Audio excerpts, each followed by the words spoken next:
Welcome back to another episode of Dreading, or if this is your first time here, welcome. Today we are going to be finishing our coverage of Ali Abulaban by reviewing his cross-examination. Last week we went over his testimony, where he and his attorneys attempted to put forth the notion that he should be found not guilty of double homicide, as it was really his ex-wife's reaction that forced him to kill her and her new boyfriend. That video, alongside a review of all the pertinent case details, will be left in the description box down below, in case you happen to stumble upon this one first. As is the case with most narcissists who have taken the stand in their own defense, Ali was and is still objectively unaware of the fact that most rational people would say that he's guilty. His ability to properly analyze his own actions is warped due to his insane ego, and he feels that if he were given the chance to talk to the public on the stand, they would agree that he was justified in killing Anna and Ray. In his mind, all the videos he played in court, showing how he objectively attacked Anna, belittled her, trapped her in their own home, and more, showcased how he was a loving and attentive partner, while also displaying what an ungrateful person she was. He played at least 3 videos and audio recordings,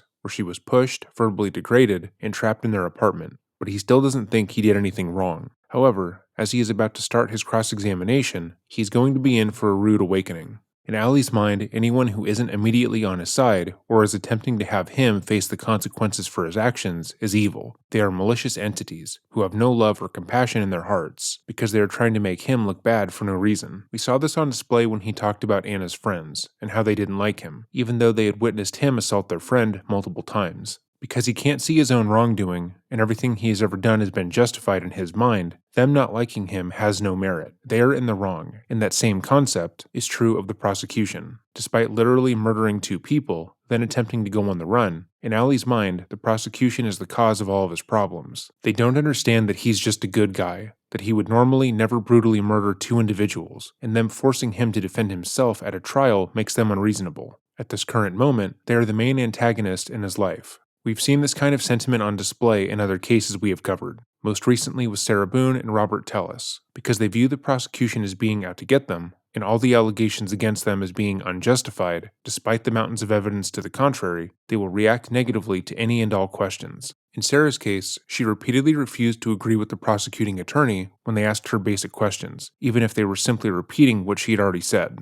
However, both of them at least had the ability to not be outright aggressive towards the prosecution, which Ali lacks. He's shown as much during his direct examination, where he would repeatedly cut off his own attorney and get annoyed when his wants weren't immediately met. Before we begin, it's also important to note that this footage is only what has been made public, and not the full cross-examination. As it stands, this footage begins after he's already been on the stand for a while, meaning that we are missing a significant amount of context. From what we have been told, there were recording errors, and the entirety of the trial was not streamed because of this. I want to be clear that if more footage becomes available, we will gladly share it, and we are not trying to withhold necessary context from you. With all of that in mind, let's watch. I did. Where's that audio recording?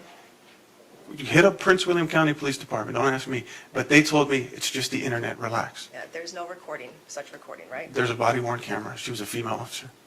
While we can't confidently say what Ali and the prosecuting attorney are discussing, what we said earlier about Ali's overt aggression immediately rings true. He has his eyes raised condescendingly, and when he responds to her, he nods his head and smirks, like the way you would if you were talking to someone you believed was less intelligent than you. He looks, for lack of a better term, like a jackass, and that's because he's behaving like a jackass. His entire argument relies on the jury and the public seeing him as a good guy, and the kind of person who would never even consider putting his hands on a woman, much less his wife. That he only struck Anna due to drug use, and the mental instability that caused. Though his own testimony debunked that claim, the very least he could do at this moment is come across as contrite about what he has done, remorseful for his actions, and respectful of the authorities who are trying to seek justice for the people he murdered. But he can't even pretend that that's how he feels, because he's Jin Kid from TikTok. He had already testified, said everything he wanted to, so he believes that he has the judge and the jury eating out of his hands. They already agree that he's innocent of all wrongdoing, that Anna was a terrible wife and mother, and that he is just a good guy who made a mistake by loving a bad woman. But that's obviously not the case.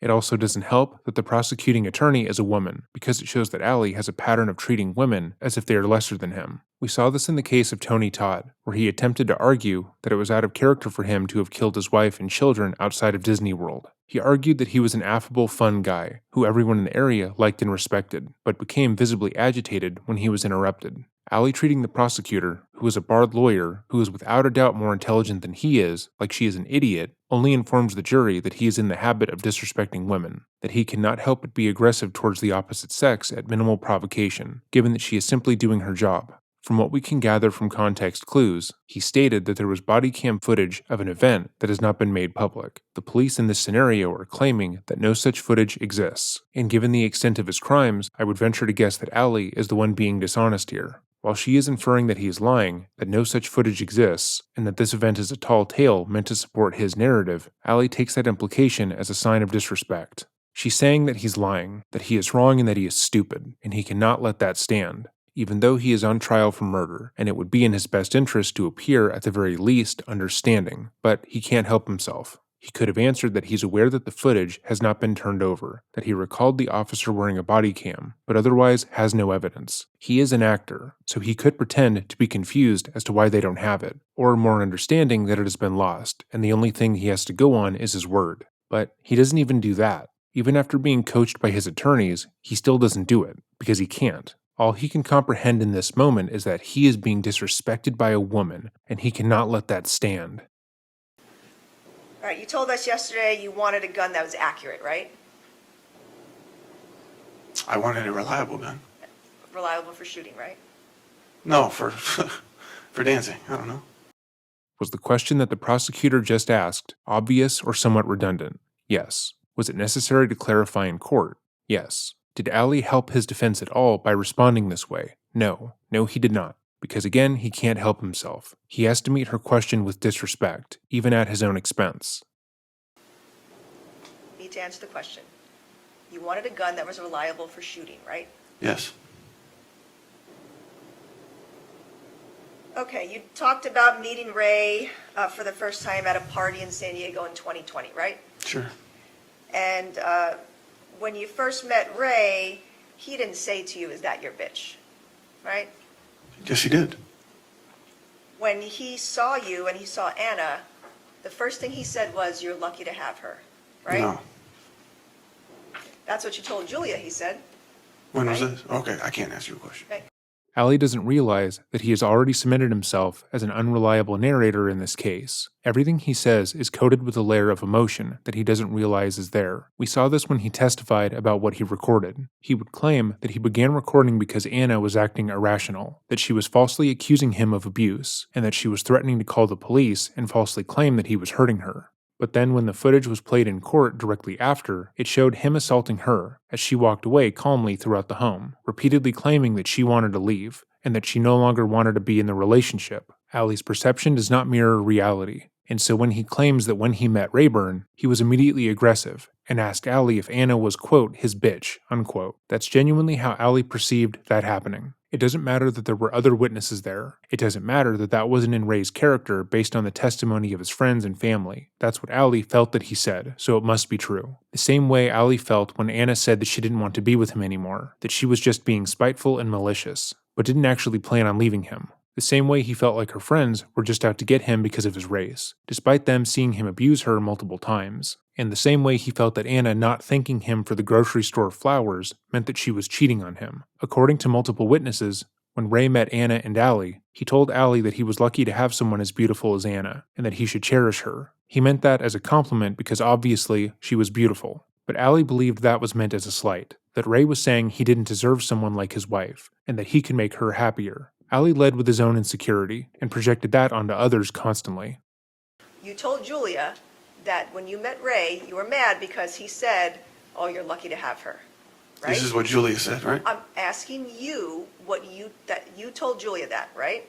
No, I did not tell Julia that. Right? You didn't tell Julia anything about your conversation with Ray. No, I did actually, because she had been seeing him, and I had let her know that I would not be comfortable if she had brought him into the house.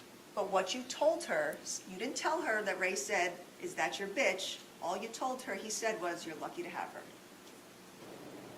Right? That's I what you don't- told Julia. I don't recall the exact words I told Julia, but she knew of what had happened between me and Ray. The comment by Ray, "You're lucky to have her," translated to you that he wanted to sleep with her, right? Or that he had his eyes on her. Right. But he never actually told you that, right? No, but body language plays a big part too. Okay, so let's play this out just to give Allie a fair shake. One of two things happened here, and it's up to you which is more likely. Do you think that Ray, a stranger to Allie and Anna, upon meeting them both, immediately walked up to Allie, got on his face, and asked him if Anna was his bitch, in a demeaning manner that would indicate sexual interest, in front of their mutual friends? This lone action would obviously be seen by the group as aggressive, and likely lead to a physical altercation, not to mention their friend Anna being hurt in the process, as Allie was known to take out his anger on her. Or do you think that it's more likely that Ray, who is described as being a kind, likable guy, simply approached Allie, said that he was lucky to have such a beautiful girlfriend, and thought nothing of it, because that's a compliment people give each other all the time? Because, based on living a normal life, one seems much more likely than the other. It also stems to reason that none of Anna's friends would like Ray, had he immediately called Anna a bitch, and been aggressive towards her in this manner. Though they likely wouldn't dislike him more than Allie, they would have no issue testifying to Ray's misgivings in court, had this occurred. One of the biggest issues with Allie's testimony is that you have to actively believe that everyone else is lying in order to believe him. Before, it was the entire San Diego Police Department, then the prosecution, and now it's all of Anna's friends. Everyone else is out to get him for no reason. Meanwhile, he is constantly being aggressed upon. At some point, it has to stop being everyone else who is at fault. You're not answering the question. Ray never told you he wanted to sleep with Anna, right? No. Right? That's just something that you're now telling us, oh, Ray said, is this your bitch? Because you're trying to paint him as a bad guy, right? No. I actually tried to be his friend. Even after. And he actually was nice to you, right? He made a comment on your Instagram about someone in your life passing away, and he said sorry for that, right? I believe so. I also DM'd him one time when he was in Mexico, and he... Objection, non-responsive. Sustained. All right. There's a question, the answer, question, the answer. Okay. But what happens when the question is like forcing me to say something specific? Well, that's part of the question. She's asking specific questions, so just answer the specific Right. questions. Next question. During Allie's testimony, or at least the portion that has been made public, the prosecution didn't object as much as they could have. There were significant portions of the footage where he went on long, winding monologues that were not relevant to what had been asked, and the prosecution allowed that, as he rarely said anything that hurt the case against him. But here, they shut him down, and he could not handle that. He tries to fight with the judge, pretending as if the prosecution asked more than a yes or no question. In this instance, Allie appears to take umbrage with the idea that Ray was a better person than he was, because he attempted to be his friend even after their tense first encounter. Even though that isn't what the prosecution is stating, the very sentiment that Ray did something that was good is not something that Allie can let go unchecked. So without missing a beat, he tries to put forward an instance where he also tried to be friendly with the man he went on to murder. He can't let anyone in the courtroom think that Ray was a better person than he was, even though he objectively was. So much so he wants to argue against the objection to the judge, when it's already been sustained. Ray was nice to you in making a comment about someone in your life that had passed away, right? Yes. Okay. So when you told us yesterday there was no hope with being friends with him, that wasn't true, right? Because No. he was nice to you. That was only at one time on social media. I'm talking about in-person interactions. It's a different experience. You hated Ray from the first night you met him, right? I did not hate Ray. Ray disrespected you, right? Of course. You don't like being disrespected, right? No. After your second trip to San Diego, you hated Ray even more, right? I did not hate Ray.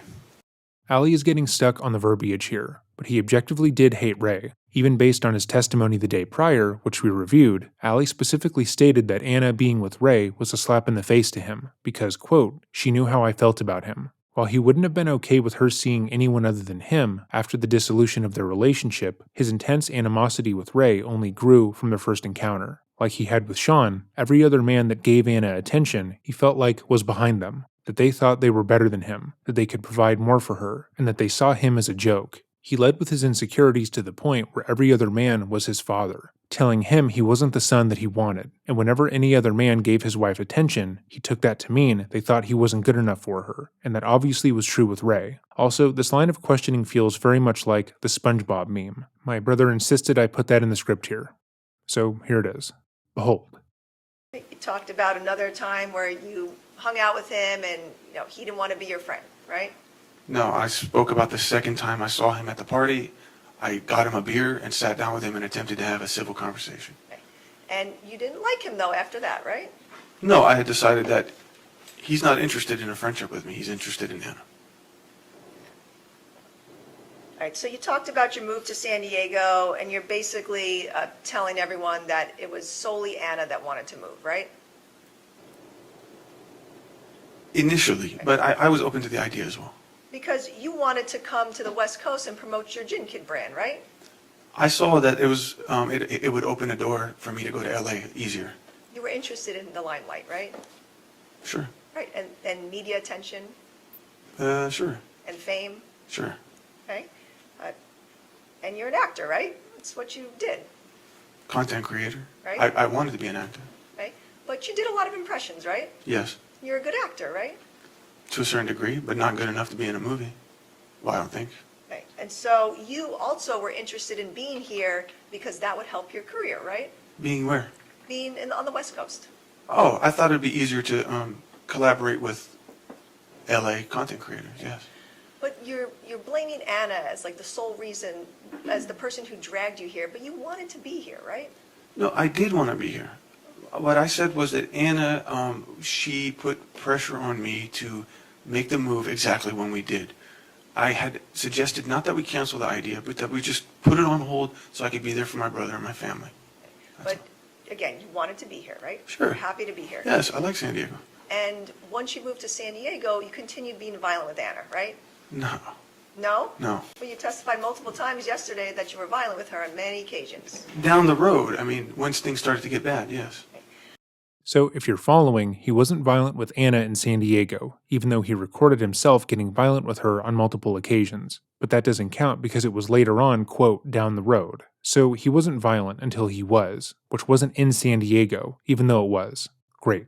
He also claimed the day prior that he wasn't violent with Anna until they moved to San Diego, which is also obviously false. There were multiple instances of abuse that took place in public, but because her friends were the ones that witnessed it, he argued that they were simply biased against him and misunderstood what was happening on those occasions. In July of 2021, your sister Shireen was visiting you, right? Yes, Right? She was staying at the apartment with you and Anna. Yes. And Amira, right? yes, And you punched Anna in the face, right? yes, Multiple times, right? yes. You continued attacking Anna until Shireen came in, right? No. Probably, are we switched over?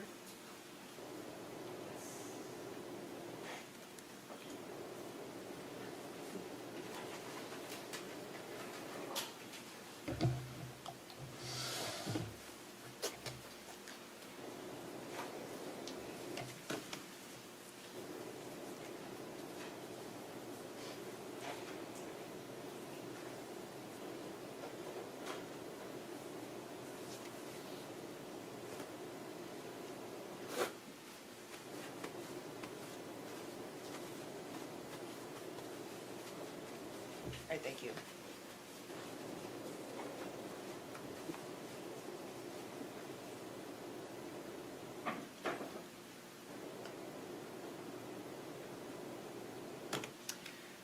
Okay, so July 21st, 2021, you caused those injuries to Anna's face, right? I did. Okay. You gave her a huge bump on her face, right? Yes, Gave her cuts near her eye, yes. and then days later, her whole face turned black, right? No, You saw her a day or two later, right? it didn't turn black, but it looked like that. Again, like the majority of narcissists that we have covered on this channel, Allie feels the need to correct information that doesn't need to be corrected. As adults, when you hear that someone was beaten black and blue, you don't literally think that the portions of their body are black. You understand that it's an expression meant to indicate that they were significantly bruised. So Anna didn't literally turn black when Allie punched her, but she was significantly bruised to the point where her injuries were dark. But because he wants to feel superior to the prosecuting attorney and establish some form of dominance in this courtroom, he disagrees when she says that Anna's injuries turned black. This doesn't help his case. It just makes him look like an asshole who can't stand being wrong. Yeah, so she still had injuries, right? Yes, Her face was swollen. yes. Your sister Shireen wanted to call 911, right? I believe so. And you told her not to, right? I offered to leave instead. You told your sister Shireen not to call 911 after you punched Anna in the face, right? I did. Right? And you told Anna not to call the police too, right? I believe so. Because you didn't want to be arrested. right? Right. You deserve to be arrested for what you did, right? Sure. But you didn't want it to affect your life. That's what you testified to yesterday, right? It was a sudden thing, and Mr. Abulaban, answer the question, please. You didn't want this conduct to affect your life, right? I didn't want it to have permanent implications, yes. Right. So Anna did not call the police based on your prodding, right? I can't confirm that. Right. She should have called the police Sure. and 911, Yes. but you convinced her not to, I don't know if I convinced her, but I certainly asked her not to. right? And you often did that. You would convince her not to call 911 or the police to report your violence, right? Yes. Because you did not want to take responsibility for any of your conduct, right? I just didn't think it needed to go there with legal. I took responsibility in the sense that I immediately apologized and I was willing to work away, get past it. But So think about what he just said. Think about where he is, what he's on trial for, and what he just said while on the stand in his own defense. He believes, as he sits there, that because he immediately apologized to Anna for brutally beating her so badly that his own sister wanted to call the police on him, that he took responsibility for what he did and that it wasn't that bad, that he wasn't violent enough or dangerous enough to warrant the police being called, that because he said he was sorry and wanted to continue their relationship, that his repeated violent assaults were not actually that serious, and they didn't make him a bad guy. This man is on trial for double homicide, and he is arguing that every other time he viciously abused the woman he would go on to kill, that it wasn't his fault. That because he said he was sorry, that was proof enough that he'd never actually hurt her. But he did hurt her repeatedly. Even if he hadn't gone on to kill her and Ray, he was still dangerous. Any one of those punches could have killed her. Ali is dangerous, because he doesn't fully realize what he is saying in this instance is wrong. Even though he killed 2 people, he still thinks what he did was justified, that he shouldn't be in jail, that if Anna was a better partner, he wouldn't have had to have been violent with her because it was her fault. He doesn't understand that simply saying you're sorry doesn't mean shit if you don't go through the proper steps to change. If you have been in Ali's position, if you have physically harmed your partner in a relationship, an apology doesn't mean you're off the hook. That is the first step, certainly, but you need to do some serious hard work before you can be an effective, safe partner. And if you aren't willing to do that work, you shouldn't be in a relationship, because all you will do is hurt the other person. It doesn't matter that you love them, that you want to be better, that you don't want to hurt them, or whatever else you insist. If you aren't willing to get serious help, then you are endangering their life by continuing to be with them, and you will likely hurt them again. The issue is that Ali feels like any amount of violence at all is acceptable in a relationship, that putting his hands on Anna or any other person he was intimate with was justified in certain circumstances, and that he only really hurt Anna and Ray because they forced him to. He lacks the ability to actually reflect on what he has just said, and of course how truly horrific it is, which is why the footage is so intriguing, while also being awful. So an apology by you makes everything okay, right? no, but it's a start. Okay. And in fact, after you did this to Anna, she took photographs on her phone, as well as your sister, right? Yes.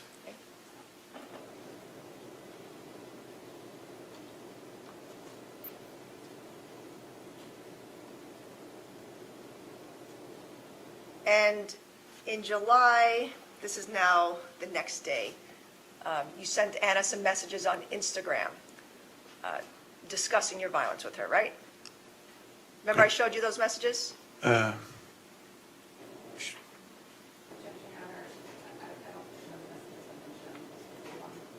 I'm sorry, not showed you. Show them in court. Oh, yes, I've seen what you've shown in court. Okay.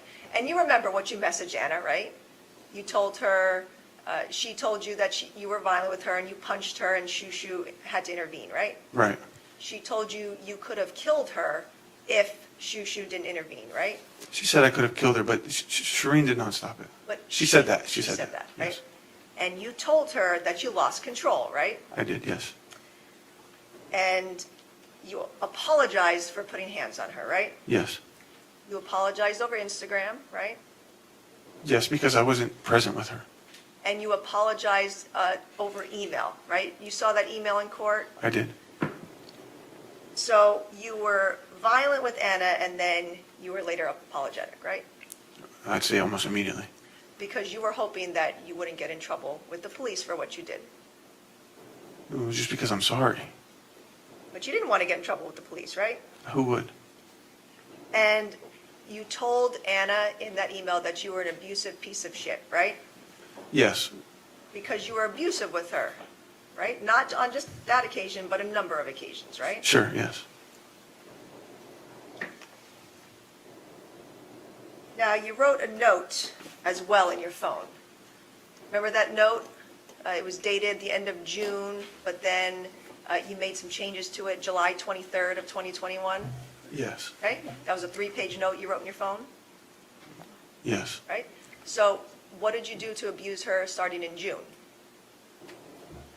So the original date of that, if I can give some context, No, I'm asking you a question. Yeah. What did you do in June to abuse Anna? so I did nothing on June. The reason why it has a creation date of June is because it was let's say, a grocery list or something that I later used to replace it with the new updated message.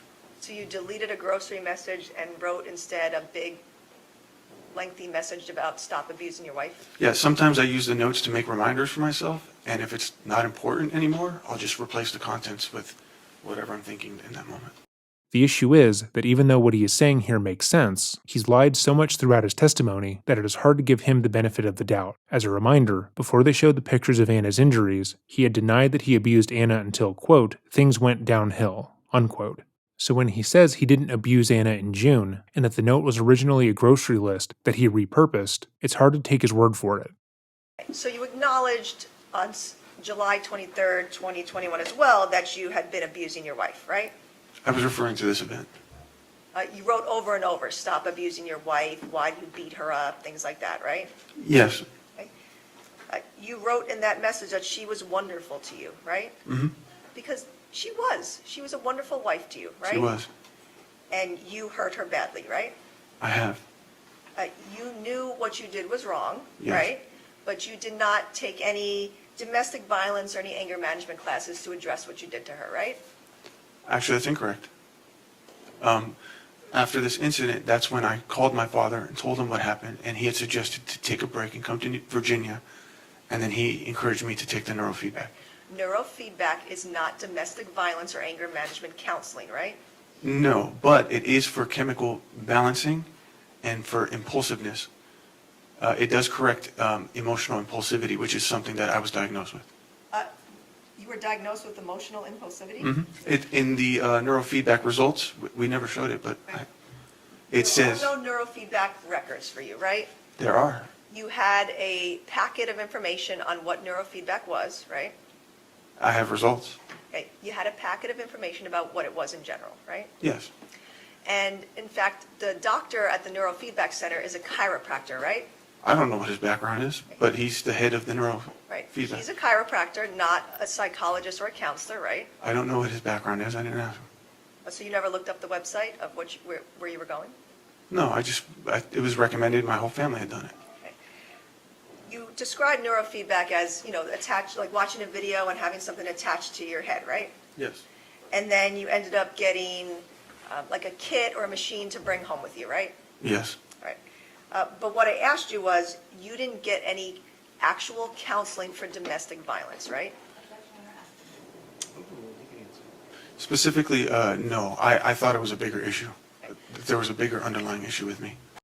So what the prosecuting attorney did here is skillful, because Ali tries to assert that he sought treatment for his anger issues, but he of course didn't. Ali didn't go to therapy. He went to a chiropractor who claimed to specialize in this kind of neurofeedback treatment and picked up a pamphlet. Neither he nor his lawyers were able to produce medical documents showing he was treated for emotional impulsivity or his rage issues, and the chiropractor that he claims treated him was not able to substantiate Ali's record, meaning that what he is saying didn't happen, unless you were to believe that both Ali and his doctor lost all the records somehow, which is highly improbable. So what most likely occurred was that in a bid to seem sincere and portray that he wanted to change in order to get Anna to forgive him, he pretended to seek treatment for his emotional volatility, but never followed through on said treatment. He got a packet, and got just enough information that he thought he was on the right track, but never actually intended on getting help for his issues, because he didn't think there was a problem. At the start of his testimony, Ali was discussing how body cam footage had either been purposely withheld from the court, implying that there was a conspiracy against him by the police to make him look guilty. But why do you think this information was unable to be provided now? I suppose the doctor is in on it too. Did he delete all of his correspondence with the doctor on accident, or was he in the scheme to make him look guilty as well? No. He doesn't have any records of this happening because it didn't happen. He pretended to get treatment to gain access to Anna again. He didn't actually care about getting better or wanting to be in a healthy relationship. He just wanted her back, so he pretended to get therapy to do that. But you continued being violent with Anna after that incident, right? Yes. Okay. And when you came home with that machine, you didn't continue to use it, right? I did in the beginning, but I was distracted with the conflicts that were happening at the house. But you did not continue to use it to help you stay nonviolent, right? I was using cocaine and That's not what I'm asking you. I'm asking you, you did not continue to use the neurofeedback supplies that you got to prevent you from being violent with Anna, right? I did not complete it. Right? So you could have done that, right? You could have said to yourself, oh, I've been really abusive with her. I need to continue getting myself help so that I'm not violent, right? That's what I wanted to do, but there was more conflicts happening, so I was distracted. But you didn't. You didn't address your violence, right? To someone specifically about domestic violence? Yes, you didn't continue to use the neurofeedback machine or any other counseling to address your violence, right? Actually, I sought behavioral counseling by Dr. Stephen Band. You liked being violent with Anna, right? That's why you didn't get yourself help. Why would I like that? No, I do not like that. So you would be violent with Anna, and then you would apologize, and she would take you back, right? Not immediately, but yes. Right. And she took you back every time until the end of September, right? Yes. Right? You were violent with her multiple times between July and September, and she went back to you every time, right? Yes. Anna told you in July that she did not feel safe with you, right? Right. And she told you to stay away from her, right? Right. Right? Because of your violence, right? Because of the violent events, yeah. And because you were controlling with her, right? Yes. You saw those messages where she would write to you that you were controlling, and that's part of the reason why she wanted to leave you, right? That she didn't feel safe around me in that moment. But you wouldn't stay away from her, right? No. Then you took your disability leave on July 23rd, 2021, right? Mm. And you claimed one of the reasons that you took leave was that your mom had left your dad, right? That was like something going on in your life, One of the reasons, yes. right? Your mom had left your dad long before then, right? It was not confirmed until they had their intervention or meeting in my house, my apartment. That was in July? Well, whenever it took place, I'm not sure exactly the. When was it? Well, she had ran away from home, and that was a very big troubling thing for the family. Nobody really knew what was going on, except my mother had confided in me. Right. What I'm asking you though is when did she come to San Diego? When were you all in San Diego on this occasion that you're talking about? I think it was like May, June-ish. I'm not sure exactly. Right, and so your mom had already left your father before May or June of 2021, right? She had left the house, but we didn't know the status of what's going on. Okay. So that was not a recent issue in July causing you to take disability leave, right? That was an ongoing issue, and that was just one of the issues that was impacting my mental health. And you took leave because you had just been violent with your wife, right? No. You learned that your mom had been dating a man named Napko Sharma, right? Mm-hmm. A man she met online. Right. And your mom left your dad while she was talking to this man, right? At some point she did. And you had learned that your mom had essentially had an affair with this man or was talking to this man, Mr. Sharma, online, right? Yes. Okay. That made you mad, right? It hurt the family, yes, Right. including me. You slapped your mom when you found that out, right? No, I didn't. Anna saw you slap your mom. No, I didn't. Anna saw you slap your mom, right? She did not see that. And I can't ask her, right? That's not fair. Because you killed her. That's not fair. I'm asking. That's so inappropriate. True, That's so right? inappropriate. All right, all right. First of all, I'll sustain the objections. I'll sustain that as argumentative. And everybody, question, answer. All right, that's how. Was that argumentative? Yes. Did he deserve it? Also yes. Allie did slap his mother when he found out that she left his father for another man, despite him testifying that his father was horrifically abusive towards the entire family growing up, that he was the cause of his feelings of inferiority throughout his life, and that he was sickened at how his father abused his mother during his childhood. He felt that her leaving his father was uncalled for. He saw his fears about Anna come to light in his mother, and he felt justified in striking her. There were multiple witnesses for this event, not just Anna. But again, everyone but him is lying to make him look guilty. It also just happens to be that all the evidence that makes him look guilty, and any of the evidence he claimed to have that would prove his innocence, has been lost. Proceed. Yes, sir. Thank you. Next question. You and Anna had a conversation about the fact that you slapped your mom because she was having an affair, right? I shoved her. Oh, you shoved your mom. I did. So you didn't slap her, you shoved her. No, I shoved her. Because you were mad at her for cheating on your dad, essentially, right? She admitted in a very vulgar way in front of my dad that she, yes, so yes, You were mad at her, right? Because you don't like when someone is cheated on, right? that's correct. That's disrespectful, right? Yes. And you didn't talk to your mom for a while after that, right? Maybe a week or two. She didn't talk to you, right? She would have if I. Because you were physical with her? No. She didn't even think much of that. You heard your mom testify yesterday. There was a time where she wasn't speaking to you, right? She meant she wasn't in our lives. She wasn't purposely ignoring us. Right. But she wasn't speaking to you because you had hit her, right? No, that's not why. And you sided with your dad in this scenario, right? You were mad at your mom and you sided with your dad about your mom being with another man, right? Not quite. I understood why my mom wanted to leave him, and she confided in me alone. But it was the part about her already having been with another man that upsetted me, and I was tormented. I was torn between the two. I wanted to be there for my dad and wanted to be there for my mom. So it was hard to decide where I stood. And you were, in fact, very close to your dad, Nasser, right? No, not really. No, not really? You talked to him on a regular basis, right? We say hi. When you were living in Virginia, you would leave a mirror with him, and he would watch her, right? With my mother. During your time in San Diego, your father was very supportive of you, right? For the most part, yes. And actually, during your whole relationship with Anna and marriage, he was very supportive of you, right? Correct. He helped you with her visa, right? Mm-hmm. Yes? Yes. He helped you fly her here from the Philippines with Amira, right? Yes. He paid for a lot of things for both of you and Anna. Right? Correct. He was emotionally supportive of you, right? He was more financially supportive, not emotionally. But you would call him and talk to him about Anna, I confided in him, yes. right? So you were close with him, right?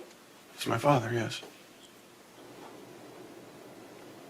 Allie has a tendency to say contradictory things so confidently that we almost miss it, but in his direct examination, Allie said that his relationship with his father was fraught with abuse, that while he loves his father, he doesn't trust him, and could never really be close to him based on what he went through. But he says the opposite thing here. We aren't at liberty to say what is the most accurate, but we are pausing to simply emphasize how Allie will say different things based on who he is talking to, making his word essentially pointless. Okay, and so after Anna gave you another chance in July of 2021, you continued to be violent with her, right? There were moments that popped up, yes, occurred. In August, there was a time where Julia picked Anna up from your apartment, right? She did that quite regularly. Hey, Julia picked her up one night because Anna was scared of you, right? So she says. Okay, but Anna was scared of you and she left with Julia, right? That's what she says. That was unacceptable to you, right? If- Anna leaving the apartment. It frustrated me because Julia became her to-go, like on call. Hey, we're arguing, come pick me up. So things were not getting resolved. It wasn't physical violence. It was just me trying to address something or trying to fix something, and Anna would be like, nope, I'm calling Julia. Julia, come get me. And she's just there. So Allie's issue is that when he was beating Anna to a pulp, she had people who she could call in order to get to safety. He viewed what he was doing as problem solving. He was just trying to reach a solution when he was brutally assaulting her in front of their daughter. But her not letting him finish the beating was the real issue. This isn't entirely uncommon for abusers, as they tend to isolate their victims from any and all support systems. They will try and undermine friendships, so by the time the abuse escalates, the victim will feel as if there is no way out, and ultimately stays submissive. And then you followed Julia and Anna in your Jeep that I night, did. right? I was very upset that this was happening. Okay. And did you follow them immediately after, or were you tracking Anna's phone to see where she was? I can't track Anna's phone, but I followed them visually. Okay. And you swerved near Julia's car to scare them, right? No, I pulled up to the adjacent lane, and side by side, and I told them to pull over. Okay. You're moving your hands indicating you're in the lane next to Julia's car? Yeah, we were just, I was behind her the whole time, and then at some point, I moved to the left lane to be window to window. But you were swerving near them, right? Trying to make them scared? I swerved in front of them, just to try to stop them, yes. And then you brake checked them, right? I did. Again, we have to point out how Allie will refute the prosecutor's statement, only to admit what she just said was accurate. He's trying to gain some sort of control over this line of questioning, so when she asks him a question where the answer is yes, he refuses to submit. He will insist on using a different verbiage, even though it amounts to the same basic thing, and try and state that what she said initially wasn't entirely accurate. It's obvious and wastes everyone's time, but Allie doesn't care about that. He fully believes that everyone watching this sees him as the aggrieved party, especially after the prosecutor brought up how Anna cannot speak for herself. He believes his manipulation is subtle, that he is some kind of mastermind, the likes of which the world has never seen before. But that's far from the case. That's scary to someone on the road, right? It is scary. And you did that because you were trying to intimidate them, right? I was trying to get Anna to come back with me. Okay. And Anna did not want to come back to the apartment with you that night, right? Initially. Okay. She made that clear to you, right? I don't know if she made it clear to me, but I knew that she was trying to leave for the whole night, and I wasn't happy about it. Now, you testified that Anna's friend's behavior created like a weird energy between you and Anna, right? I'm just asking, that's what you testified about, right? At some point, it became weird, but in the beginning, it was very fun and beautiful, and I liked it. And so you're blaming her friends for Anna losing love and affection for you, right? No, what I said was that she now had a moral support group. Whenever something would happen between her and I, or if I'm complaining about something, or I'm upset about something, she could confide in them. I didn't have anybody. Anna was the person I confided in, but I no longer had that. So it naturally felt like I was losing Anna. In a healthy relationship, a partner shouldn't feel upset, jealous, or insecure about the other party having people they can confide in. In fact, it's incredibly healthy for both parties to have their own support systems outside of the relationship. But in Allie's mind, everyone who supported Anna was against him. Which, to be clear, was absolutely accurate, because they had seen him abuse her countless times. Anna's friends wanted her to be happy, healthy, and in a relationship where she was valued. They thought she deserved more than to be repeatedly battered, stalked, or attacked for having her own thoughts and opinions, and Allie didn't like that. The idea that her friends wanted her to be safe was an immediate threat to him and their relationship, but there is no way to communicate that without coming across as an abusive psychopath. But you blamed her friends as the reason why Anna lost love and affection for you, right? Not entirely, no. But somewhat, correct? Sure. You didn't like her friends, right? I actually really liked them. Told us yesterday that there was issues with her friends that you had. Yes, down the road, yes. All right, let's talk about September. Multiple instances of violence that month, right? Yeah. On September 8th of 2021, you made that audio recording of Anna, right? Before you had pushed her down? Was it a video first? I'm sorry, video recording. Yeah. Yes. Okay, you would constantly video and audio record people without their consent, right? I mean, it's in my home. But that's something you would do on a regular basis, right? In this time frame, I started doing it. No one gave you consent to record them, right? Anna did not give me consent, because And she's the only person I've recorded. In fact, during that, well, we'll get there, but you recorded other people too, right? Have I? I'll get to that. I don't It remember. wasn't only Anna, right? Okay, sure. Okay, so that video recording that we saw, Anna knew that you were recording her, right? Yeah, most of the time, yes. Yeah, she made a comment on that recording that she knew that you were recording her, Yes, and she saw the phone out. And she was making comments about not wanting her kid, right? yeah. Yeah, she wasn't being serious about that, right? Overrule, based on your opinion of observing her.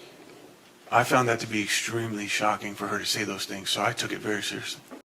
We watched the recording in the last video, and whether or not Anna was joking is irrelevant. It was still a vile thing to say, especially in front of Amira. However, he's once again pretending that he took it seriously because he genuinely cared for their daughter and wanted Anna to be a better mother, as if he had any leg to stand on criticizing anyone's parenting. When we covered the interaction, it was clear that Ali was attempting to get a rise out of his wife. He had taken her phone, destroyed her laptop, refused to let her out of the apartment, assaulted her multiple times, and deliberately escalated the situation in order to have evidence that she was acting irrationally. He wanted to get a negative response out of her in order to use it as blackmail against her, should she call the police or should they go to court. It's also important to remember that Anna only made the comment about Amira after Ali weaponized their daughter against her. She stated she wanted to leave, and Ali told her to, quote, "Take your daughter, bitch," with the understanding that that would make her leaving the apartment and him that night impossible. Anna didn't randomly bring up Amira to him. He was trying to manipulate her into staying with him, using their daughter as a tool. Ali didn't care about Amira's well-being, as made obvious by him abusing Anna in her presence, as well as doing cocaine in front of her and handing her loaded guns, the classics. But he wants to pretend that he did, in order to place more of the blame for the dissolution of the relationship onto Anna. But she was joking, right? No, that was not a joking matter. Anna was a great mom to Amira, right? She was. She always took her to school, Mm-hmm. right? You didn't. No, actually, I drove her to school before this whole stuff began. Anna always picked her up from school, right? Sure, because I would be at work. You actually didn't even know what time Amira ended school, right? Yes, I do. You actually had to text Anna and ask her that, right? To confirm it, yeah. Sometime in October of 2021? Oh, yeah, she's been out of school for a while, so I forgot. Oh, but it's because you never picked her up, right? No, because I would be at work. I would drop her off in the morning. But you weren't working July through September, right? At that time, yes. But initially, when she first went to school, that was the agreement. I would take her to school, and I would pick her up. But during this time frame where you're being violent with Anna, she is the one taking care of Amira, taking her to school and picking her up, right? No, she pulled her out of school. Every time Anna left the house because you were violent with her, she would take Amira with her, right? Not all the time. Okay. She never left Amira at the house to stay with you, right? She did a few times, actually. When you were violent. Mr. Abulaban, you keep looking at your attorney. I just need you to look at me and answer the questions. Anna never left Amira with you after you were violent with her, right? Objection on the statement of testimony. I'm going to overrule that at this point, but I tell you, we're going to need to take our 10-minute recess in the afternoon, so everybody 10 minutes, all right?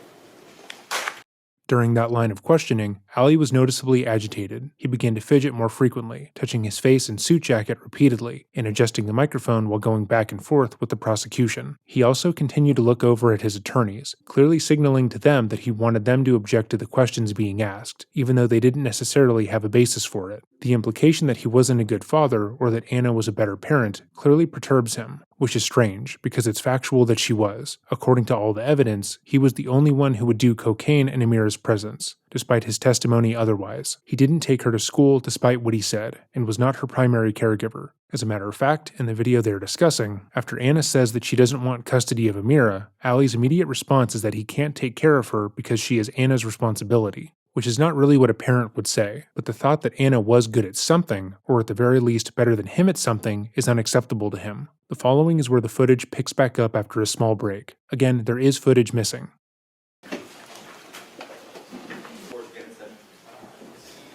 Next. Thank you. All right, looking at People's 14 that's up on the screen, on September 8th, you pushed Anna down, causing these injuries to her elbows, right? Yes. She had injuries on both her elbows, right? I wasn't sure if it's both, but one of them at least.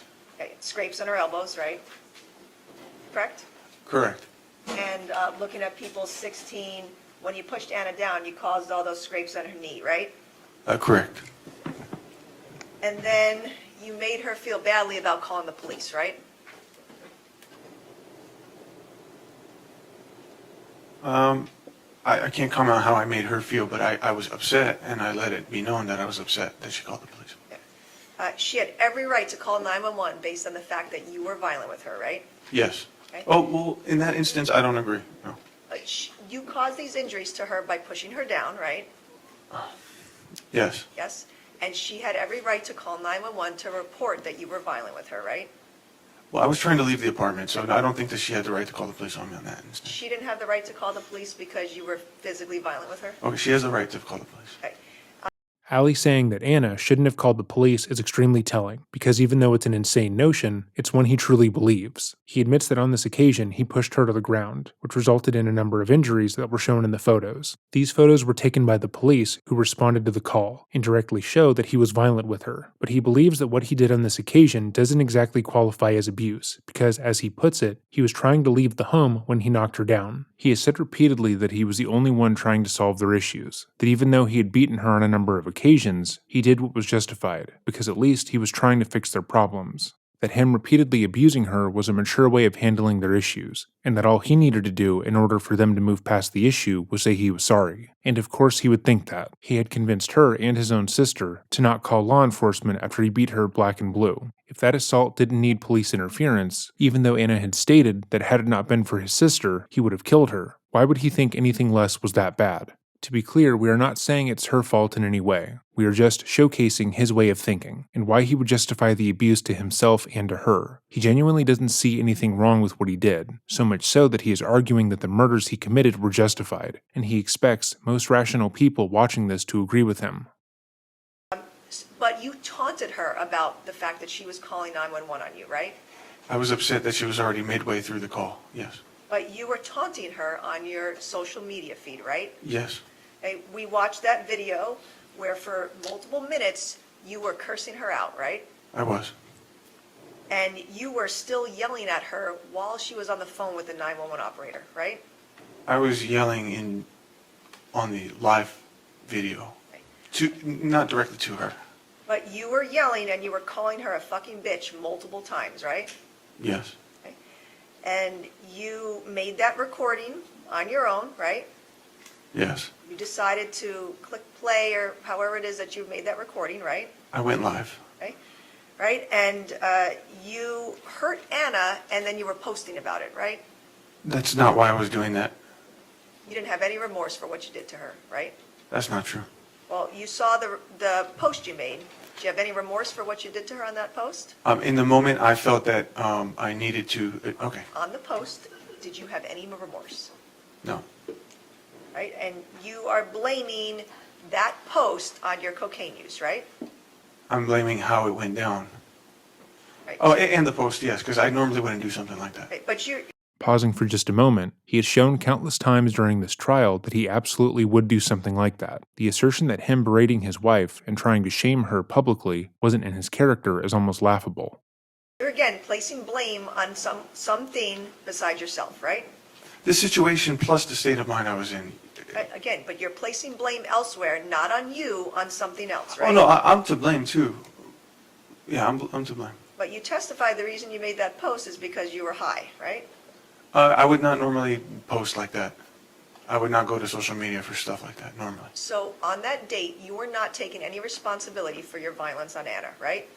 In that moment, no. Or even in the following days, right? I can't. Correct? I can't confirm that. You actually fled the apartment that night because you knew police would be coming, right? Yes. Because you didn't want to get in trouble, right? Right. And then the next day, you wrote a note in your phone, right? September 9th, 2021, this is People's 176, page 10. You wrote this note in your phone, right? Yeah. Okay? And you were writing this note basically telling Anna what to tell police, right? Yes, I was. Okay? You were telling her to say it was the heat of the moment, right? Correct? That's what it says, yes. you were telling Anna to say, he didn't actually hit me. Right, because I pushed her. But you're telling Anna what to say. Because she had asked me, what should I say to the police now that I've already called them? You are telling her what to say. She asked me what to say. Because you were telling her not to get you in trouble, right? She was concerned that she already went through with the call. You were telling her not to get you in trouble, right? Perhaps I did. Right? Okay, and then you're telling her to say, we were trying to block each other from leaving, right? And we played tug of war with the luggages? That's what you told her to say, right? I was just suggesting. But that's what you were writing down in your notes to tell Anna what to say, right? Yes. Okay, and that's what you're testifying to here in court, right? That it was just a tug of war over the luggage? She was trying to prevent me from leaving the house. But that's how you're testifying today, right? That's what happened.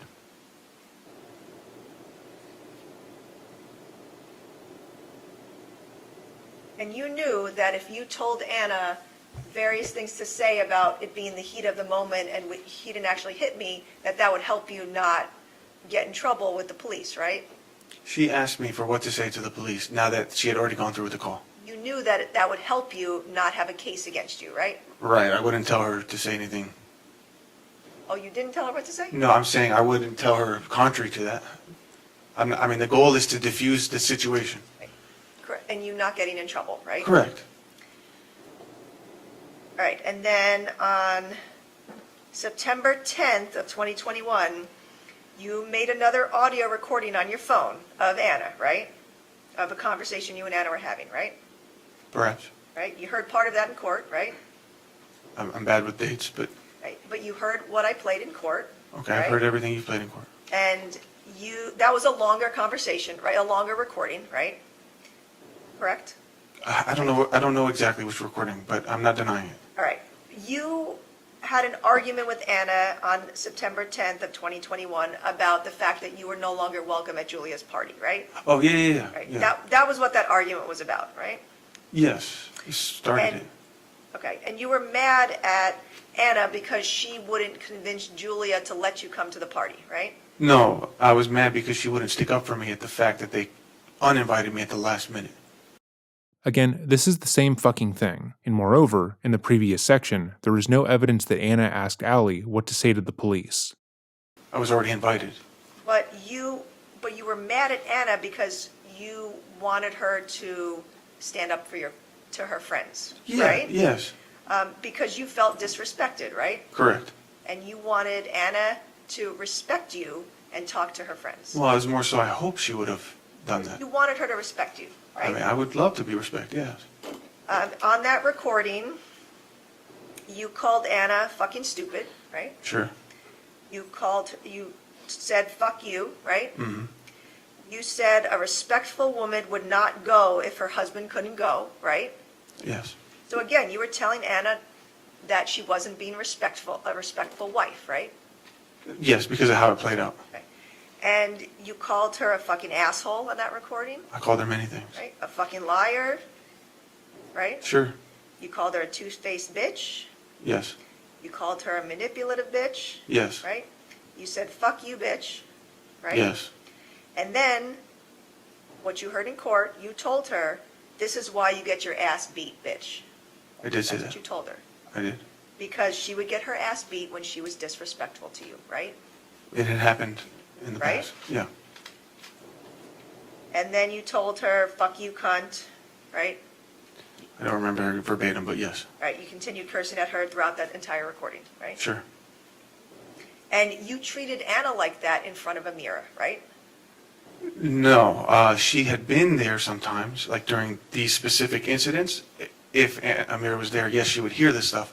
But this is To be clear, that means yes. He can try and pussyfoot around that fact as much as he likes, and pretend that he's denying hurting Anna in front of Amira, but there are multiple videos that he took showcasing the fact that he would strike Anna in front of their daughter. not how I would regularly treat Anna ever in front of. Was how you treated her because constantly throughout your calls and texts you are cursing at her and berating her, right? Amir's not always present with those. Well, she was this date, right? This day, yes. Yep, because right in the middle of that recording, you say, Amir, let's go to bed. Or like you were trying to put her back to bed, right? Sure. Right? And you actually told Amira that mommy upset you and has no respect for you, right? To her? You told Mira that, right? Okay. Right? That's what you said. I don't remember verbatim. Because, again, you were telling a child that her mom wasn't respecting you. Sure.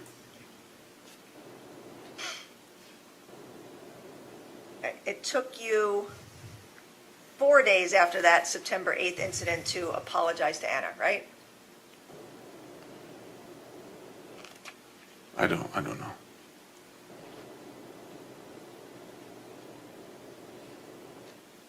That recording that we heard, there was a recording we heard where, again, you were talking about like going to Julia's party that was at the Marriott, right? Mhm. The Marriott Marquis? Yes. Okay. And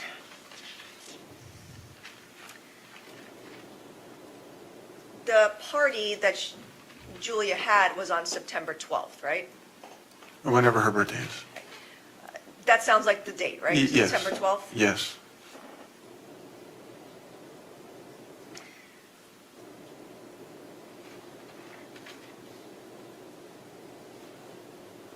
Right, and so on September 12th, you sent an email, again, to Anna, People's 176, page 6, that you're sorry, babe, don't put me in jail, right? Yes. You said, I'll stay away from home, get therapy and everything else, right? Yes. Okay, but you didn't go get therapy after that, like domestic violence classes, right? Not domestic violence specifically, but I did find a neurofeedback center in San Diego that I attended. But you didn't get domestic violence treatment, right? Again, I wasn't looking at it as specifically that being my problem. I thought that the domestic violence was coming from a deeper place, which was be the drug addiction and the mental instability. So, again, you knew that your conduct was wrong on Yes. September 8th, right? Yeah, yes, And then again, you were apologizing to Anna to try to get her to forgive you, right? of course. And you were trying to prevent her from putting you in jail, right? That's what you told her? Of course. Yes. Now, this 9/12 email, was that apologizing for 9/8, or was there another domestic violence incident that you were apologizing for? No, this would have to be the same. Okay. Or maybe not? No, it is. Because you said I haven't apologized until 4 days later, so Well, I'm asking you, what are you apologizing for? Are you apologizing for the 9/8 conduct or more conduct that happened? no, I think it's just in general because she had gotten into the habit of saying, I'm going to call the police and tell them you hit me. So she would frequently threaten me with that. So I think that's just me generally saying, please don't put me in jail. But Even though Ali just went through an instance where he describes putting his hands on Anna, he still tries to frame her calling the cops on him as being in the wrong. In his mind, her repeating that she would call the cops was a threat, because it was unjustified. Sure, he did hurt her, but she was a bad wife and deserved to get her ass beat. Like his email said, Mr. Abulaban, you were violent with her on a number of occasions, and she should have called the police. Absolutely, right? I agree with you. So when she would threaten you about calling the police, she was valid in those statements, right? 100%. Right. So you're telling everyone that she's making these threats towards you, but it's really what she should have done, right? In the moment, if, like as it happened, sure. But if you're going to give me the idea that you are not going to call the cops, but then you threaten me that you're going to call the cops when it's convenient, that's very frustrating. But she can call the cops at any time to report you being violent with her, right? If you're going to do that in my mind, it should be when it happened. Okay, but she's still entitled to call the cops a month later and say, my husband abused me. I think that's really Right? shitty, but sure. Oh, so you think it's shitty for a woman who's abused to call the police to report? If there's an incident where abuse happens, if you want to report it. But don't hang it over someone's head if they're trying to actively apologize. That's just how I look at it. On September 12th, you were violent with Anna again, right? No, I don't recall this. But that was the night of Julia's party, right? I never made contact with Anna when she left for the party. again, there's a video of this. He saw the video of this. We saw the video of this. He admitted the day prior that he struck her both on the video and after, but he doesn't want to concede any power in this situation. While it's unlikely that he feels like he's doing a bad job here, especially with that last answer, he at least knows that he is losing some control in the situation. The prosecutor is peppering him with questions, all of which make him look bad. and he is struggling to keep up with them, so he throws in these denials in order to try and regain some footing. But you told us about an incident where you pushed Anna into the refrigerator, and then Jean and Jennifer Yeah, came that over. happened. Sorry. That happened. And Jean and... So something did happen on September 12th. You're right. I wasn't thinking about Julia's birthday. All right, so this apology email, is that for your conduct on September 12th or September 8th? No, that's for September 12th. So I'm sorry, I couldn't remember it. So you didn't apologize to Anna about September 8th then? I'm sure I have in a phone call, but this email specifically is in regards to Julia's birthday party. You were violent with Anna and then you fled the apartment, right? When she ran to, September 12th. when she ran to the neighbor's door topless, yeah. Okay. But she had to go get help because you were violent with her, right? She wanted to go to the party. She had to go get help because you were violent, right? No, because I didn't want her to go to the party. Oh, so she got help because you didn't want her to go to the party? Because I was trying to barricade the door, and then it got physical, and she left. Got physical because you caused it, right? Sure. And you actually caused her to be bruised from that incident, right? Sure. Yeah. That's true, right? Yes. Because you told your neighbor, Daniel Lacerda, that you pushed Anna into the refrigerator, right? Yes. Yes? And you told Daniel that that caused Anna to bruise, right? Yes. You pushed her so hard she was physically bruised, right? Yes. Black and blue? Yeah. Well, not black and blue. But On her yeah. face? She went to a party immediately after. It wasn't that bad of Hey, damage. It wasn't that bad, but... Of damage. But you bruised her, right? I didn't see the damage. So you, again, were violent and fled because you didn't want to get in trouble, right? Sure.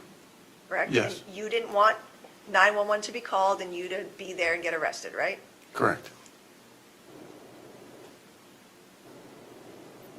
But that night, you actually followed Anna to the Marriott Marquis Hotel, right? I didn't follow her. I went there myself. You started a recording there, right? An audio recording on your phone? I don't recall. Okay. You went to the front desk when you got to the hotel, and you told the front desk that you needed to be let up to room 818, right? I didn't know the room number. You said that on the recording on your phone. Did I? Okay. So you knew the room number, right? I don't recall. Right. And you were telling the front desk person that someone had gotten you into that room another time, right? Yeah, that's not true, though. I did say that, but it's not true. Okay. So you lied to the front desk person. Yes. You told the front desk person, my wife left at 5 a.m. to go party, right? Sure. But that wasn't true. It wasn't 5 a.m., right? No. And you were trying so badly to get up to the room, and security was concerned, right? No, I told them that I was concerned for the safety of my daughter. But security was concerned and didn't let you up to the room, It's right? their policy not to allow me, and they said that this matter would have to involve police, and I asked them to call police. Right. And you actually told the front desk person that you almost went to jail today, right? I don't remember saying that. Well, you said that on the recording. So you said that because Anna could have called the police because of your violence, right? Is there a transcript I can refer to, please? You can't ask me a question. I'm asking you, this is a recording on your phone from September 12th. These are the things that you said to the front desk person, right? I can't confirm.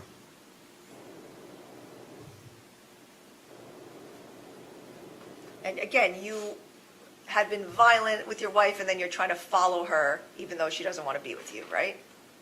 That's not how it went down. But that's what you were doing, right? No, I was going, because I did not want her to take my daughter at that point. I was trying to retrieve my daughter.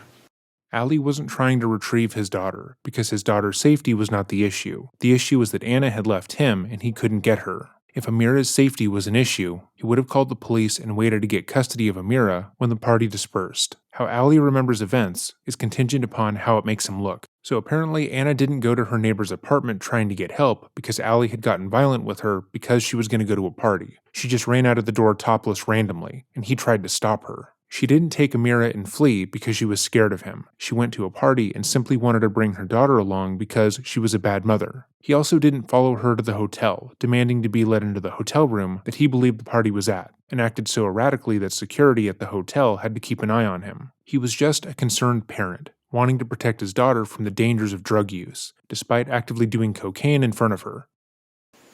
All right, at some point in September, Anna left you because of all the violence, right? No. She would often leave the house in September after you're violent and stay with Claire, right? She would go to friends' houses for periods of time. And she would take Amira with her, right? Yes, Because she didn't want to leave Amira with you, right? that's not true. Calls for speculation as to why. Overruled based on his interaction with her. He can answer. Go ahead. That's not true. Right. Anna would tell you that she doesn't want to leave Amira with you, right? Sure. And Anna told you various times in September that she didn't want to be with you anymore, right? She did. Right? And she was living with Claire and you were still living at the Spire apartment, right? Yes. Because you wouldn't leave your apartment and give it to Anna and Amira, right?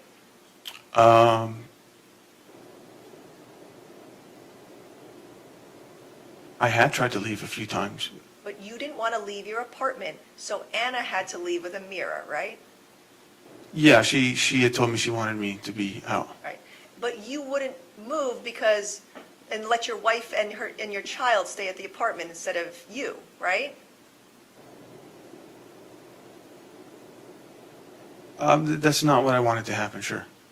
Right. So, but instead of giving your wife and daughter the apartment and you staying somewhere else, you let Anna take Amira and stay with friends while you stayed in the apartment by yourself, right? I asked her to come back many times, and I eventually did remove myself from the apartment. That was over a month later, right? Sure. Now, you testify that you were frustrated that Anna blocked you for periods of time, right? Yes. She had every right to block you because you were violent with her, right? She can do whatever she wants. Right? But that made you mad, right? Because, right? Yes. Because she wasn't respecting you, right? It wasn't about respect, it's because I felt like I was being shut out. Okay. And you, in fact, in September, had a sexual encounter with another woman, right? It was an attempt. You met Ashley Sanchez on the elevator, September 15th, right? Mm-hmm. Yes? Yes. Yep, she was crying, Mhm. right? She was 19, right? Sure. Yep. I didn't know her age at the time. But she told you she was 19. She did not. You heard her testify to that, right? Yeah, I did. She did not. We did not ever talk about age. All right, and you brought, as a 28-year-old at the time, right? You brought a 19-year-old to your apartment and gave her wine and cocaine, right? I offered, and she willingly and consentingly did it herself. I didn't bring her anywhere. I'm not saying you forced her, I'm saying you gave her wine and cocaine, right? Hey, hold on. Did you get, where did you get No, I need the answer. that? All right. Guys, again, one at a time, so next question. You gave Ashley Sanchez wine and cocaine, right? I offered it, and she took it herself. And you told her that you wanted to have sex, right? No, I did not. You kissed her in your apartment, right? After she had asked me if we wanted to have sex. You kissed her though, right? At some point, yes. Yes. Okay, you touched her body, right? We became intimate. You touched her body, right? Sure. Yes. Okay, you took off her pants and her underwear, No, I right? did not. And you had sex with her, meaning for some period of time, you put your penis in her vagina, right? No. You heard her testify to that, right? I heard a lot of things. Right? You saw how uncomfortable she was testifying, right? Objection, Your Honor, calls for speculation. Sustained it based on these observations. Ali is clearly agitated because he doesn't like the implication of this line of questioning. He doesn't like that the girl's age is being brought up, and that he gave her cocaine and wine, or that he supposedly cheated on Anna because it makes him look bad. But what really irritates him is the fact that the other party in this interaction testified against him, and gave a different version of events. Ali has shown that he has extreme control issues, and that if someone or something doesn't exactly align with his own worldview, it's either conspiring against him or simply not real. Anna's friends, his mother, and the evidence that he recorded himself is all proof of this. So the assertion that the 19-year-old that he had sex with testified and said something different than what he said is irritating him, In his opinion, her statements should be ignored, as they are clearly false, even though she has no reason to lie in this situation. You also used a vibrator on her vagina, right? I did. Okay. So you did multiple types of sexual acts with her that night, right? But I didn't have penetration sex. I'm asking you, you did multiple types of sexual acts with her, right? One. Okay. You were kissing her, touching her, using a vibrator, right? Sure. You're only claiming you didn't have intercourse with her, right? That's correct. And you told her at some point to take a shower, right? In the beginning, before any of that happened. You told her to... I didn't tell her, I offered it. Okay. You told her to use Anna's body wash, right? I gave her the only female body wash we had. So, Not exclusively. But you told her, oh, use that one, right? No, I just gave her body wash because she's taking a shower. And you lied to Miss Sanchez about your wife running out on you months prior, right? That's what you told her? No, I told her that she had left the house. Right, but you told Miss Sanchez that it was months prior, right? I don't remember Made it exactly. seem like it was a while ago, right? No, I'm pretty sure I made her clear that it was going on now. You started contacting her multiple times after that night, right? The only time I contacted her is to alert her that I had given her number to Anna. You heard her testify to multiple times where you reached out to her and called her to try to hang out and get dinner, right? I don't recall ever doing that. Okay.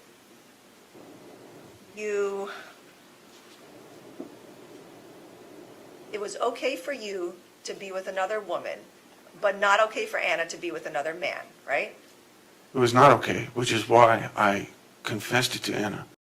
In the last video, we heard his testimony about how he, quote, confessed, unquote, his infidelity to Anna. For those of you who haven't watched the video, he only admits to sleeping with the 19-year-old after they got into a fight, and he deliberately used that to hurt her. He recorded the aftermath, which included Anna crying and repeatedly asking if he was being honest or just trying to hurt her. And while that recording played, he was smirking, still clearly happy that he was able to get a rise out of his deceased wife. He didn't confess to sleeping with someone else because he felt bad, or because he was racked with guilt. He threw it in her face, and told her that the woman he slept with was better than her in every conceivable way. But that's not how he views that interaction. As far as he is concerned, he tearfully admitted to cheating on Anna because he immediately regretted what he did. Despite the multiple text messages where he tried to get back together with Nikki, where she routinely rejected him and told him she wanted nothing to do with him, he wants the jury to believe that his own testimony is false, because it no longer serves him. Well, you did it, right? You were sexual with another woman during the time that you were married, albeit separated, right? This was something that just popped up. Yes or no? You were with another woman sexually while you were still married, albeit separated from Anna, right? Just We- on a compound. Days and time. Overruled. Do you understand the question? No, sir. Okay. I'll So- go ahead and rephrase. Sure. On September 15, 2021, it was okay for you to be sexual with Miss Sanchez, right? You did it. So that's two questions. Okay. You said, is it okay, and did I do it? Right. Whether or not it's okay, it's not okay, but to my understanding, Anna kept telling me to go see other people that were not together, and I argued against it. She continuously confused me about the situation of our marriage, and I was alone. Unresponsive. I'm responding. Let him finish. Let him. I'm responding. Are you done? No, sir. I just lost my train of thought. I have verbally let her know that I miss her and I feel lonely, and Ashley Sanchez and I, when we talked, we both made it clear we were both experiencing struggles within our own relationships. We both equally desperately needed some kind of companionship or some kind of, you know what I mean? So, But you were with another woman, but Anna couldn't be with another man, right?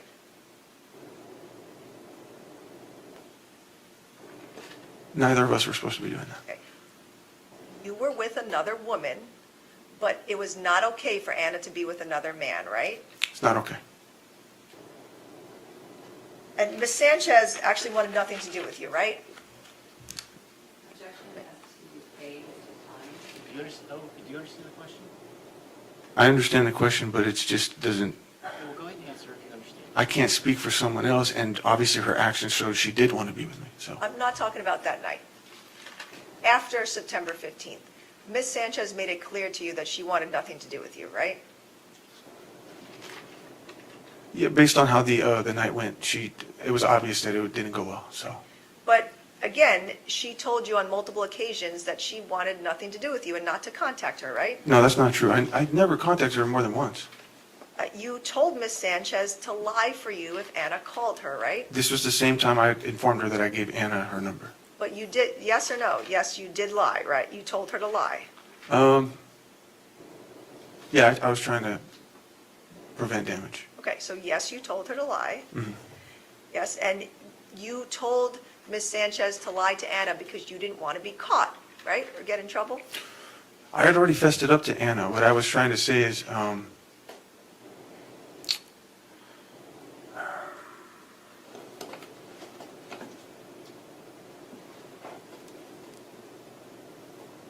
before I gave Anna her number, before I fessed it myself, I had believed that Anna found her Instagram. So I was already concerned that she would reach out on her own. So yes, I did at one point tell her to lie and deny any kind of contact whatsoever, but then eventually I fessed it up to Anna myself. At that point, her responses between Anna, it was completely her real responses. It has nothing to do with what I said. But you blatantly told somebody else to lie for you, right? Initially, And you actually didn't tell Anna the truth right away, right? no. And we went over already, there were multiple times where you lied to Anna and didn't tell her the full truth about Miss Sanchez, right? Yeah, in the audio recording. Actually, in multiple texts too, right?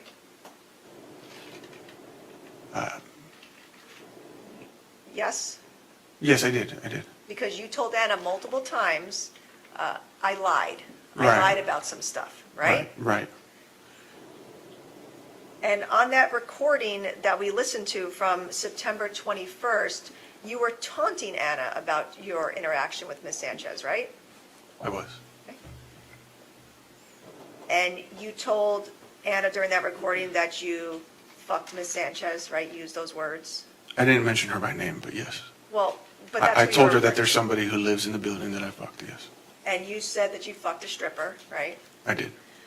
So of course Anna was upset with you during that recording, right? Which is what my goal was, to upset her. Because I had brought her from Claire's so that we could hang out for the first time in a while and to be good.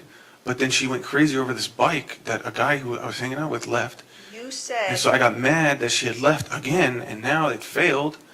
And so I was taunting her. I was saying very mean things.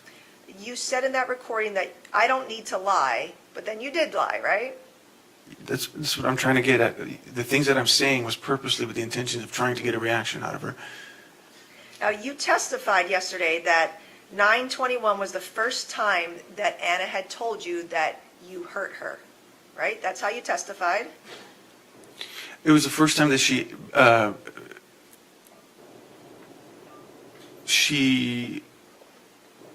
genuinely told me how much of an impact it had on her.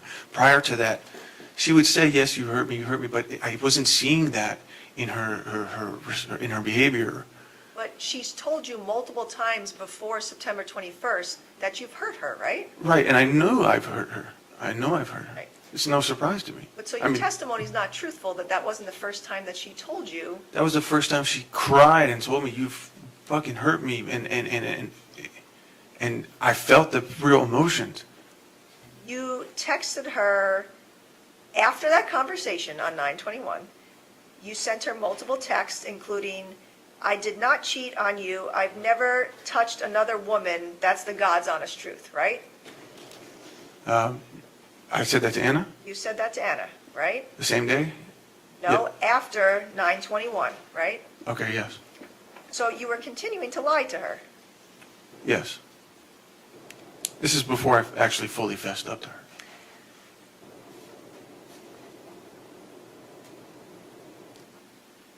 Right. I'm just going to go through these briefly. But you were shown a lot of text messages earlier, and basically read a lot of different messages about conversations you had with Anna, right? Yes? Yes. I just need you to answer out loud. Okay. On 9/22, you were asked questions about, or you talked about meeting up with Anna that night, right? Yes. Okay. But in fact, she was out, and you kept texting her show me respect me, please, right? Mm-hmm. So she ended up meeting up with you because you were demanding that, right? House for speculation as to why Anna did something. No, I'm asking him what he did. Yeah, overruled. Do you understand the question? She asked me why Anna met up with me. I can't answer that. No, I said, you demanded that she meet up with you, right? And you said that's why she did it. And that she should respect you, right?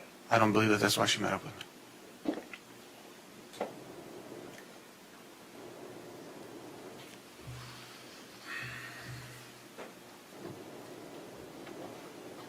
Actually, we can't have this conversation. All right, I'm sorry? I think there's something going on in the break. There's somebody in the audience taunting me. It's really distracting. Your Honor, there have been several times throughout testimony that there have been people talking in the audience. I think All right, we're well, looking let me address that right now. All right. If there's any instances of anybody in the audience that is distracting to anybody participating in this trial, I will have you removed. And if it becomes a bigger problem, you will be arrested. So let's just understand that right now, all right? Next question. Thank you, Your Okay, Honor. thank you. According to what we were able to find, the person who Ali claimed was taunting him was the family member of a victim, and they weren't taunting him. Rather, they were reacting to what he was saying in a manner that he didn't like. And in September, also on September 20th, you texted Anna that she was a homeless piece of shit, right? Yes, And a cunt and a bitch, right? sure. So there were multiple times throughout your text messages with her where you would treat her horribly, right? Yes. Now, that video recording that was played, the one about you having a conversation in the room and Anna was saying you were hurt her finger, right? Yeah. That was actually from September 22nd, right? The video recording? Yes. What do you mean actually? What was said about it before? So you testified that that was from the same night as the party, but it wasn't because you were referring to the party that had already happened in that recording, right? No, that was the night of the party because I was saying Luke's going to be there. Oh, Julia's going to. It's not an all-girls party. That was the night.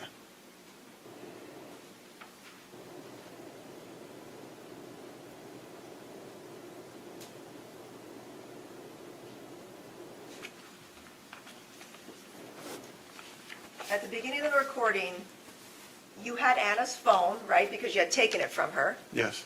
and she was just trying to get it back, right? This is the 22nd? Yes. Yes. You closed the door, and you kept her phone, and you kept looking through it, right? I was looking at text messages between her and Julia. Okay. And you said Marriott Marquis, that's the fucking place you had the birthday, right? So that birthday party had already happened. Right? I'm not sure what I meant by that because I've only been to the Marriott Marquis once, and that was for the night of Julia's birthday party. So there was another occasion where you hurt Anna's finger, No. right? That hurting my finger was when I closed the bathroom door. She pretended that her finger was in between the door. This is not some other Closed the occasion. door on her finger, right? And then it closed, right? I closed the bathroom door. Her finger was not there. It was fully sealed.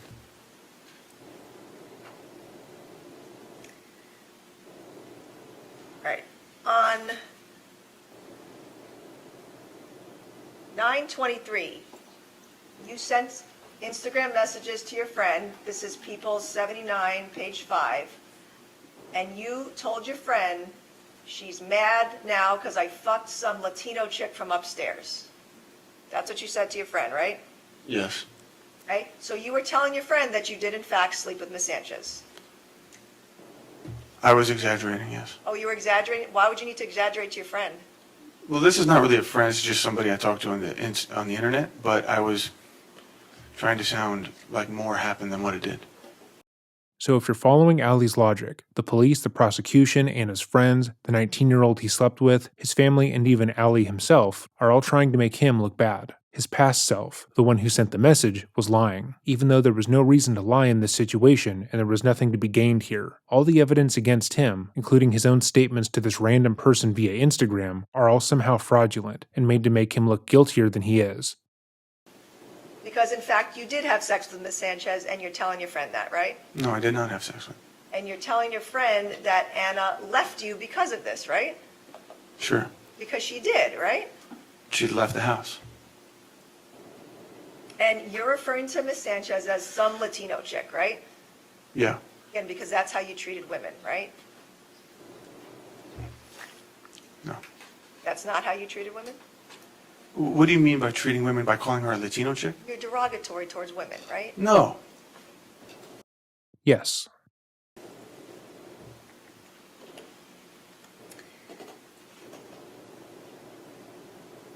On 9/26, you sent Anna a picture of a broken leg, right? Mm-hmm. You tried to pretend your leg was broken, I did. but it wasn't, It wasn't. because you were hoping that she would come comfort you. No, actually, I was trying to get her to unblock me so that I could communicate with her while I was in Miami. So you're lying and sending a fake photo to try to get in touch with her, right? I've had to do many extremely weird things to just try to get Anna's attention. Yes. Yeah, and you would often say that you wanted to hurt or kill yourself to get her attention, right? That actually was something I considered.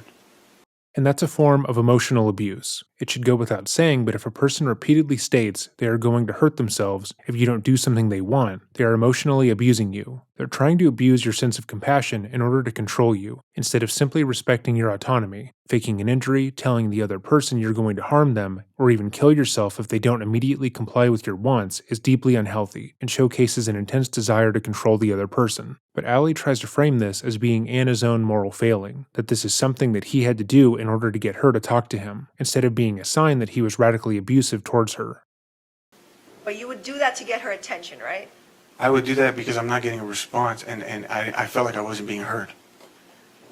And you asked your cousin Anthony Elias to say that, right? That you wanted to hurt yourself, and you wanted him to reach out to Anna and say that to her, right? Yes. Okay.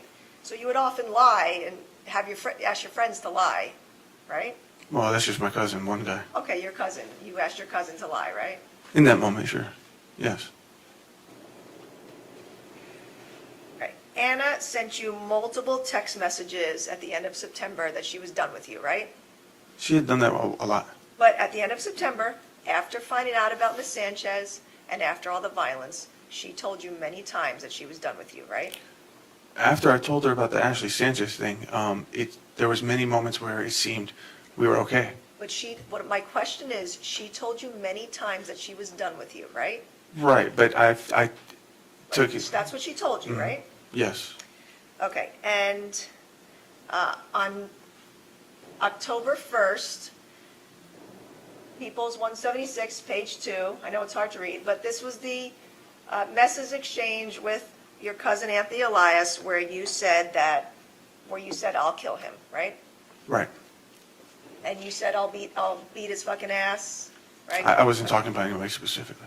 Right, but when you said, I'll kill him, you meant that, right? No. Because 3 weeks later, you did that, right? Sustained. Any man that Anna was with, you wanted to kill, right? Jesus Christ. No. Allie is attempting to make that assertion seem ridiculous or out of pocket, but he's on trial for murder. He did actually follow through with the murder he is talking about in the text message exchange, so the notion that the prosecution is in the wrong here is nonsensical. You started questioning her constantly after this date, right? Like all of October, you were... Yes, because I questioning was, her? yeah, sorry. Yes, I did, because I was concerned that she would do it out of revenge, or I had given her more of a reason to do that. And again, you were with another woman, but you did not want Anna to be with another man. I felt terrible about what I did, and I didn't want to do that. I wanted to be with my wife. She was not home for long periods of time, and she was telling me mixed messages. So you being sexually with Miss Sanchez is Anna's fault? No, but it's why I was vulnerable in that moment for that to happen. Right. Anna was not coming back to you in October, right? She never once came back to you. We met up very frequently. Right. physically, sexually in a marriage, right? She showed up a few times to the house. In fact, so there was a lot of text messages you were asked about. And on 10/4/21, Anna told you, we are not coming home, right? What day is this? 10/4/2021. She told you, so we are not coming home, right? She told you that, right? Sure. Okay, and she made statements that you're still Amira's dad, but that's as far as I go, right? Sure. Okay? On October 5th of 2021, you asked Anna, does that mean I'm your man? And she said, and no, Ali, right? Okay. Right, you know about all these text messages, right? I'm seeing him here. Yes. Right? But this is what Anna was telling you in October, right? Your Honor, can I have her removed in the audience, please? I don't know who you are. Her name is Alicia Juco. She's from the friend group. She's been taunting me every single time. All right, first of all, I'm not going to, I have not seen anything. But again, I'm going to reiterate this. If anybody does anything to interfere with this trial, I will have you put in jail. I'm being very serious about this. All right, next question. Again, Allie is deeply agitated here due to the line of questioning, as well as from the perceived taunting from Anna's friend in the audience. We can't see what is going on, but given that no one else in the room saw the taunting, I doubt any of that was actually taking place. But the assertion that Anna was genuinely trying to leave him is unacceptable to Allie. He attempts to shake off the claim, but when the attorney reads out multiple instances of Anna telling him she's done, that she doesn't want to be with him anymore, that their relationship is over, you see him begin to fidget more, shaking his head and adjusting his jacket. It's clear that he wants to lash out, but is trying to keep his composure. It bears repeating that he is on the stand in his own defense, and he thinks he's doing a good job, despite the fact that this is now the second time we have seen him get visibly agitated. He doesn't understand that this only makes him look more guilty. Okay, thank you. Anna told you on October 6th of 2021, I want you to have your own life, right? Yeah, she's told me that multiple times. She told you on October 6th, I'm literally telling you to move on, Yeah, she's told me this before many times. right? Even before the Ashley Sanchez thing, she told me things like that. Move on, go see other people. Not once in October are there any messages where she told you that she was in love with you, right? I don't think she said those words, no. Right. But she said she had love for me. Okay, but she told you specifically, I'll always have love for you, but we're not going to be together, right? She would say stuff and then flip-flop between. What she told you was, you're Amira's dad, we grew up together, we have a connection that way, but I am not in love with you, right? Right, but But that's what she told you, that's right? what she said. She says things like that, yes. Okay, Just like I say, oh, she's a shitty wife or whatever. But we say things to get under each other's skin. but But then our actions show differently.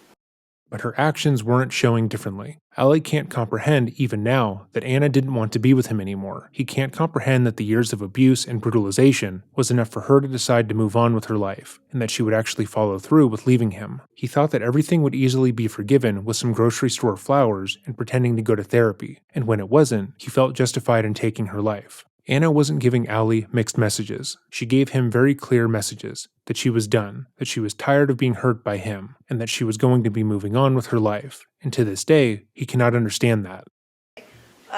there was not one time where Anna went to your apartment in October to have sex with you, right?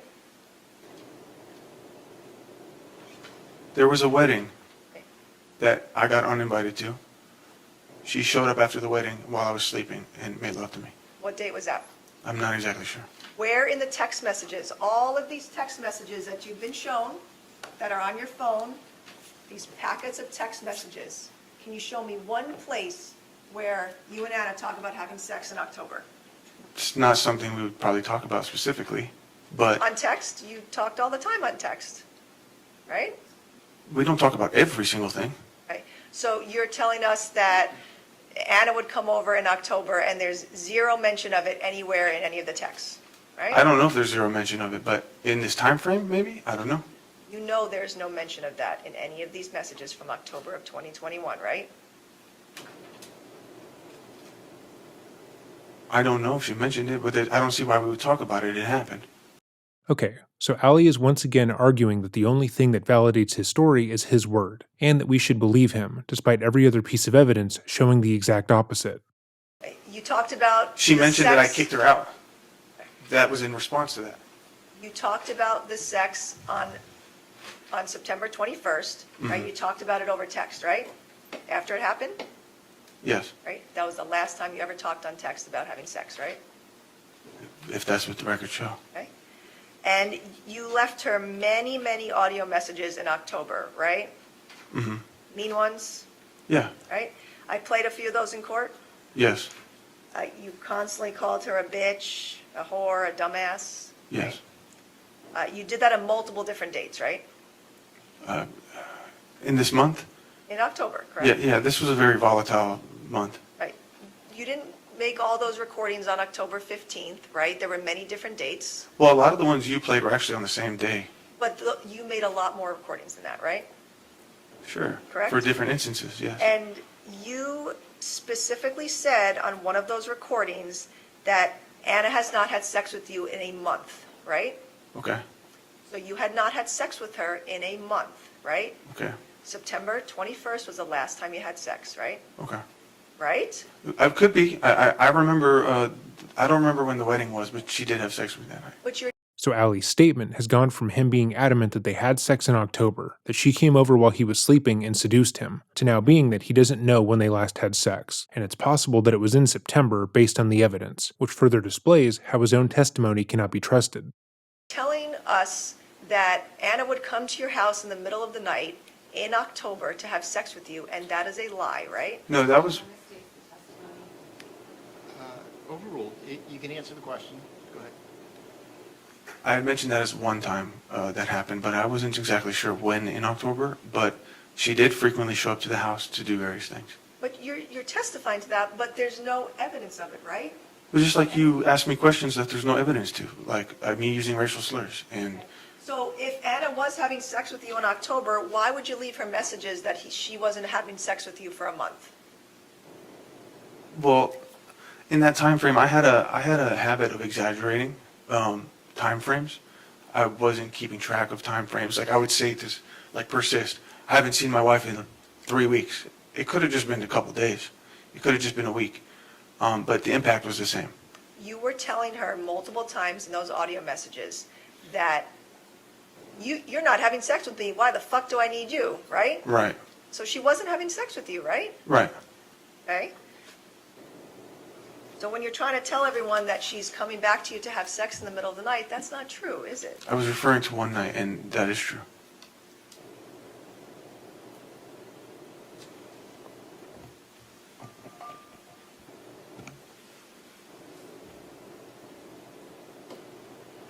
You mentioned that you made a couple of notes in your phone about not hitting Anna, right? Like about not wanting to hit her and to respect her and love her, things like that, right?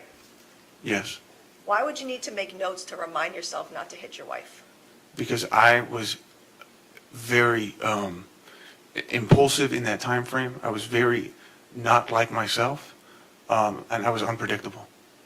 And my thinking patterns would change on a daily basis, maybe even in an hour basis. This is patently false. As covered in our last video, Ali had been abusive to Anna since they'd been dating while living in Osaka. He was seen abusing her on a number of occasions, and had been discharged from the Air Force because of it. He didn't begin hurting Anna because of his TikTok fame, or his use of cocaine. He hit her because he felt that it was acceptable in romantic relationships. So ask yourself this: if Ali believed that he was in the wrong to assault Anna, why has he continued to justify it throughout the court case? If harming her was outside of his character, why did so many people witness him doing it when he was sober? If he weren't a genuinely abusive person, who believed he did nothing wrong, why is he trying to argue her murder wasn't his fault? Ali's behavior speaks for itself, but he knows that that makes him look like a bad person, so he tries to insist that he feels differently, that he isn't such a bad guy, and that people aren't being fair to him. So you didn't know just to not hit your wife, you had to make a note about it? It's more so me admonishing myself. It's not that I didn't know. It's more like in that moment, it's like, you did that. You should feel ashamed. I'm berating myself. You treated her horribly in October of 2021, right? Because I felt horrible. You were demeaning and nasty to her on all those texts and voicemails, right? Yes. That's why she didn't want to be with you, right? I mean, there's a million reasons she says she doesn't want to be with me. 1 minute it's for the cheating. 1 minute it's for the physical violence. 1 minute it's for because I'm a cokehead. So it wasn't extremely clear to me what it was really happening with our relationship. But it was clear to you in October of 2021, based on all of her text messages, that she did not want to be with you, right? No, the only thing that was clear to me is that I'm confused about my relationship with her. She told you several times in October that she's scared of you, right? Yes. She told you several times in October that she was not safe with you, right? Yes. And in fact, you were sending messages back and forth because she had a talk with you about the fact that you were not going to be together anymore, right? Say it again. She had a conversation with you over the phone in October about the fact that you two weren't going to be together anymore, right? I don't recall this phone call. Well, then you had text messages about that, and you said, we talked about it being a good talk, right?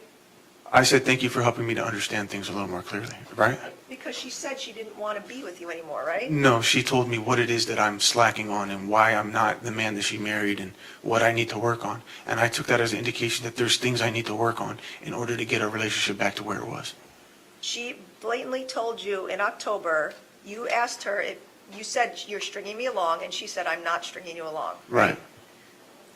But she was. But you talked about, When she says things like, you can't move away from San Diego, I'm going to because sustain that.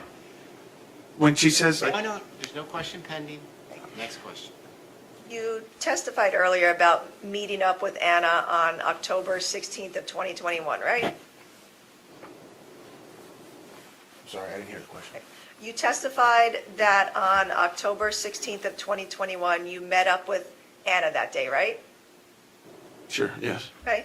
And in fact, the only reason she met up with you is because you texted her, hi, Anna, are you sleeping still? I was hoping to take Amira to Westfield UTC, right? Yeah, So this was you reaching out to her to hang out, not the other way around, right? yes. It usually is me that has to. Right, because she did not want to willingly see you, right? Sustained. Anna did not want to hang out with you, right, in Yes. October? There's occasions where she says, we're going to the dentist. Do you want to come with us? There's little family things that she would include me to. I was supposed to go pumpkin patch with her in October. I mean, when you look at certain things from a specific angle, you're going to get a specific side. But it's not just black and white. There's multiple layers to this. And 1 minute she told me she doesn't want me, but 1 minute she'll tell me she cannot, that I have to be within distance of her because I'm Amira's father still. So she's not giving me leeway to leave. And I would say, tell me what you want. Are you seeing somebody else so I can move on? I was giving her cues. Tell me what I need to want to know so that I can do this. Non-responsive narrative. I was begging her to give me. Overruled. The issue here is that Allie doesn't value having a relationship with his daughter outside of being with Anna, whereas Anna didn't want to take Amira away from him. Anna could not have been more clear in their communications that she was done with him. She repeatedly told him that she was moving on with her life, that she didn't want to be with him, that the relationship was over. Her only stipulation was that he stay in San Diego so that Allie could continue to have a relationship with Amira. However, Allie contextualizes those statements as being confusing because he doesn't understand why she would want him to be a parent to their daughter if they weren't together. He thought that if their relationship was to end, she would take Amira and he could live his life as if she never existed, that he would no longer have to show up and be a father because that didn't benefit him in any material way. Anna didn't want her daughter to feel abandoned, or that she'd been taken from her dad, so she tried to foster a healthy co-parenting relationship, which he now describes as her leading him on. He genuinely doesn't see that he is in the wrong for this, even though all their communication shows that he refused to listen to Anna, even when she explicitly told him she was done. Let's the next question. In none of those texts do you see anywhere where she, again, is telling you, I want to be with you, right? She wouldn't say that because we're already together. She would meet up with you so that you could see Amira, right? But she wouldn't have to stay, would she? But she would meet up with you so you could see Amira, right? On that date specifically, October, what is it, 16th? Right, but She didn't have to stay with me. There were times where she would bring Amira to see you, right? And drop her off. On October 18th, again, you were asked a lot of questions about what Anna said to you that day, but she specifically told you nothing's changed, Ali. She was referring to my behavior. She was telling you that nothing has changed, that she doesn't want to be with you, right? Maybe she said that, but maybe she meant that, but she says a lot of those things. It's common for her to say those things. On October 17th, you were the one that asked Anna to meet you for dinner, right? Yes. Okay. You wanted to see Amira, and you asked them to go meet you at that sushi place, right? I wanted to see Anna and Amira. Again, Anna did not initiate that dinner, right? It was you, Which is normal. okay? And she told you multiple times that night that she did not want to be married to you, right?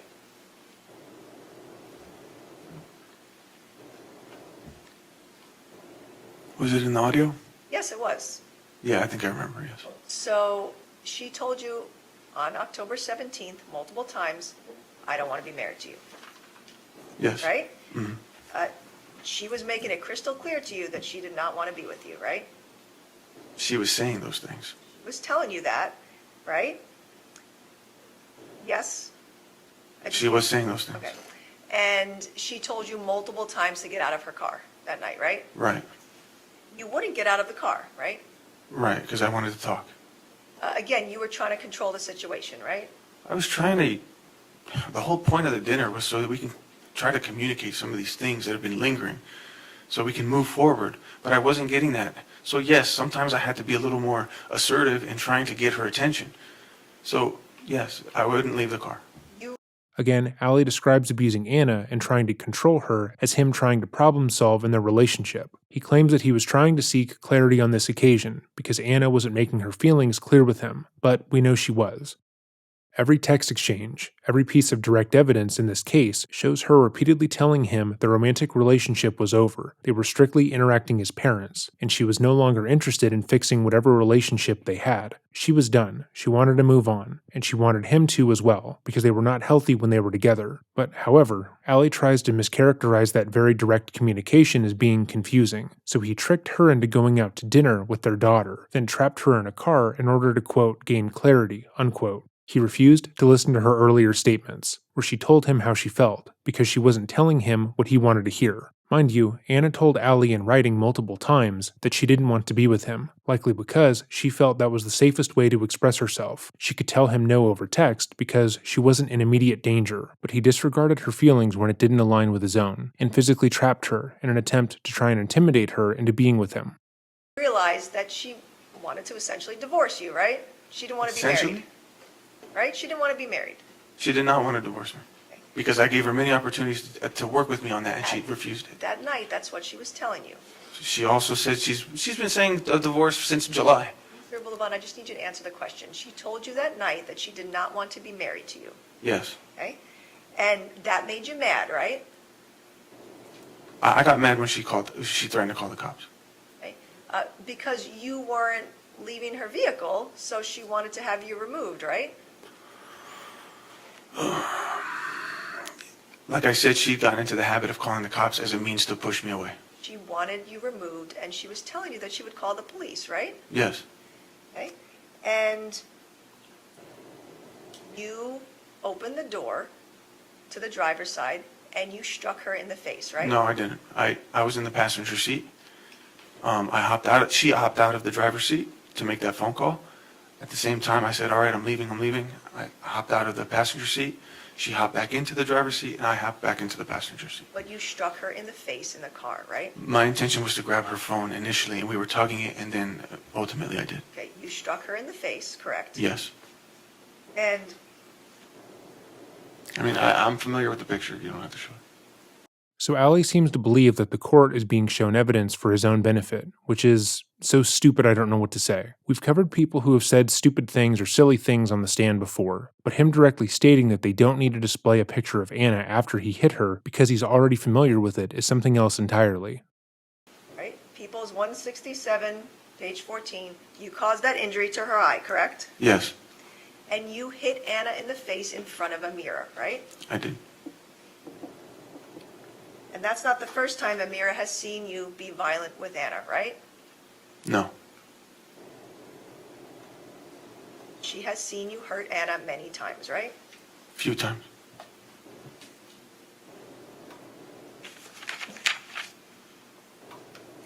Now, you could have stopped being violent with Anna in front of Amira the first time it happened, right?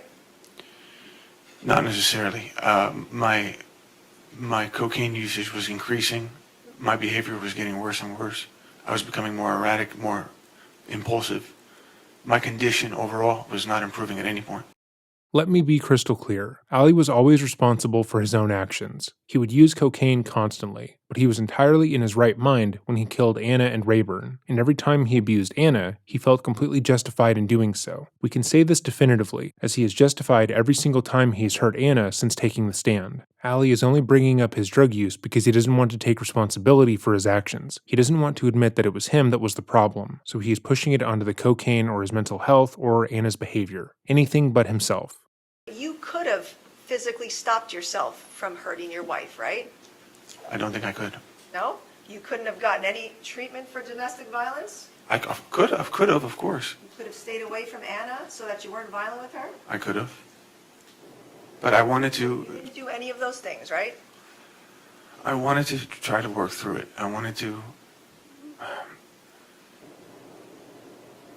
I'm not saying I wanted her to forgive me overnight, but I'm the type of guy that doesn't like to leave problems lingering. I like to just address it and try to fix it as soon as possible. First of all, he did want her to forgive him overnight, as he stated repeatedly that Anna talking about his abuse after the fact was unfair, and was holding it over his head unjustifiably. It's also apparent that he doesn't view getting help as fixing it, because he doesn't view the problem as being his aggression and controlling behavior in relationships. From Ali's perspective, the problem was Anna's behavior and not his. Had she been more receptive to him and allowed him to control every aspect of their lives, he feels like they wouldn't have had any of these issues. But that was not the case. By going to therapy, staying away from Anna, seeking treatment and medical intervention, he would have been fixing the problem. He would have been addressing the issue at the core, so he'd be able to fully function in his next relationship, whether that be with Anna or not. Ali wasn't a good person to be around in general. As we have heard, he didn't have any friends of his own. He was overly aggressive, and saw everything as a direct attack on his masculinity. He was so hypersensitive that he would create problems wherever he went, but always saw that as being the other party's fault. He didn't see himself as being that way, so he never got help. He blamed everyone else for their friendships coming to an end, even though he was the common denominator of all of it. His relationship with Anna ending could have led to him actually getting help, learning how to be a better friend and find some sort of community. But instead, all he took from it was that she was ungrateful and deserved to die. What I'm asking you, though, is you did not get any help to stop your violence on Anna. I tried to get help for my overall condition But you kept being violent with her up until October 17th, right? because my condition wasn't getting any better. Right, on October 18th, you had dinner with your cousin Louie, Yeah. right?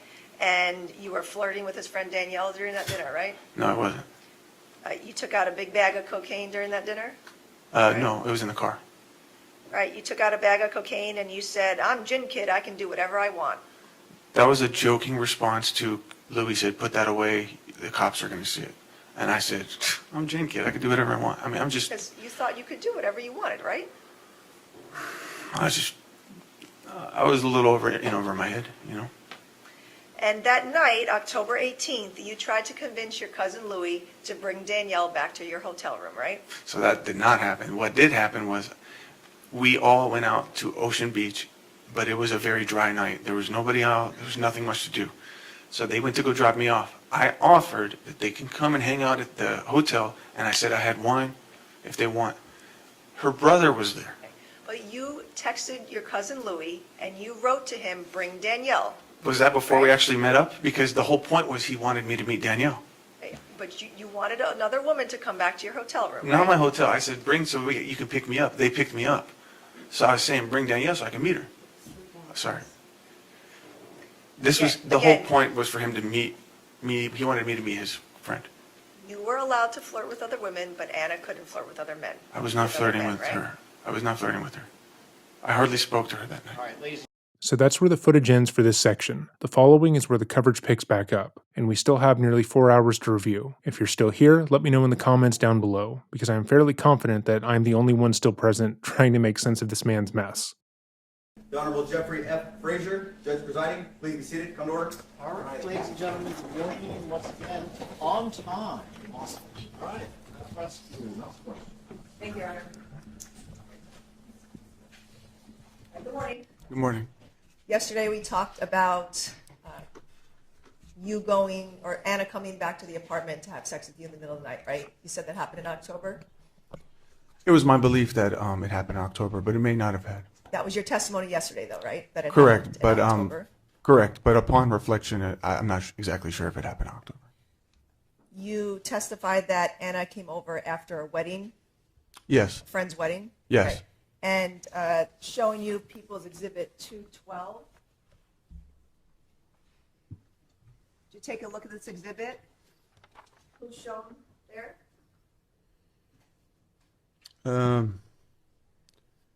Julia, Anna, and Alicia. Okay. And this was Anna going to her friend Christina's wedding on September 18th, 2021, correct? Yeah, that's what it says. Okay. So if she came over to have sex with you in the middle of the night, it was on that date, not October, right? Correct. It's a misunderstanding. And you said upon reflection, you mean upon seeing this exhibit? No, prior to me even entering the courtroom today.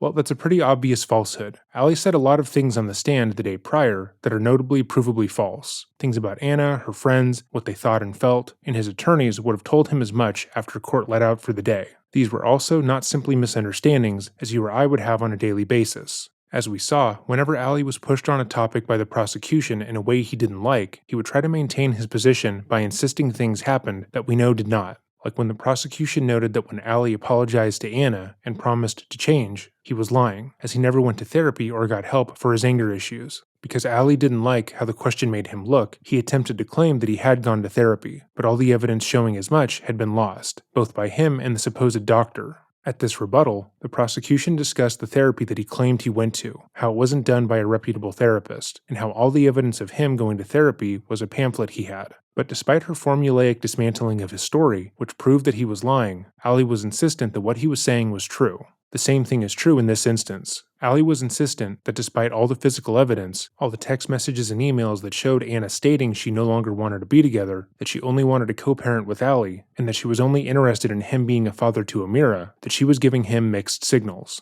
He alleged that she was doing things when they were together, like inviting him to go to a pumpkin patch with their daughter or asking if he wanted to go to the dentist with them, that made him think they were going to be together still. And when the prosecution pointed out that those were things that indicated that Anna only wanted Allie to act as a father, he claimed that Anna had had sex with him in October, but on a date he couldn't remember, and all the texts that he sent complaining about her not touching him were lies on his part. Allie didn't throw this statement out because he genuinely believed it. He again didn't like how the prosecution's line of questioning made him sound. He didn't want to believe that Anna was serious when she said how she felt, so he ignored it, and still is ignoring it to this day.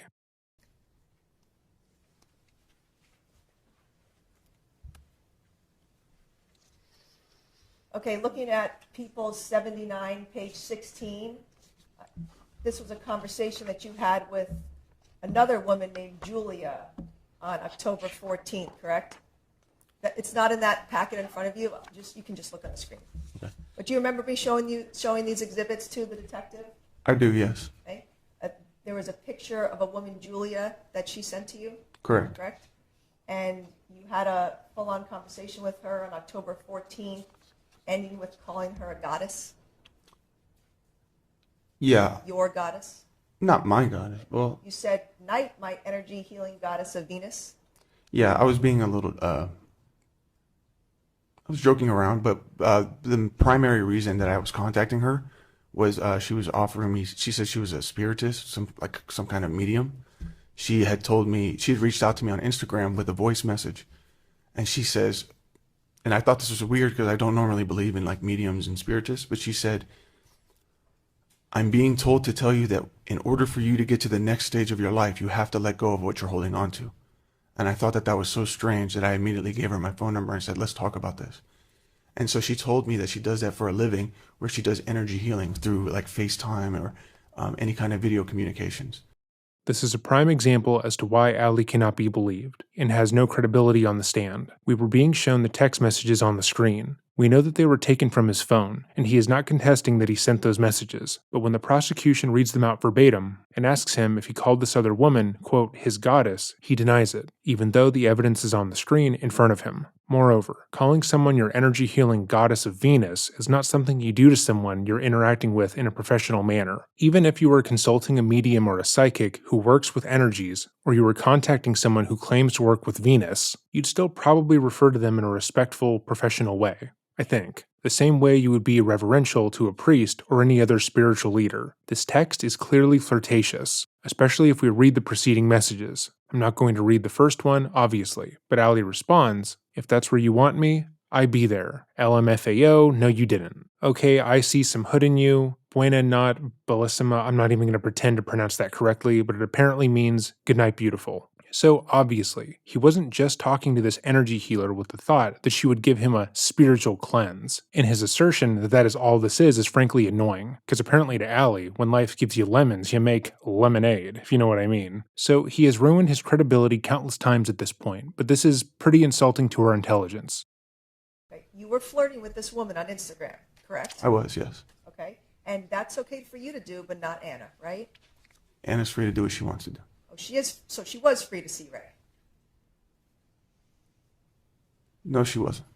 Again, this prosecutor is doing a great job in navigating Ali's lies and catching him out whenever he says something his actions go against. Ali has spent the majority of his time on the stand trying to assert that Anna was the problem in their relationship, that the abuse and violence he inflicted on her was just his way of solving their problems, and that she would still be alive had she been a better woman. He wants the jury and those at home to feel like he did nothing wrong in this situation, that he has been responsible throughout all of this, and that Anna was the one who couldn't make up her mind, despite all the evidence to the contrary. And all the evidence in this case clearly shows that that is not true. If there were any jurors who were on the fence about whether or not to believe him, moments like this shut the door on that altogether. You just said she was free to do what she wants because you were separated, right? You asked me if Anna was free to speak to other people.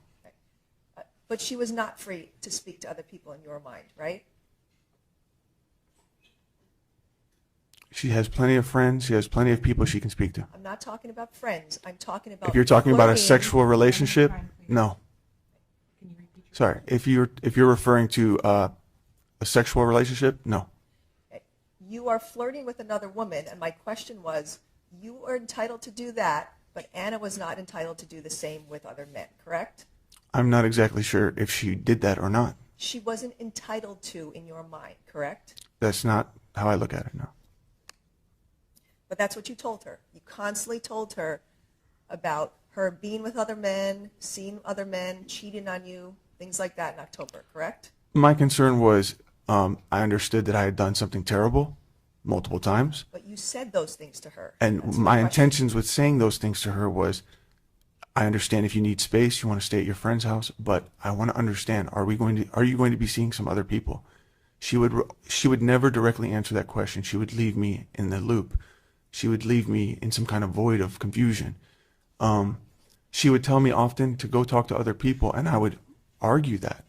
But these like flirtations conversations, or like Ashley Sanchez, these are moments of my loneliest moments. These are moments where I was hurting and alone, and I'm not sure what the status is of me and Anna's relationship because I'm confused. But again, you were allowed to do these things, flirt with other women and be with other women, but Anna was not free to do that with other men, correct? I don't know whether or not she was doing that with other men, but I'm if she asking did, in your mind, she was not free to do those things with other men.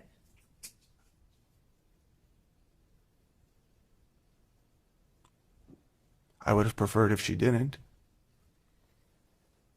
Pausing for just a moment, but ask yourself, why do you think Anna didn't inform Ali about her new relationship with Rayburn, based on all the evidence that has been presented, both from the defense and the prosecution, showcasing how quick Ali was to violence, and how he just admitted the day before to trapping Anna in a car with him, hitting her in the face during a family dinner after she had broken up with him and told him she wanted to move on, why she wouldn't feel safe enough to tell him that she was in a new relationship. Ali was emotionally volatile. To him, they were just taking a break but still together. All the texts, voice notes, emails where Anna said she was done, that she was tired of the abuse, that was her just being a stupid, spiteful bitch. He said it himself. She was giving him mixed messages, even though all the messages we have been made privy to are her telling him that she's done. She doesn't want to be with him, that the relationship is over and there is no hope of reconciliation. Him saying that he was getting mixed messages is like saying a stoplight looked green. Anna knew that if she told Ali that she was with someone else, it would likely lead to her death. Ali barely stopped himself from killing her when they were together, and if she were going to have to keep him in her life for Amira's sake, she would have to move extremely cautiously, and for the most part she had. Ali only became aware of her new relationship after he stalked her and placed a listening device in her bed.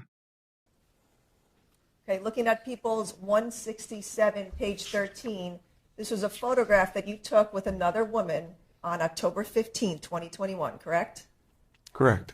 And then you rubbed this photograph in Anna's face, correct? I did. Yep, you sent it to her, and then you left her a nasty audio message about this woman, correct? Moving on with this woman. Right. That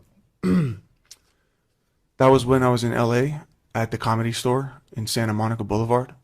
I'm not asking for an explanation. I'm asking you, you sent this to Anna, and you were free to take pictures and flirt with other women, correct? So I had told Anna that this is somebody that I'm seeing, but that was a blatant lie. I was just trying to hurt her feelings. I was just trying to get under her skin. That is just someone who recognized me and just took a picture. Her boyfriend was right there. Right. This is another attempt for you to be controlling over Anna, correct? It's another attempt of me trying to vent my frustration of how things are going between me and Anna. And often during your marriage to Anna in 2021, you were degrading to her in front of her friends, correct?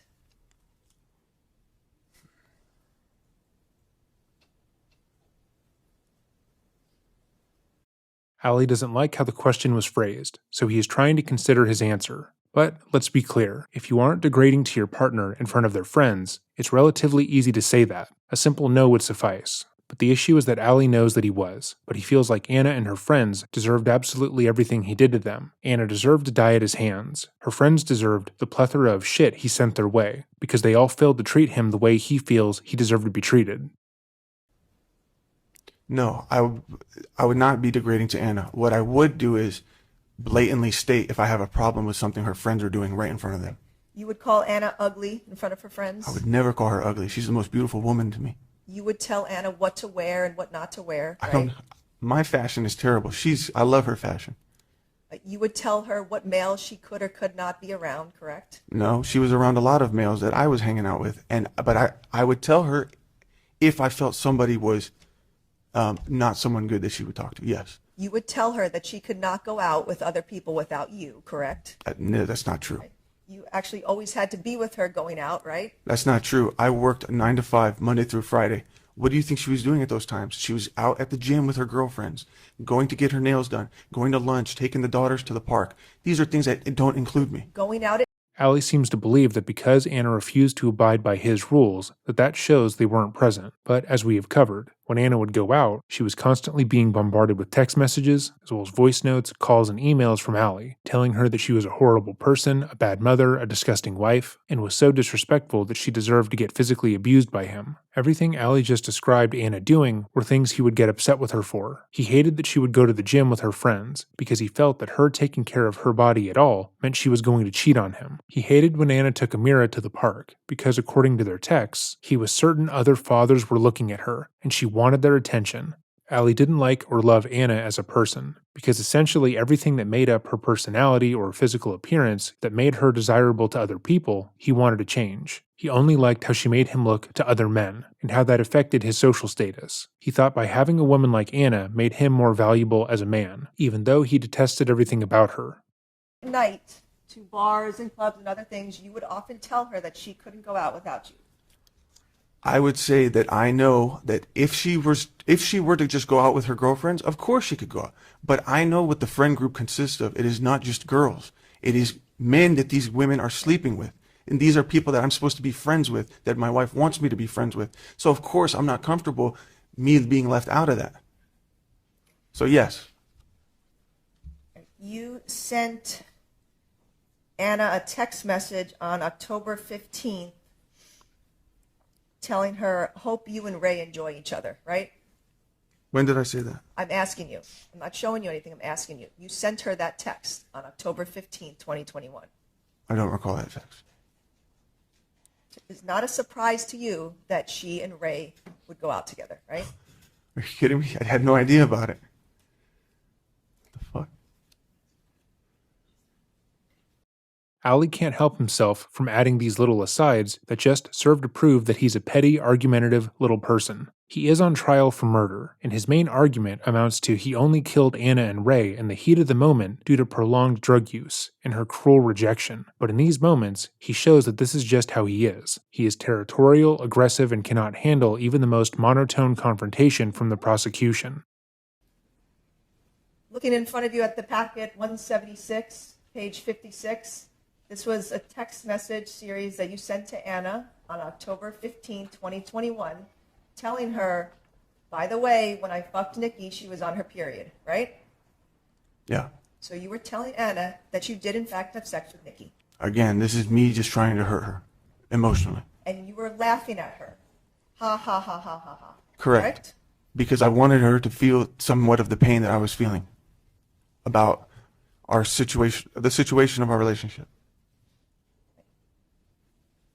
There's multiple text messages that Anna sent you, including October 18th, 2021, where she said to you, I don't love you. Correct? Sure, yeah. Multiple times. In those days before the shooting, correct? Right. But she also has told me that she does love me. I'm asking you. Okay, and I'm telling you. It's in none of these texts, correct? Not specifically in those texts, no. On October 19th, you were harassing her. See, this is People's 176, page 41. You were harassing her and telling her you're coming over to the apartment, and she told you to leave her alone. This is harassment, right? Yes. You texted her that, right? Sure, yes. That she didn't want anything to do with you, and you just kept badgering her, correct?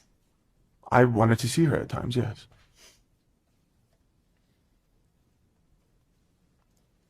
Okay, on October 20th of 2021, you left an Instagram voice message for a user named Mediterranean, correct? Sure. You heard that recording that I played in court, correct? Was it the one that says, I don't know what I'll do, I'll go to jail, bro, or something?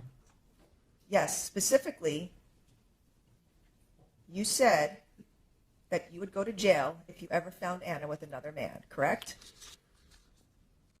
Ali's gearing up to defend this statement with what is sure to be a great explanation, but let's break down why this is obviously damning. Throughout his testimony, he has tried to assert the fact that Anna was the problem, that when she said no, he knew she meant yes, but she was acting like she meant no, so he was confused and so on. That had she been more direct with her feelings, he would have respected her more and moved on from the relationship in a healthy manner. And while that's obviously not true, his entire defense rests on the fact that he wouldn't have killed her if not for her callous rejection and his drug use. But this text message shows that in the time leading up to the murder, he was telling others that if she moved on, he would kill her. Minutes before, we watched as he earnestly claimed that Anna was toying with his emotions by not outright stating she was in a relationship. That had she told him she had moved on, he would have taken her advice and not continued to harass her, which is obviously a lie.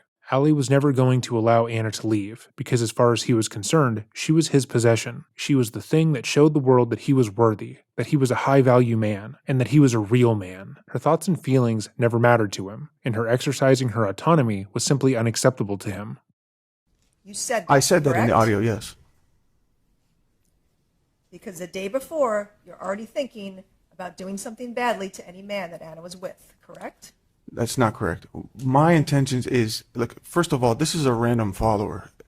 You have to think about what position I am in life where I'm reaching out to strangers for help about relationships or coping. Didn't have anybody to reach out to. I was completely cut off from all my friends in San Diego. My own family cut me off. And the only person I had to rely on for information about my relationship was Anna, and I didn't have access to her. She wasn't communicating with me efficiently. Now, another thing is I would reach out to these guys who'd say that they at some point have experienced something similar. So that's why I would say things. I think in that audio I said, see, that's what pisses me off. I feel like we can't fight for our relationships. That's how I felt like. I felt like I was being pushed out of my own relationship. And you felt And you felt that you would go to jail if you ever saw Anna with another man. That's Look, what you said, correct? I said that, but what does that mean? I mean, it doesn't say anything about me wanting to end someone's life. It just says I'd go to jail. Maybe I'd go crazy and punch somebody. I mean, this is something my dad used to say a lot, and But I you just say it. didn't punch Ray. You shot him, correct? I didn't even know Ray was involved until I walked in. All right. Multiple times, Anna told you she wanted a restraining order against you, correct? It was an empty threat. Okay. On multiple dates in September and October of 2021, Anna told you she wanted a restraining order against you. She also told me she actually got one. She told you she wanted one, correct? She told me she actually got one. She wanted a restraining order because you were abusive to her, correct? No, because I've had instances where I was physical with her.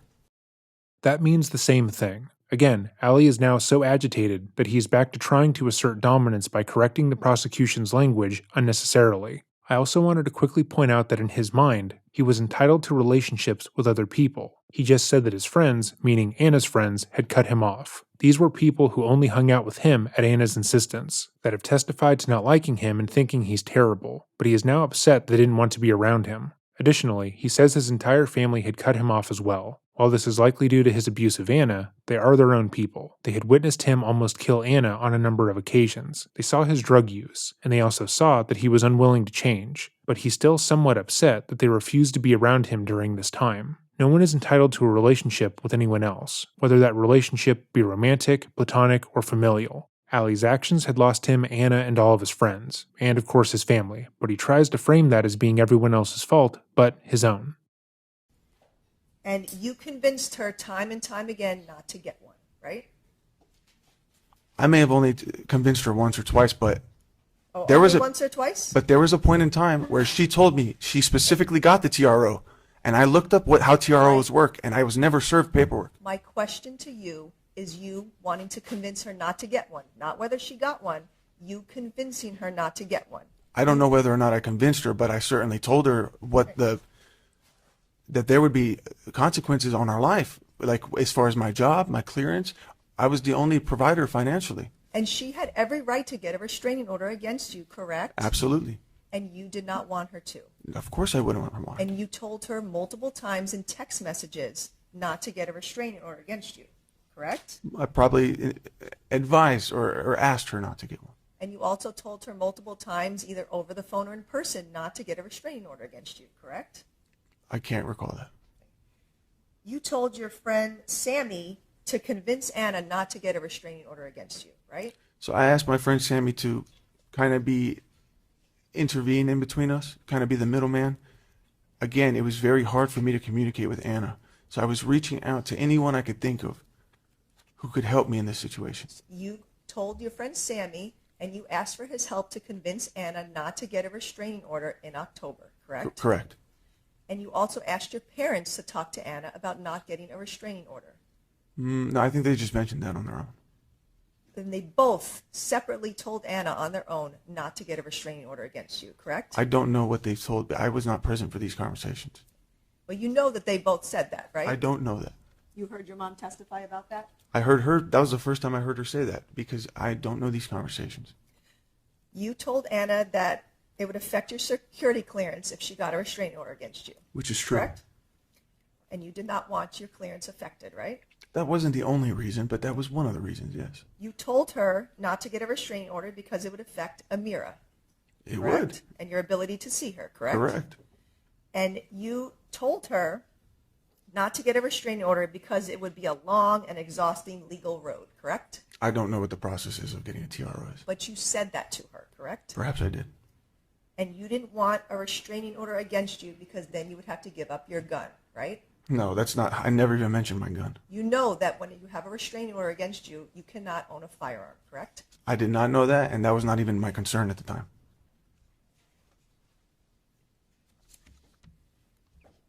Right. Yesterday you testified about your friend Chris Faison visiting you, right? Correct. At your apartment.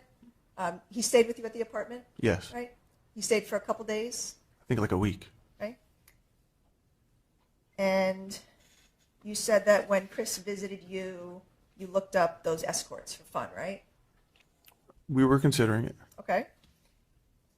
And so you were considering getting an escort for yourself? At first, it was me helping him to get one, but then I played with the idea. Okay. So that was okay for you to do, get an escort, but Anna couldn't do the same, right? Well, you're so convinced that we were separated, are you not? You cannot ask me a question, What's wrong about that? Anna wasn't with me, right? right? So, but it's perfectly okay for you to sleep with another woman, but Anna could not do the same with another man, right? I have not slept with another woman. I massaged another woman. I'm talking about the escorts. It was okay for you to We get never an escort. hired anyone. You have to wait till I finish my question. Okay. It was okay for you to go out and get an escort and have sex, but Anna could not do the same with another man, correct? Neither of those things happened. And you told us that Chris was concerned about messages from the cartel. No, it was a spam, or it was a scam text that he received. One of the numbers on that escort website, I forget what it was called, triggered a scam. It also happened to me too. Okay, and so this happened while he was with you at your apartment? You got this scam text? They contacted him while he was with me, but they contacted me after he had left. Okay. They sent the same photos. And Chris Faison visited you in San Diego on October 1st of 2021, correct? I believe, yes. Okay. But you started searching for escorts on September 6th of 2021, right? Have I? Take a look at People's 176, page 57. These are the web searches from your cell phone. There's a page in front of you as well, page 57. You started searching for escorts on September 6, 2021, correct? Try to remember what I was doing at that time. Okay, it's not about remembering, it's about looking at the exhibit. These are the web searches from your cell phone. You were searching for escorts on September 6th of 2021, I don't recall doing that. correct? It's there, but I don't recall doing that. And Chris Faison was not visiting you then, right? No. And then turning to People's 176, page 58. This is another list of searches for escorts on your cell phone, correct? Sure. And this is from September 14th of 2021, Okay. right? And this is the middle of the night. This is minus 7 hours, so about 3:30 in the morning. Over and over again, you're searching for escorts, correct? Okay. Correct? Yeah, sure. I was alone. And People's 176, page 12. This is another list of you searching for escorts on October 2nd of 2021, correct? That would probably be the night when Chris was there. Okay. And then looking at People's 176, page 59, this is another list of you searching for escorts on October 11th, 2021, correct? Correct. So there were at least 4 different dates that you in your phone searched for escorts while you claim to be in love with and married to Anna, correct? That's not even relevant. My love for But- Anna doesn't change the fact that I was lonely. I was very lonely. She was not in the house. She was gone. She was confusing me about the status of our relationship. I have needs, but I looked them up, but I never hired one. There's no evidence that I hired one ever. And then you talked to your friend Gene about getting a prostitute, right? No, he told me about some massage parlor apparently in San Diego that they go the extra mile if you pay them extra. And Again, He's the one who told me about This that. is all okay for you to do. you have to but understand, not I was for Anna. I was confused about where the hell I was in my relationship.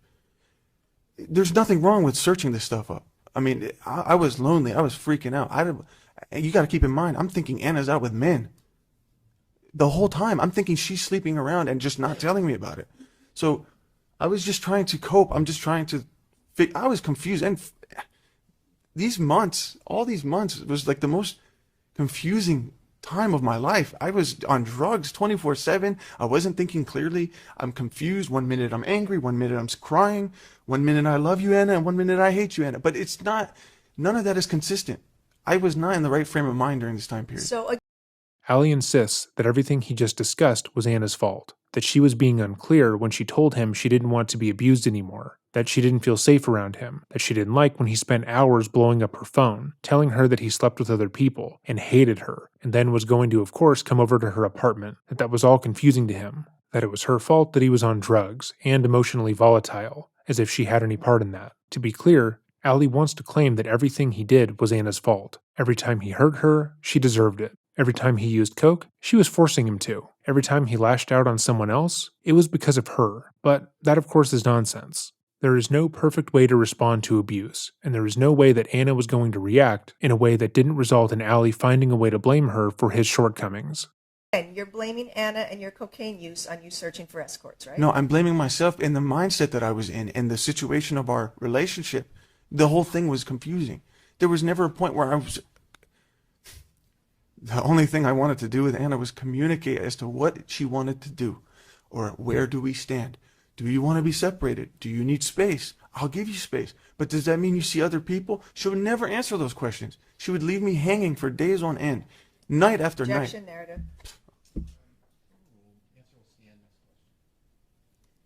Okay, let's talk about some of your other web searches. People's 176, page 13. You did multiple searches for audio monitoring and how to plant a listening device, correct? I did actually. And you looked at many different websites with different audio monitors, correct? Yep, and I looked for websites that I could purchase devices, but I found nothing. Right. And you read about how to use a cell phone as a listening device, correct? Correct. Right. You read about how to put a bug in a cell phone, correct? I don't know if the word bug was the we used, but I was looking for a way to monitor somebody else's cell phone, yes. You looked at different stores like B&H to purchase audio surveillance, right? I'm not exactly sure the websites I went to, but I was just trying to see what's available, how they work. But anything that I even remotely came across had this weird complication via the other phone has to download this feature first, or you have to be within 50 feet of. I was trying to find out the truth about what Anna was up to and what was our relationship. So yes, I was looking these things up, but ultimately I didn't find anything that seemed to work, so I dropped the idea. You looked it up. Saying he dropped the idea is crazy, when he just testified to placing his daughter's iPad under Anna's bed with Discord on in order to spy on her. He objectively didn't drop the idea, and this assertion that he did is ridiculous. But what's also notable is that he is not ashamed of what he did here. He is vehemently defending these searches as if they didn't show premeditation, and stands by what he did in this situation. For hours and hours upon hours, correct? I can't confirm that. You read an article about husband turned into stalker and planted spy devices in ex-wife's bedroom, correct? So that article, I did not look it up specifically, but it was a related search result when I was looking for these devices. You clicked on that I clicked on it. Why? Correct. Yeah, I'm sorry. I clicked on it, yes. Why? Because I just wanted to see what did he use? What method did he? Because I couldn't find a way to do it. So I was just curious to see how he did it. You wanted to spy on your wife, correct? I wanted to discover, is she seeing somebody? And you made sure to make a plan to catch Anna with another man, correct? No, I was not successful in conducting any kind of plan. I had searched into it to see if there's anything I could use. Ultimately, I was unsuccessful. Well, you did find a plan. It was Discord, correct? It was not until the day of, in that moment, through all that chaos when I'm trashing the apartment and I see she's lying, that I just had that idea. Because if I had that idea beforehand, I would not have searched for these things. It just came. So if you're having a hard time following along, when Allie was searching online for the exact way he would go on to stalk Anna, he was unsuccessful, even though he would go on to place a listening device in the home without her knowledge, the way those articles stated. All those stories going over other people's crimes gave him no tangible ideas and didn't show premeditation, the same way when he said he would be in jail if he ever found Anna with another man to a follower. This of course doesn't show premeditation because he was just kidding. All the evidence that makes him look guilty is either a joke or completely unrelated, and he's genuinely trying to convince the men and women of the jury that the prosecution's evidence, which he created himself, is being misconstrued. Okay. October 17th of 2021, this is People's 176, page 15. You searched for chopped bodies, correct? I did. And you searched for decapitated heads, correct? Right. Okay. And the searches that you were doing were at 10:30 p.m. after that dinner you had with Anna, correct? Do you see where it says decapitated head cartel? I asked you a question. You did these searches right after that dinner you had with Anna where you punched her in the eye, correct? I may have, but it's not related to the dinner. This is just me back when I'm at my home, coked out of my mind, reviewing things that I've been thinking throughout the whole month, like what happened with Chris, the text messages I'm getting. So I just happened to think about it. Like, let me see if I can find those damn pictures. Okay, so it's an hour and a half after you hurt Anna, you were searching chopped bodies, I don't and that know was the related to something that happened weeks prior? I don't know the time frame, but those text messages that I got, the same scam, happened to me very recently. You told us that Chris showed you that scam text when he was visiting at the beginning of October, correct? It happened in front of me. Right? But weeks later, you're searching for chopped bodies and decapitated heads. Because right? that's when it happened to me. I wanted to see if these are fake. It was pretty scary how they listed the 10 most closest members of my family. So I had an idea it was a scam, but at the same time, I'm thinking, well, maybe I should not take this lightly. You were mad at Anna after that dinner because she told you over and over again that she did not want to be married to you, correct? You were mad at Anna.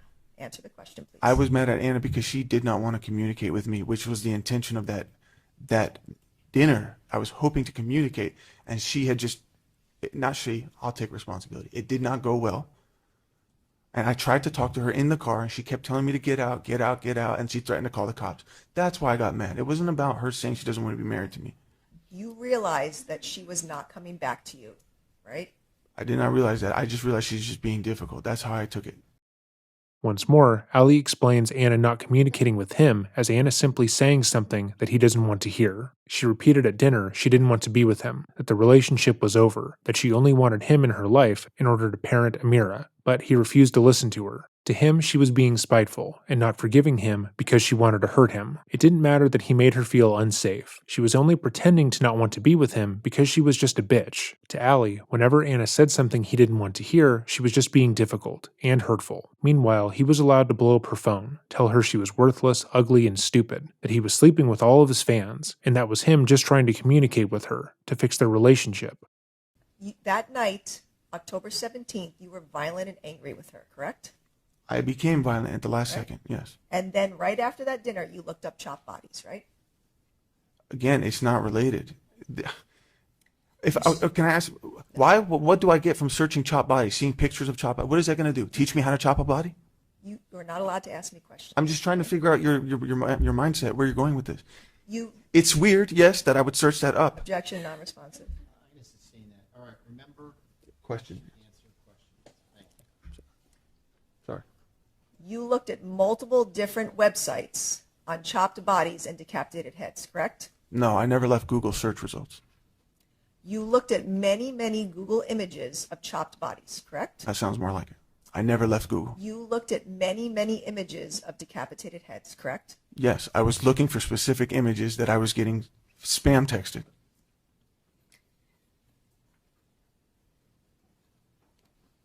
On October 18th of 2021, you were conducting research on your phone, looking at the profiles of other women, correct?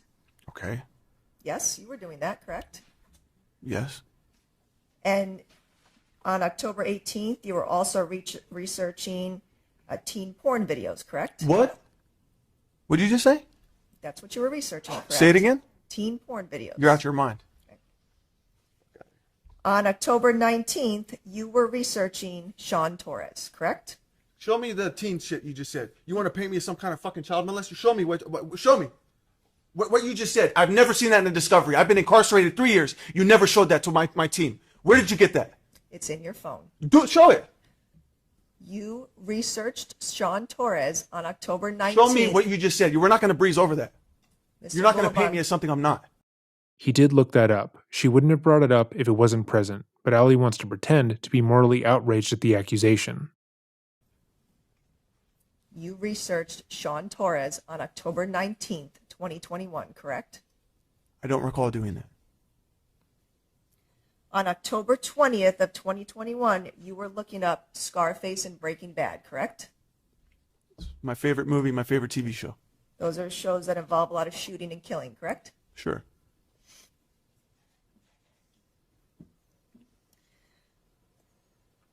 All right, and you told us yesterday that you were searching trash cans to put a trash can on Anna's profile picture on your phone, correct? Yes. And you said that you did that when you were in the apartment and you were mad that she wasn't home, right? I was mad that she lied to me. Right. So what you said was you were researching or you were looking up those trash cans while you were inside the apartment, correct? I believe so. Right. And then you assigned that trash can photo to her profile while you were still in the apartment? Yes, it might have been some point that day, but I don't remember if it's exactly in that moment.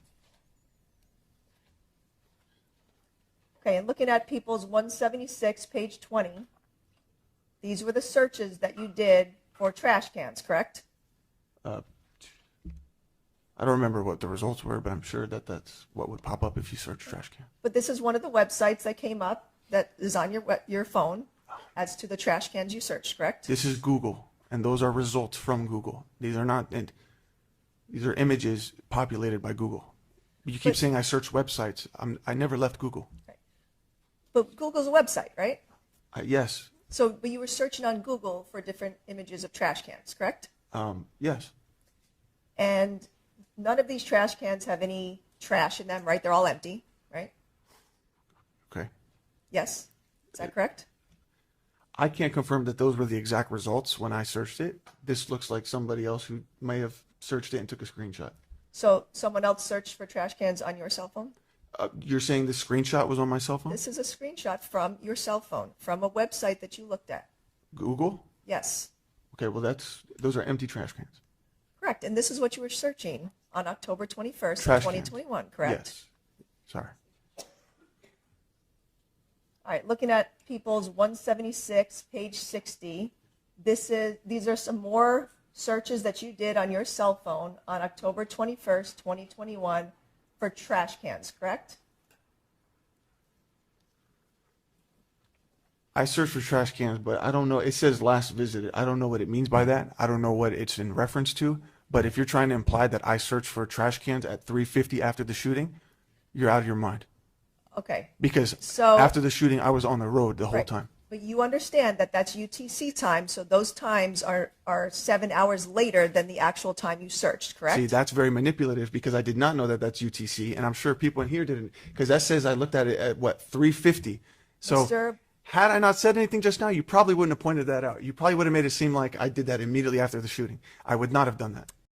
That's not manipulative, because she didn't say that. She clearly stated that these searches were done earlier in the day, prior to him thrashing Anna's apartment, when he had the brilliant idea to change her profile picture to a trash can. But at least he feels like he one-upped the state's lawyer. What's shocking about Ali's demeanor during his time on the stand is that he obviously thinks he's besting the prosecutor, that he's wiping the floor with her in all of her stupid questions. But that cannot be more untrue. He has managed to look unhinged the entire time, going off on random tangents, being caught in multiple lies, and being unable to keep his narrative straight. But he is completely unaware of this fact, which is interesting to behold. So, behold. Mr. Abulaban, I'm asking you about these searches that are on your cell phone. I did look for trash cans, but it was not at 3:50 p.m. I'm not PST. saying it was. Why, but I'm sure these you are- would have if I had not said anything. These are searches from your cell phone, correct? You did all of these searches, looked at all of these different websites, correct? Again, these are not different websites. I was on Google. I did one search of trash cans, and these are various different images who have their own individual links. Correct. But I did not click on any of them. But you looked at different Google's image sites for trash cans, correct? Right. So like when you click on a picture on Google, it'll pop up bigger, and then you can just you can keep swiping. They each have their own individual URL link, but that doesn't mean I went on the actual website. So that's what that is. Okay. And you did these searches. The very first search for the trash can was starting at 8:50 a.m., correct? That sounds about right. So when your phone pulls up UTC, The actual time is 7 hours earlier for Pacific time. You know that, correct? I learned that during this trial. Right. And in fact, the defense had your own exhibit with the trash cans also showing the time of 8:50 that you searched for trash cans, correct? Which would be around the time that I went to go visit Anna. You were not in the apartment at 8:50 a.m., correct? Okay. I said at some point that day, I got mad at Anna and looked up trash cans. That's not what you said. I You did. said you did the searches of trash cans while you were in the apartment, but you started searching for trash cans at 8:50 a.m. on October 21st, correct? Perhaps I did. Okay. But I was mad about the roses. Oh.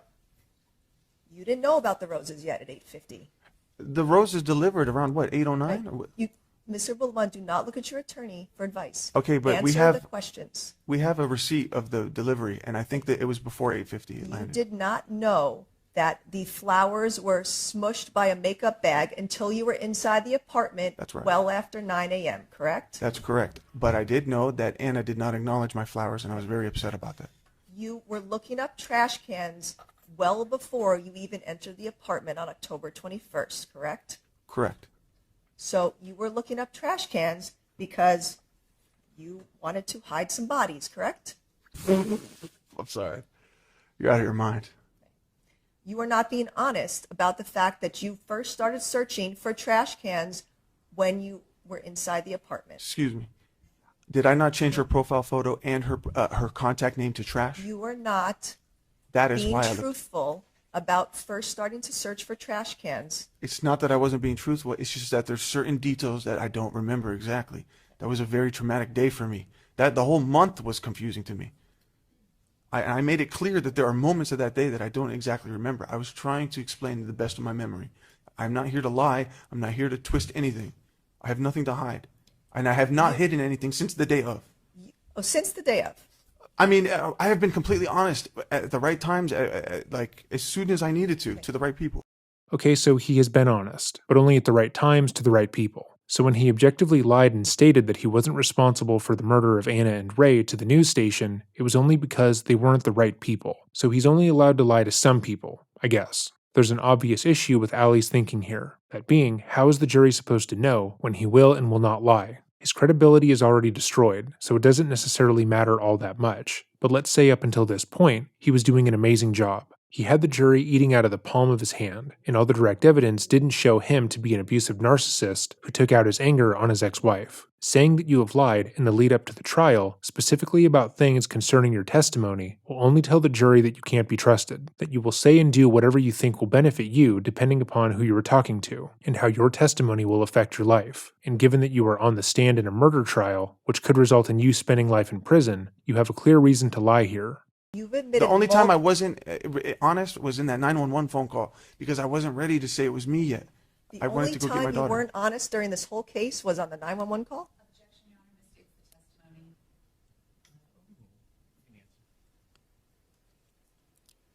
I have been telling the truth. You admitted multiple times during my questions of you that you have lied, correct? No, I didn't. Oh, well, I've lied to Anna. I've never lied on the stand. See how they twist things? That's crazy. So Ali is saying this to his lawyers, the audience, and the judge, fully believing they would be on his side, which is laughable. No, he didn't just admit to lying to Anna. The prosecution has caught him in multiple lies throughout his testimony. We've seen this repeatedly, but he simply doesn't remember those instances, or has a perfectly reasonable excuse as to why those lies don't technically count. But again, this just goes to show how warped Ali's perception is. Through covering narcissists like Ali, it's clear that their inability to see themselves in a negative light completely and utterly destroys their reality. Because Ali is so deeply insecure about his masculinity, stemming from his father's abuse, he needs to believe that he is better than those around him, lest he break down like a 1978 Dodge Challenger, or the dreaded 1920s Briggs & Stratton Flyer. Google it if you don't believe me. That leads to him believing that everyone is simply out to get him, while also believing that everyone is obsessed with him. His rage issues are always bubbling just underneath the surface, but are clearly visible, which leads to most people finding him off-putting in real life. And because he thinks he is good at hiding how he's feeling, he believes that everyone watching the trial is on his side. When he makes these little asides, we are sitting there nodding alongside him, saying this prosecutor's an idiot, he's a sack, and that he's being railroaded. All right. The morning of October 21st, you left an apology video. You sent an apology video to Anna, right? What time did I do that? On October 21st. Yes, in the morning, 5 in the morning. Yeah, we saw that video, correct? Yes, yes, And that was you, again, apologizing for treating her horribly, correct? which is, I think, is a nice gesture. Which you had to do many times during your marriage. You were Yes. violent and rude to her, and then you had to apologize, correct? Yes, And you told Anna you loved her in that video, and she never said it back, correct? I even mentioned in the video, you don't have to respond to this. I just want you to know. She never said I love you back that day, correct? She didn't, but she said thank you for the video, or it was sweet, something along those lines. She didn't say I love you to you, correct? Why would she need to? I told her she didn't need to in the video. In the video, you told her that you were glad about her friends, right? You were glad she had friends, I was happy that she has good supporting friends, yes. but you hated her friends, right? I just told you yesterday, I actually really liked them. It's just there were certain aspects of their life that was bleeding into my marriage. You ultimately started hating all of her friends, correct? Hey, I don't hate anybody. I don't hate anybody, but sometimes I just, my priority is my family, my wife, my daughter. But what happens is when we jumped into this San Diego lifestyle, I felt like we forced ourselves into this friend group. They didn't give a shit about me. They don't care about me. Anna was flourishing, and that's great. But at the same time, I was losing Anna, and she was telling me to just focus on the guys, be like the guys. I was having a hard time fitting in. But ultimately, I never stopped her from hanging out with them. I had these people at my house all the time. I took care of them. I welcomed them with love. It wasn't until the Objection, promiscuousness, narrative. it wasn't until their life was bleeding into my marriage and it started changing Anna. I saw threats to my marriage. I thought threats to what we had built together. She was distracted by this lifestyle. You left Anna multiple audio messages talking about her friends and berating them, correct? Say it again? Berating them, correct? Yeah, I've said mean things about them, yes. Yes, about Julia, Claire, Diana, right? Sure. You told us that Anna thanked you for the groceries, but not the flowers, right? Correct. And you felt disrespected by that, right? I was hurt, not disrespected. I was just hurt because I was really banking that she would say something. I was trying to make an impression on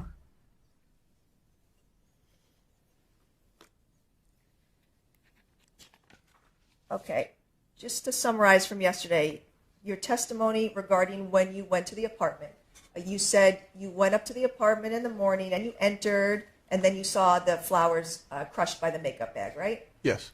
And then that's when you started rummaging through the office and the apartment, right? Yeah, I was looking at some of her stuff, yes. And then you said you made that phone call to Anna, right? Where you were mad that she wasn't home? Okay, so I don't remember the exact order of events. That day is very hazy to me. Okay, so I don't know if you're trying to catch me on something I said incorrectly, but what I'm saying is I know it happened, but it may have been out of order. You said So obviously, Ali is on his toes. He is testifying in his own defense about a double homicide he committed. Being paranoid or cautious about what he says should be a given, but in moments like this, where he vocalizes that he believes that the prosecuting attorney is trying to catch him in a lie, he hurts his credibility even further. He's so paranoid that he begins to launder his arguments, saying that he could have gotten certain times wrong, that he isn't necessarily sure, that he should not be held accountable for some of the things that he has said because it was all a blur. While the prosecution is trying to find discrepancies in his testimony, his refusal to wait until that happens makes him look untrustworthy. that you made that phone call to Anna and then you paused your audio recording, right? I remember saying that, but I'm not exactly sure if that's how it went. That's what you testified to under oath, right? I'm trying to remember, yes. I'm trying to remember these things. So you made that phone call to Anna and you were accusing her of cheating and knowing she's not home and things like that, right? Yes, I did. Right? Because you were in the apartment and you knew she wasn't home, right? Yeah, what set me off was she said she was home. When I asked her where she was, she said she was home, but I was in the home. And then you said that you went back and that's when you threw away her clothes, right? When she had lied to me like that, I had accused her of cheating. She said, "You're so stupid, I'm going to block you." Right. But after that when phone she blocked call, me, the conversation was over. I went in a fit. I was going crazy. I was screaming. I was throwing the groceries around. I grabbed her possessions, and I feel really bad about it, but that's what I did in the moment. Okay, so you went back in the apartment, and that's when you trashed the pumpkin and the flowers and things like that, right? I never left the apartment. I was going in and out from the trash chute to the apartment. So Okay. So, but you were trashing the apartment with the pumpkin and the flowers, and then going to throw out the clothes, right? I mean, I just grabbed random stuff. But Right. And then, so you were going back and forth doing those things? yeah, I was going back and forth from the trash chute to my apartment. Okay. And then you said that's when you thought about setting up the iPad, right? No, I was thinking because I had suddenly got hit with a really intense exhaustion. I almost felt like I was gonna faint. I knew I couldn't just be there. I had to go back and sleep. I had not slept since the day before. You remember the video on 5 a.m. The point I'm trying to make is I didn't want to lose this opportunity to find out the truth because I was planning to move to LA. And I just didn't want to go there. See, let me just tell you how I felt because Okay. I felt like Mr. when Abulaban, I just want to explain objection, something. non-responsive. I'm just trying to say that there's my actions. I'm not justifying my actions, but there's reasons why I was being like that. My fear is she's not being honest with me as to where we are with this relationship. She tells me she'll never cheat on me. She'll never make the same mistake as I did. I acknowledge my mistake. I knew I told my friend that I was going to move in with him temporarily because I needed to remove myself from that toxic environment. And I understand that I was a lot of the cause of the toxicity. But I was trying to help and diffuse the situation. But I also was scared that by going to LA, it would give Anna the impression that, okay, he's done. I can just go see whoever I want. You know, like I was scared. I'm just scared and I'm angry. My question. Again, Anna was clear that she wanted the relationship to be over. She didn't want him in the apartment. She didn't want him to be around her without their daughter, and she was telling him repeatedly that he should move on. All of their communication from October said as much, and the only person who says anything different is Allie, who already admitted to being willing to lie about the facts of this case. Moreover, he had not, as he said, apologized for cheating on her and vowed to never do that again. He said that in the audio recording from September, but we've seen their text messages since. If he was truly of the belief they were still together in October, then he was telling her that he had cheated on her with a fan he took a picture with, as well as multiple prostitutes, and once again told her that those women were better than her in every way. He wasn't behaving like a devoted partner who just wanted to save his marriage, the way he claims. He was trying to regain control over Anna through intimidation and emotional abuse. His paranoia and anger stemmed from the fact that all of his tried and true techniques were not working anymore. After their last recorded argument, Anna was done with him. She was moving on with her life, and she wasn't reacting the way that he wanted her to. Usually, if he were to show her pictures of him with other women, she would have an emotional reaction, which he took as a display of love. When she would cry or threaten to beat the other woman's ass, Allie would take that to mean that he could still control her because she still loved him. But in the time since their last argument, he had thrown multiple women in her face, and she didn't care. She asked him to stop texting her so much, to show up for his daughter, and she wished him luck in moving on. His tactics weren't working anymore, and he realized that, which is why he felt that he needed to escalate the abuse. Trapping her in her car, showing up at the apartment unannounced, planting the listening device, all in the hopes of regaining his power in the relationship. The question, though, was that you set up the iPad after throwing out the items. So yeah, so as I'm like getting tired, I saw my daughter's iPad on the table and I'm thinking, I'm like, okay, what? I can't just stay here. I don't know if she's going to come back, and I don't know if she's going to come back with the guy. So it was the dumbest idea that I ever had, and I wish I never had it, but yes, in that moment, I thought about just making a call. Okay. So you activated the Discord application on the iPad, and then you hid that iPad behind the bed. Right? Yes, because I wanted to catch her having sex. Okay. And then, so you had to move the bed out to put the iPad there, right? No. There's a window. There's plenty of space. I could just... Okay. So you went on top of the bed, and then you put the iPad in that little compartment behind the bed. No, I can just reach my arm. Okay. But you had to plug the iPad into the wall. Yeah, so the battery would die all the time. Yes, I had to keep it charged. So were you able to lean over the bed into that small opening to plug the charger into the wall? There's a little white dresser. I moved that out a little bit, but I never moved the bed. All right. So you set up the Discord, you plugged the iPad in, and then you said you left the apartment right after that, right? Moments later, yes. Okay. That is not true, correct? How so? Because you activated the Discord application on the iPad at 9:17 a.m., correct? What do you mean by activated? You activated the Discord application at 9:17 a.m., correct? On my phone. On the iPad. On the iPad it was activated, meaning like You it s- joined the voice channel. Yes, you saw the exhibits presented in court that the Discord application was activated on the iPad at 9:17 a.m., correct? Okay, and when was I trashing the apartment? Much later than that. I'm not sure this is adding up. Okay. But my question was, you saw the exhibits that you activated the iPad at 9:17 a.m., correct? Activated the iPad or activated the voice call on Discord? Activated the Discord. So meaning I logged into the Discord and put it in the voice chat channel? You activated the Discord application on the iPad at 9:17 a.m., correct? That was around the time I was in the apartment, right? Okay. You only arrived at the apartment around 9:14 a.m., correct? This is People's 45. When did I activate it again? Mr. Abulaban, you cannot ask me questions. I'm just trying to You follow. have to answer mine. You only went to the apartment per the surveillance video on October 21st, 2021, around 9:14 a.m., correct? If that's what it says, yeah. Okay. And so you had to walk to the apartment, and then you said you knocked on the door, right? Yeah, Because you thought Anna would be home? yeah. But you know what? Anna takes Amira to school in the morning, right?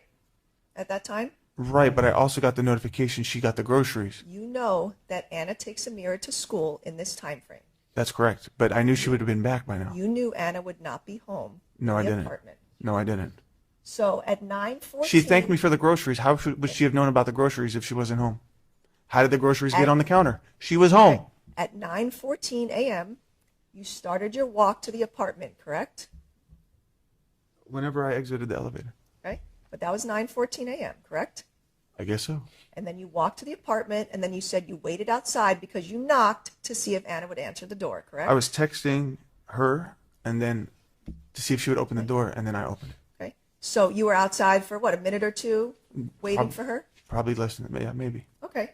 And then you entered the apartment, and then the first thing you did was to go and activate the Discord application on the iPad, correct? I don't know that.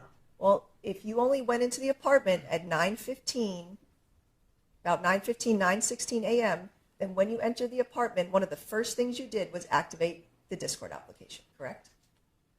My memory was I was observing the apartment, and then I reached out to Anna to see where she was. Time-wise, the first thing you did in that apartment was activate the Discord application. Perhaps I did, but in my memory, I called Anna first. So once again, the prosecution has caught Ali out in a lie. He went into the apartment with the intention of leaving the iPad behind Anna's bed, based solely on the timing of everything, which shows that he would, as he said earlier, change his story based on who he was talking to, and has lied on the stand. That was amazing, but Ali doesn't realize that. He thinks that by simply saying he doesn't remember it that way, or that he thought Anna would be home, or that his memory was hazy, that the jury will simply ignore the facts as they are presented. But again, they aren't stupid. Ali has a clear reason to lie about this, but he doesn't see it that way, because that would mean that he isn't an honest person, and as far as he's concerned, he absolutely is. So, your plan when you entered, just like you did your research, was to go set up that application to spy on your wife, correct? No, because I thought she was going to be home. I only went to the apartment to go talk to her. And you hid the iPad behind the bed so that Anna would not know that you were listening to her in the apartment, correct? At the time when I decided to, yeah, that's where I put it because I was trying to catch her cheating. You had looked up ways to spy on her, and then you carried out your goal that morning on October 21st, correct? I was not even thinking about those search results when I entered that apartment. Right. He didn't get the idea to listen in on Anna's life the way that he had looked up prior to coming to her apartment, because that would be ridiculous. He just happened to do the very thing that was spelled out in the article that he looked up, but that was just a coincidence. I only went there to go visit my wife. So even if I got the time wrong about when I activated it, I still got the idea at that moment. It's not about getting the time wrong. It's about you telling us that you did not activate that that Discord application until you left the apartment. And that was How would I have done that out of the apartment? I said I was in the apartment when I did that. Yes, but you said that was the last thing you did. So that would have been around 9:45 a.m. when you left the floor and went onto the elevator, correct? Okay, well, that sounds like a reasonable amount of time to have a phone call and to trash an apartment and then activate it.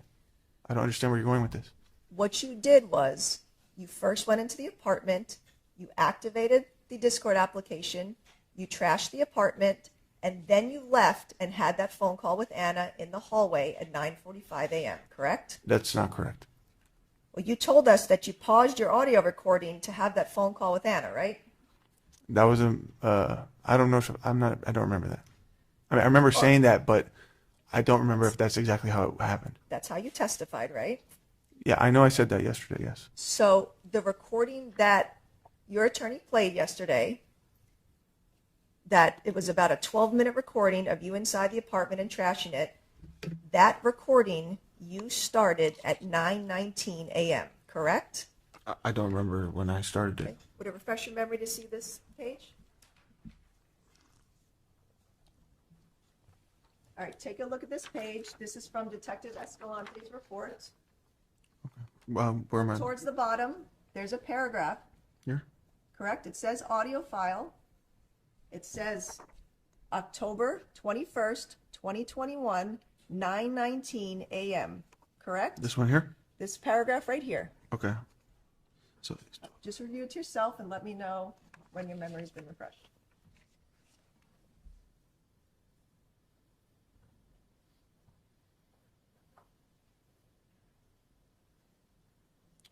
why does it say it apparently takes place at 9:19? I'm not done. But it says apparently, so it seems like he doesn't even know what time. You have to read this to yourself and then I will ask you questions. Motion to strike.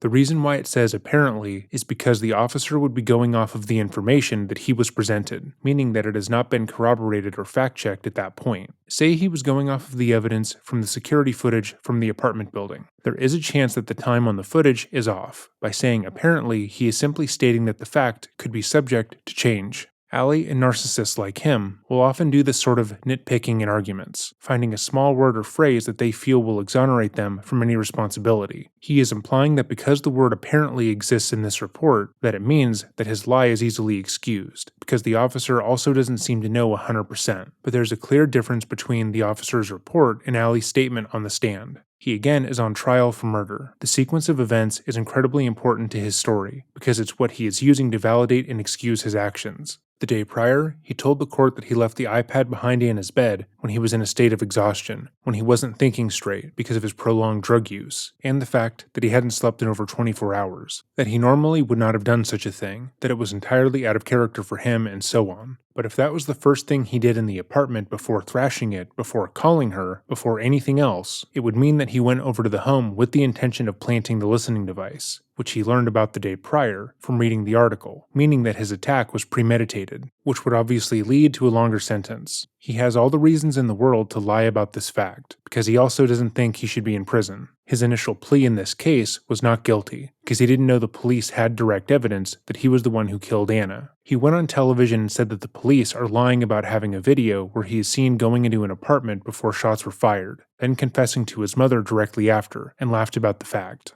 He only changed his plea when the videos were shown in court, because he realized continuing to deny he was there was pointless, but he feigns ignorance. From all the evidence from both Allie's phone and Amira's iPad, here's what happened. Allie left the elevator and went to Anna's door, and waited to see if she would answer it, which she didn't. She had left with Amira to take her to school, so Allie entered using the key that Anna was unaware that he had. After entering the home, he activated the voice call on Discord at 9:17 a.m. and placed it behind Anna's bed. He then left the bedroom and began recording a voice memo at 9:19 a.m., where he reacts to the flowers being crushed by Anna's makeup bag and her STD screening, proving that he did enter the apartment with the intention of planting the iPad, as it was the first thing he did. Again, that is based solely on the direct evidence from his phone and his daughter's iPad, not the police report or Allie's recollection, but all the evidence that has not been tampered with. No matter what he will go on to say, those are the facts of the situation, so let's see how Allie tries to obfuscate them next.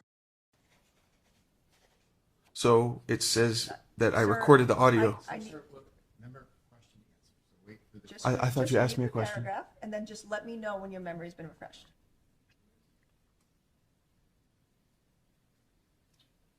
It says I recorded the audio as soon as I walked in. Is your memory refreshed from reading this paragraph? Ollie's her texting Anna. Just please don't read it out loud. Ollie, that counts.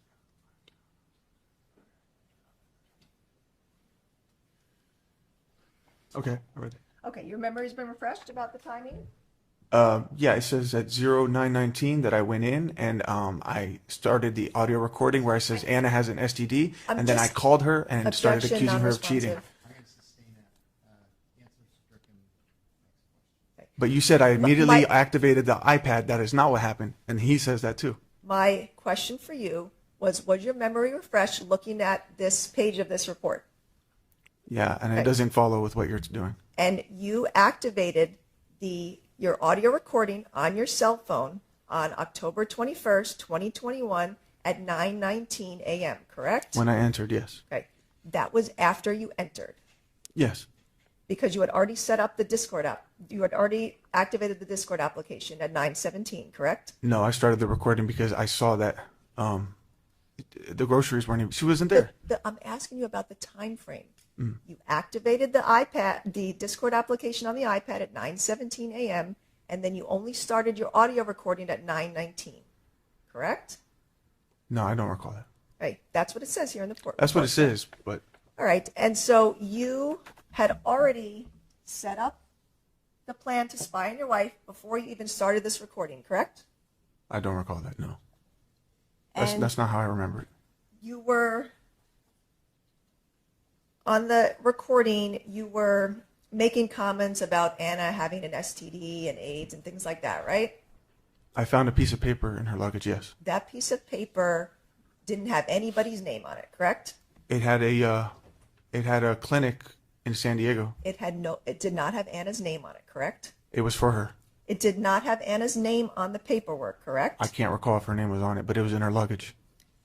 Did you put that paper there? I found that paper.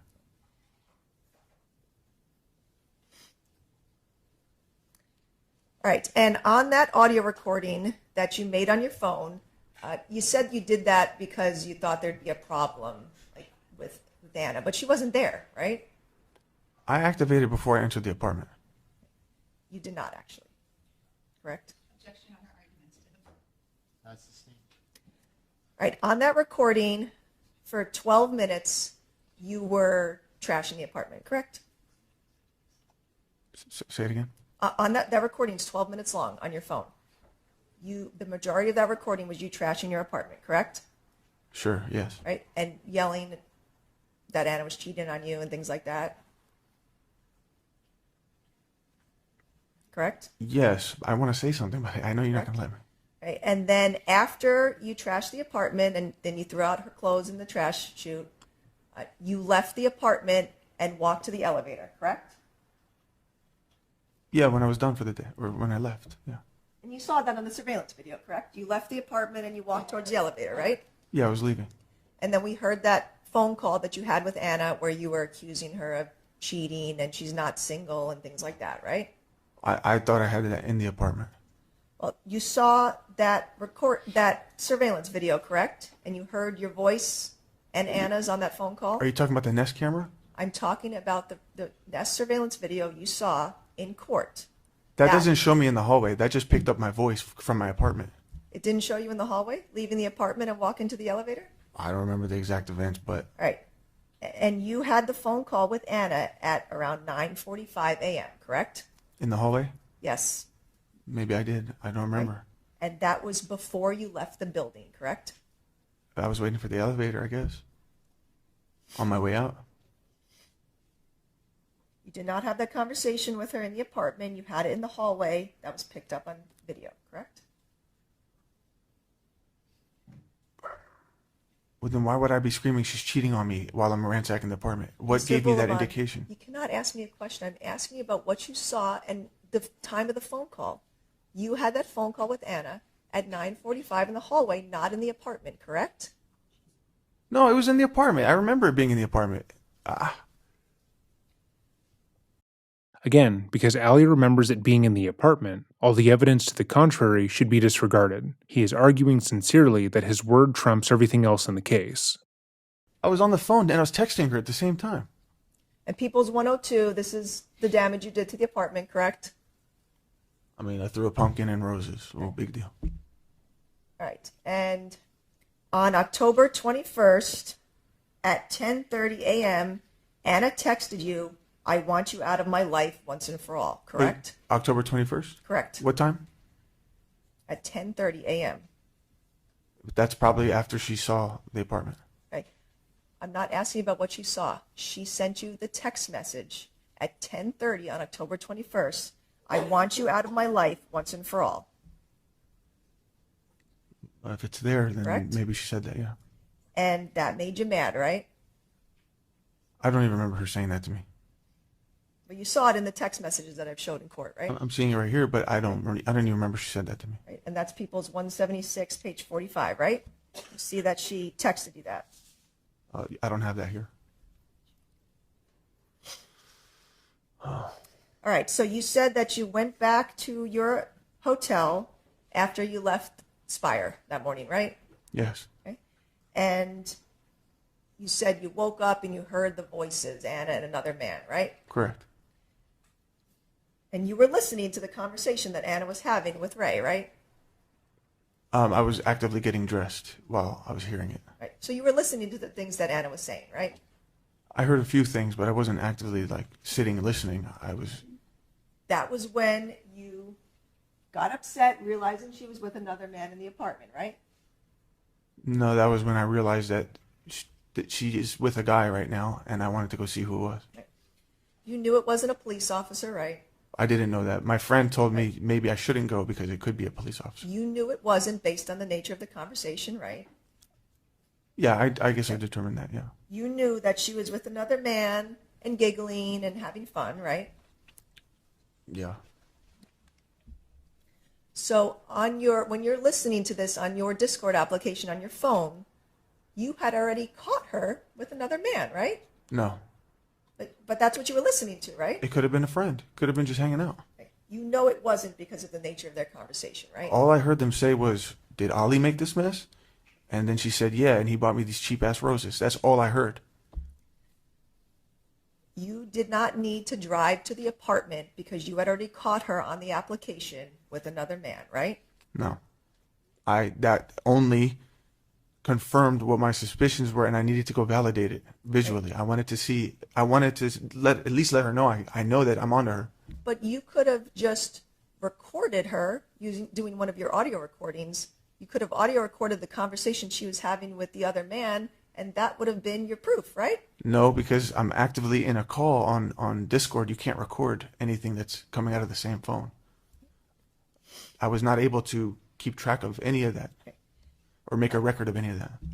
You could have done any number of things to record or then tell people, "Oh, look, Anna's with another man," right? No, I couldn't because my phone was being used in a voice chat with Discord. So I cannot record that. I cannot make another phone call. I don't have another device. I just have my phone. You said that you would do audio recordings and send text messages and things like that. You could do that all at the same time. A text message is fine. You can text while there's an active voice audio, but you can't be on a phone call and audio record. Yes, you can. You decided to drive straight to the Spire apartment from the hotel once you heard Anna with another man, correct? Yeah. And you were planning to surprise them and not let them know you were there, correct? I wanted to find out what was going on, yes. You sent a text to your friend Sammy around 2:36 p.m. "There's another man at my apartment, dude," right? Correct? Correct.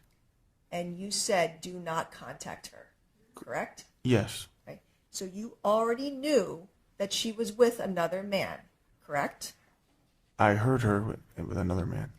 You continued to drive to the Spire apartment despite already knowing Anna was with another man, correct?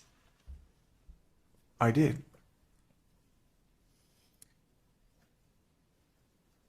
You left your hotel and loaded your gun, correct? That's not true. Your gun was loaded, correct? No, there was a magazine in it because I was actively carrying the last few days. There was already a magazine with bullets in it, but there was no round in the chamber at any point. Your gun was loaded, correct? It was not ready to be fired. You could have gone to the Spire apartment without your gun, correct? I could have. You purposely went there with your gun loaded, correct? I already had it on my pants, but I thought about whether I should bring it, but I thought it would be better, it'd be safer if I brought it. You actually did not have the gun on your pants because you had been sleeping, correct? My pants were on the floor with my gun attached to the belt. Like I said, as soon as I heard this audio, I wasn't sitting there listening. I was like a fireman, just ready, just jumping into my pants. The gun was already on my, I was out the door. You made the decision to put your pants on that had a loaded gun and drive to the Spire apartment, correct? That was the pants that was readily available. That was what I was wearing. And you made sure you had extra magazines and over 100 rounds of ammunition, correct? That's what I had in my safe ever since Virginia. First of all, that wasn't even near me. That was in the back of my Jeep in a safe. You had all that ammunition and 3 magazines when you drove to the Spire apartment, correct? It was in my safe, but I didn't bring it with me to the apartment. Well, you brought your gun with a loaded magazine, correct? That's how you conceal carry. It was already there. It was already on there. Do you have a concealed carry permit in California? No, I don't, but I was actually in the process of Oh, so signing. you were actually illegally carrying the gun, correct? In that moment, in those few days, yes. You were driving in your car and listening to Anna and the other man talking the whole time, correct? No, I actually started to freak out because I stopped hearing the voices, and then all of a sudden I heard R&B music, and then I started to panic and scream. And You wanted revenge for Anna being with another man, correct? no, I wanted to know the truth. I was sick of the lies. I was sick of the back and forth. I wanted to just figure out, like as I said in that voice video, just let me know so I can move on. I wanted to catch her because she kept playing this innocent, she'll never do what I do. She turned my whole family against me. They're calling me a cheater. I wanted to show, like, look, she's doing it too. She's doing the same things that she's accusing me. She didn't turn his family against him. Again, everything bad in his life he feels was Anna's fault. Even though he had physically assaulted his mother, his sister had witnessed him beat Anna black and blue, and his father had even stated he needed help. Moreover, Anna had given him clarity. She told him what she wanted, but he refused to accept it. So far, Allie has tried to frame everything that has happened in this case as happening to him. He didn't mean to plant the listening device, even though there is direct evidence of him researching how to, and the timestamps from his electronics showed that it was the first thing he did when he entered the apartment. He didn't go over with the intention of killing Anna and whoever she was with, despite the fact that he brought a loaded gun with him and brought more ammo in the car. So apparently he didn't want to hurt Anna, despite looking up various ways to end her life in the lead up to the event. It was never his fault, even when it was his action. I just wanted closure so I can move on. Did you, at any point during that drive, tell yourself, oh, I shouldn't be driving to the apartment right now?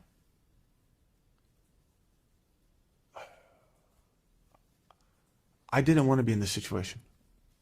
I knew that. You never turned the car around and drove back to the hotel, correct? No, I wanted to go see once and for all what the fuck's going on. Yes. You didn't go to a friend's house instead, right? Why would I? I'm thinking that my wife is about to have sex. I'm trying to go catch her. You did not go to LA to go be with Sammy, correct? That was the plan, You but did obviously it changed once the events changed, when I ordered the groceries, and then Anna was behaving strange, and then I went to the apartment to go check on her. She wasn't there. She lied to me. So LA was out of my mind at that moment. But you did not make the decision to drive to LA instead of going to the Spire apartment, correct? Once I heard the voices? Yes. Yeah, no, I wasn't thinking about LA at that moment. Right? You didn't drive to a bar to go get a drink instead of driving to the Spire, correct? No. You didn't go to the gym to go work out instead of going to the Spire, correct? No.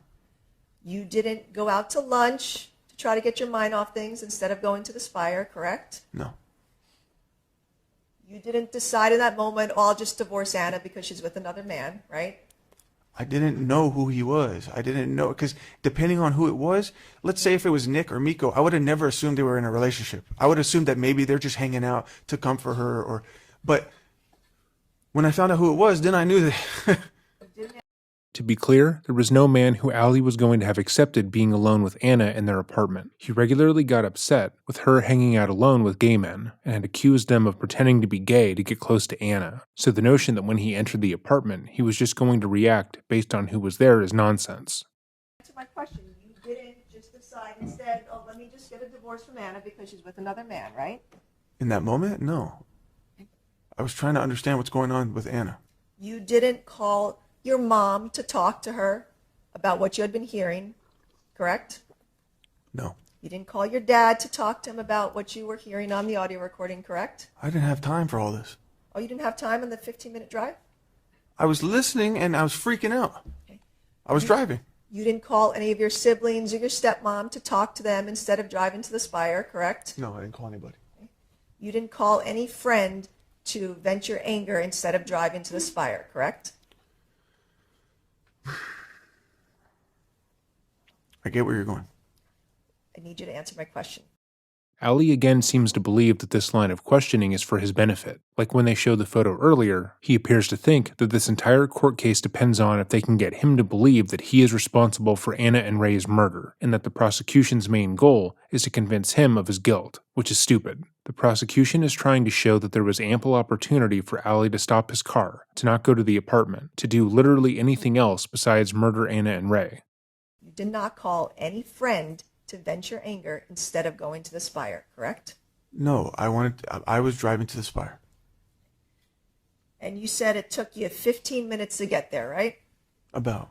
Yeah, you were driving just fine, right? No, I was driving over like 90 miles an hour. You're driving fast, but you weren't crashing into anything, right? I wish I did. You weren't though, right?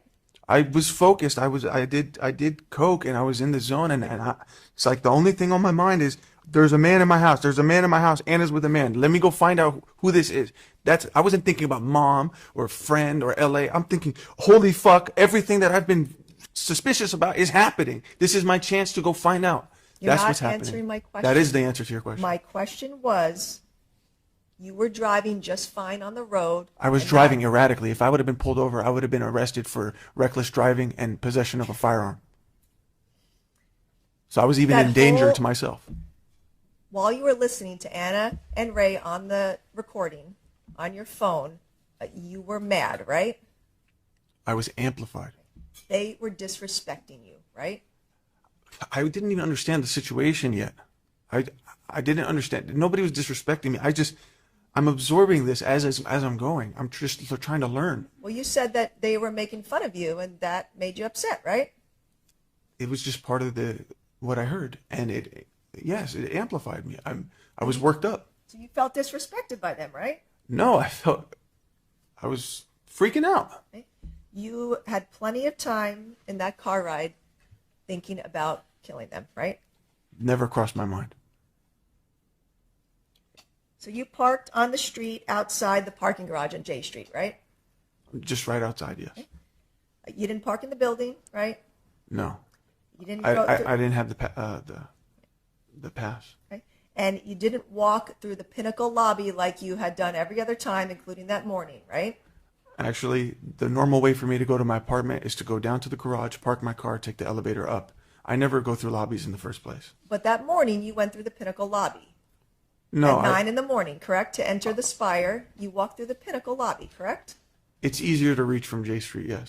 I haven't stopped every time Allie has been a pedantic prick, but to be clear, based on all the available information, he would routinely go through the lobby because he thought there was a higher chance of him running into fans that way. I'm going to play the next portion with minimal input, as they are going over the actual murders.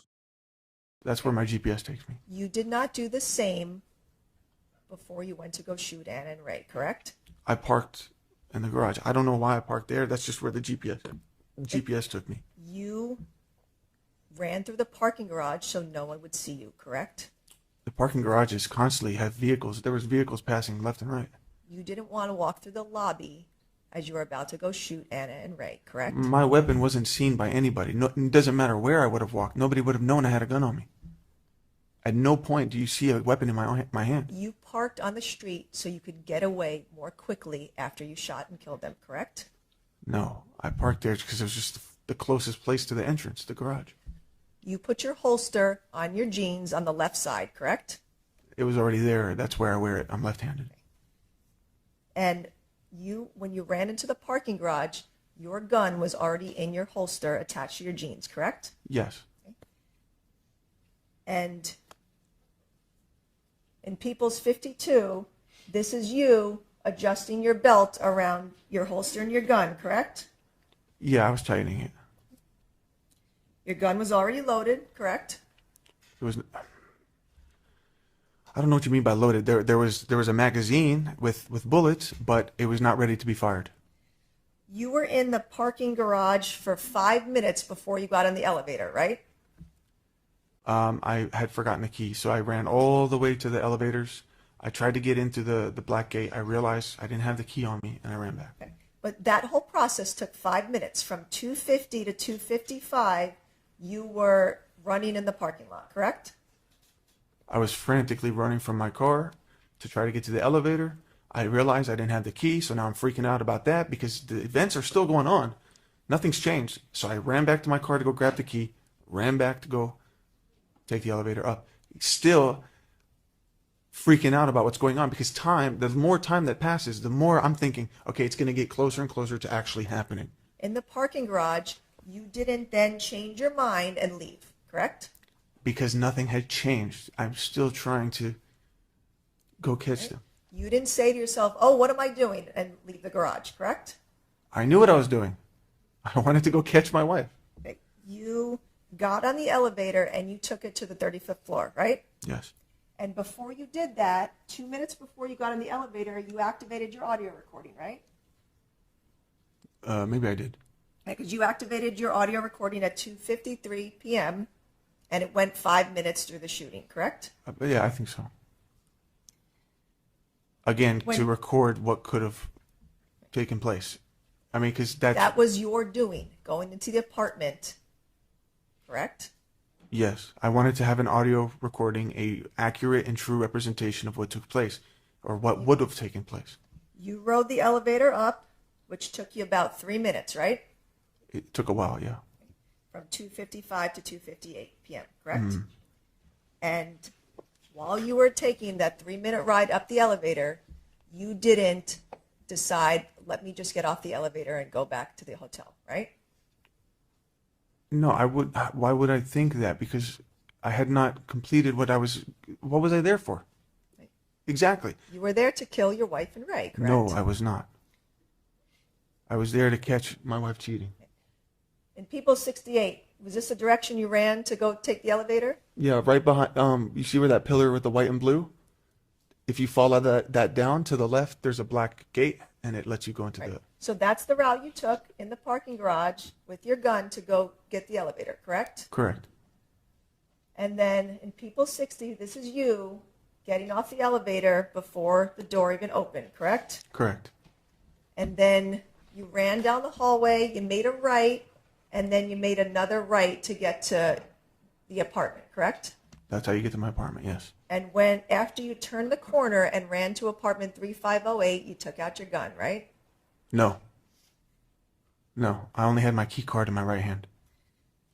All right, so let me go over what you testified to yesterday. You told us that you used your key card to open the door, correct? Correct. All right, and then once you open and that door's pretty heavy, right? It is a little bit, yeah. Okay, so you had to, you use some finesse to open the door, right? You have to push it. Yeah. So you push the door open, and that's when you looked over and you noticed that Anna was not in the bedroom. She was on the couch, correct? So when I went into the house, I was startled by the fact that, yes, they were on the couch. Okay. And so you said that you first saw Anna, but you couldn't see the man, right? Yeah, because he was leaned back. Okay. Because Anna was leaning forward and blocking your view of the man, correct? She had turned like this to look at me. Okay. Go ahead and make record of that. He turned to his left side. Thank you. Okay, so you said Anna turned to her left, and then she noticed you, correct? Yes.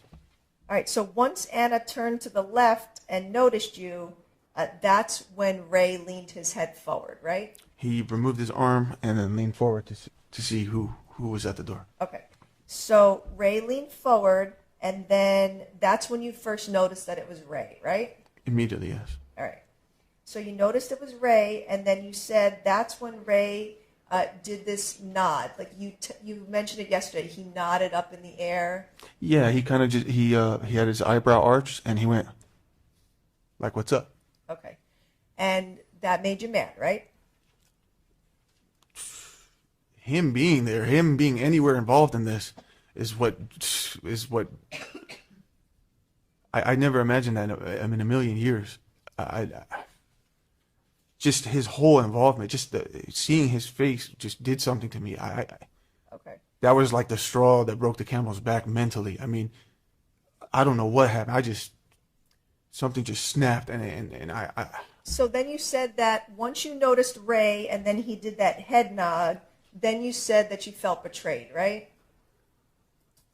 I felt, of course, it's like a betrayal, yes. Okay. And then you testified that at that moment, when you were looking at Anna and Ray, you felt betrayed, and you said you didn't expect that Anna would do that to you, correct?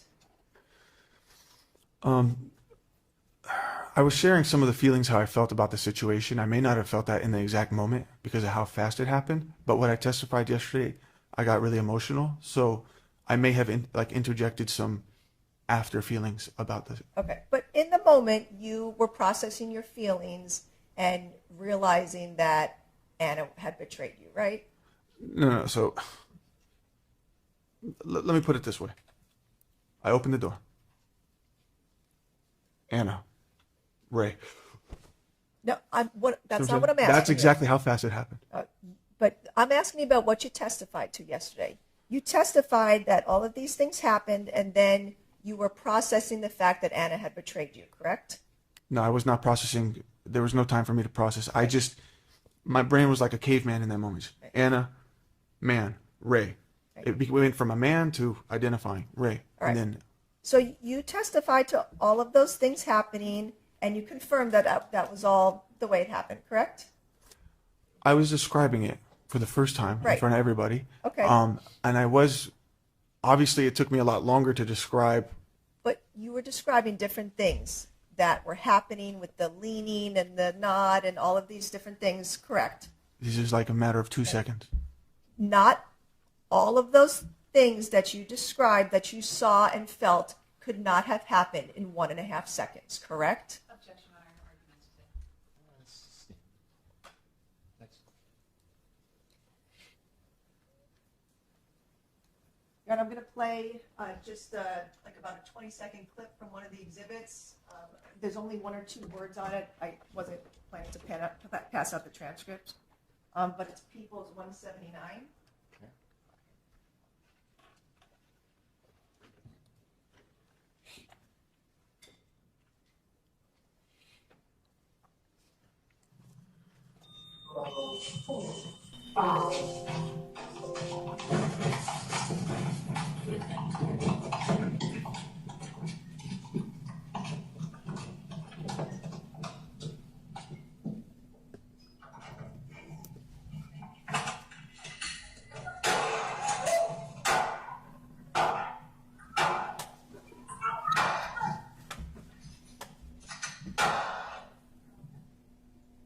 Ali is listening to the audio of him killing Anna and Ray, and he flippantly emphasizes the point he was trying to make earlier by gesturing with his fucking hands. Finally, I said it. It's like the 9th time. Shit. All right, here we go. So he could not be doing a worse job on the stand if he tried. The day before, when he had testified about this event, he was in tears. He made a big show about how heartbroken he was that he killed Anna, how he never would have hurt her had she not been such a horrible person, and how he deeply regretted his actions that morning now that he is sober. But now, because he is irritated at the implication that he lied, and the narrative that he has put forward could not have possibly occurred, he aggressively reacts to the audio in order to try and prove his point. There's no sadness, no remorse, no sense of regret for what he's done, because what's most important to him at this moment is that he is right and the prosecution is wrong. And what makes this worse is that he's not right, and her point still stands obviously. All because he wanted to make the moment he killed Anna and Ray into a telenovela. He wanted to add weight to everything that happened, that the seconds turned to hours and the moments before he opened fire, even though that is not what happened.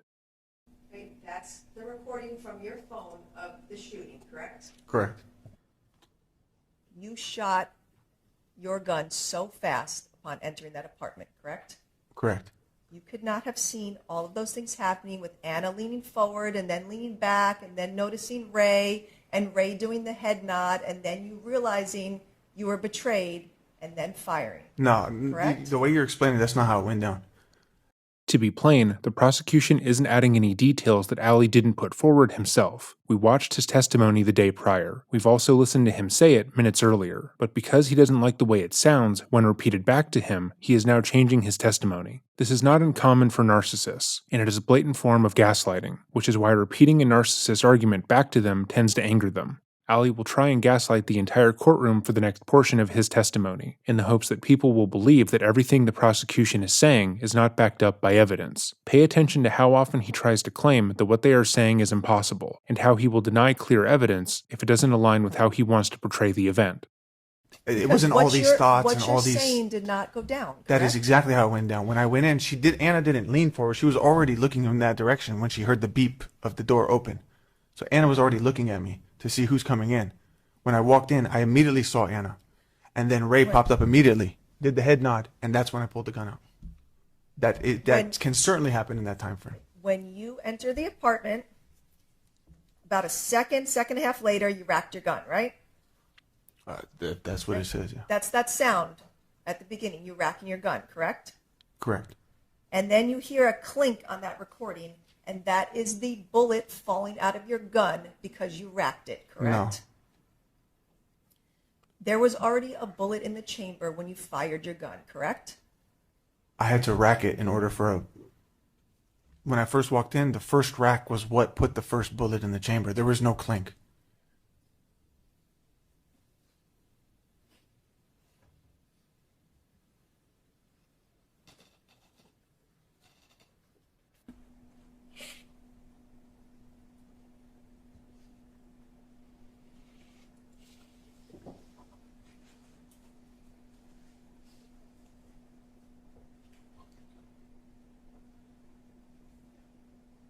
One moment.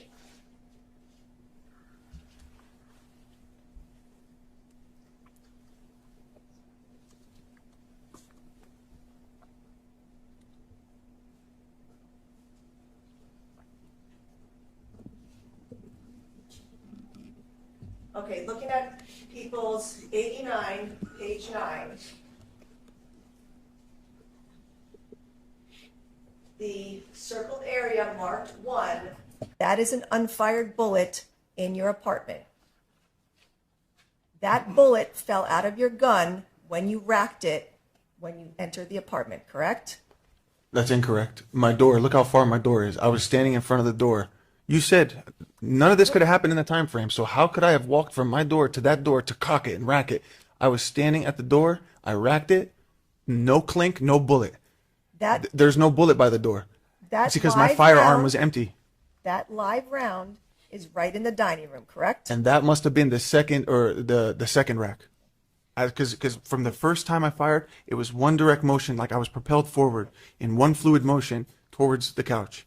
So that one bullet right there, that is the second rack. You missed the first shot you took, right? I cannot confirm which bullets hit or which not. There was a lot of gunpowder smoke. You heard on the audio recording that Anna said something like, what the fuck, or something like that. Yeah, I correct? heard Anna. All right. And so the first shot that you took, you missed both of them, correct? Both of them, the first, Or did you hit Ray on the first shot? it was either the first or the second that hit him because I noticed in between shots that he was laying back now. After you fired the first shot, you didn't decide to stop, correct? I couldn't.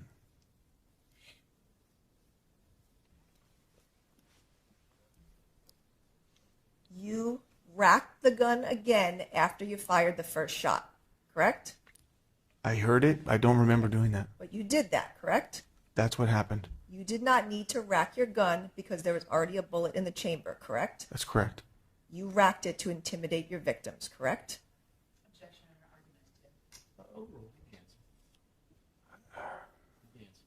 I mean, I'm planning to answer. I'm trying to.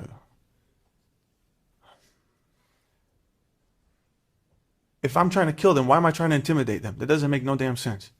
What do you want to go? What do you want to say is happening here? That I'm processing these thoughts and feelings. How did she betray me? Or did I just fucking happen?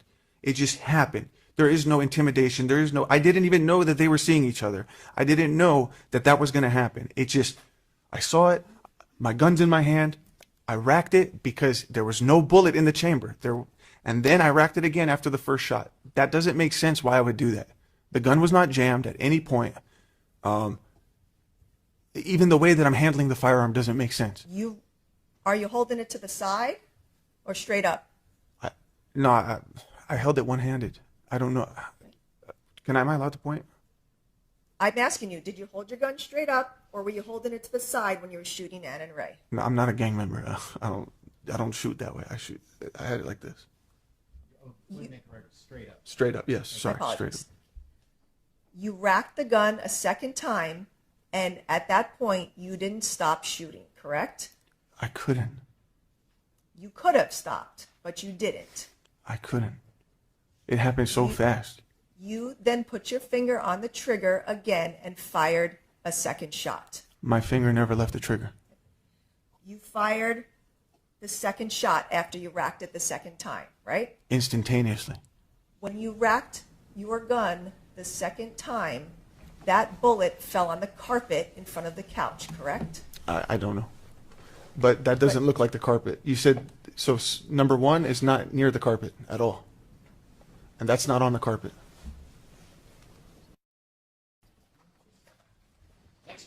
Thank you.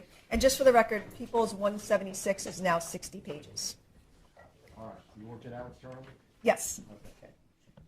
All right. We were talking about the second time you racked your gun and then a live round fell out of the chamber, correct? I don't remember these events, but if I racked the gun, that's what would have happened. Right.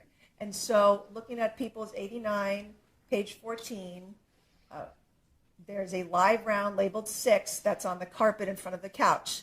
That was the bullet that fell out of your gun after the second time you racked it.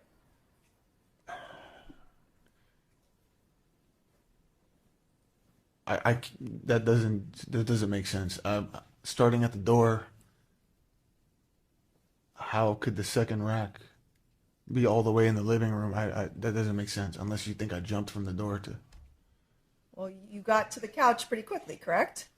I walked, but there was multiple shots fired from the front door to the point where I even reached the carpet.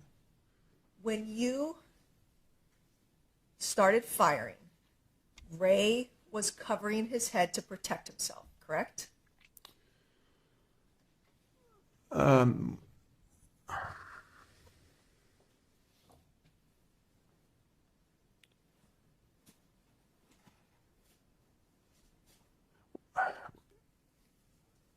When I pulled the gun out,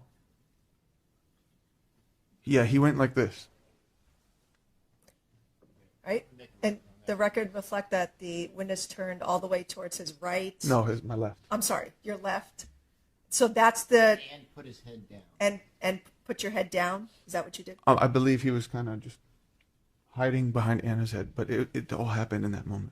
Okay. So Ray turned towards Anna to protect both himself and her from your gun, correct? I'm not sure. It just happened. I think, if I remember correctly, that's how it happened. And you shot Ray in the back of his head, correct? I was not aiming. I don't remember exactly how it happened. You weren't aiming? You only shot them in the head and neck, correct? I'm sure. I think he got shot 3 times, but. Yeah. And it was all in the head and neck, correct? What I meant by aiming is the proper aiming. Like you would have to hold a firearm with 2 hands and then line up the rear sights with the front sights and then kind of close one of your eyes. I didn't do any of that. My question was, you only shot Ray in the head and the neck, correct? That's where the bullets went. I mean, I was just pointing in the direction. You are a trained military police officer, correct? I was, yes. Correct? Okay. You knew how to aim to kill, correct? Incorrect. You didn't know that shooting someone in the head could kill them? So that's not what you just asked me. You said that I was trained to kill. I was not trained to kill. That is not what she just asked him, and he's either being purposely obtuse, or that's genuinely what he believes she asked. She asked him if he knew how to aim to kill, which means that he knows that shooting someone in certain parts of their body will result in death, which he does. He was in the military, as well as trained in law enforcement, and he generally just loved guns. He was very well aware that shooting Ray and Anna in the head would kill them. You were trained on where to fire to kill, correct? It's incorrect. Law enforcement training, we aim for center mass, which is the body, which is the biggest point of a person's body. And it doesn't always result in a fatality.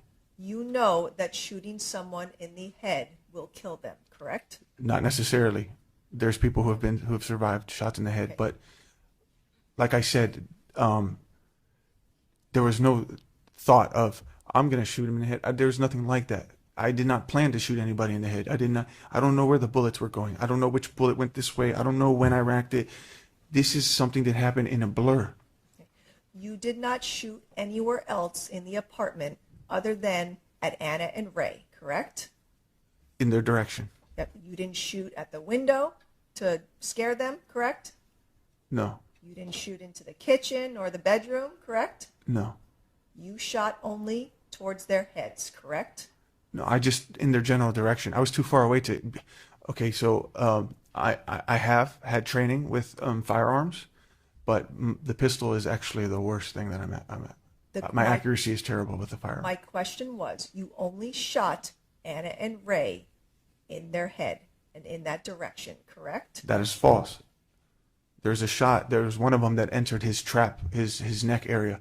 I did not aim for these things. This is just where the bullets ended up, and there's a few bullets that hit the wall.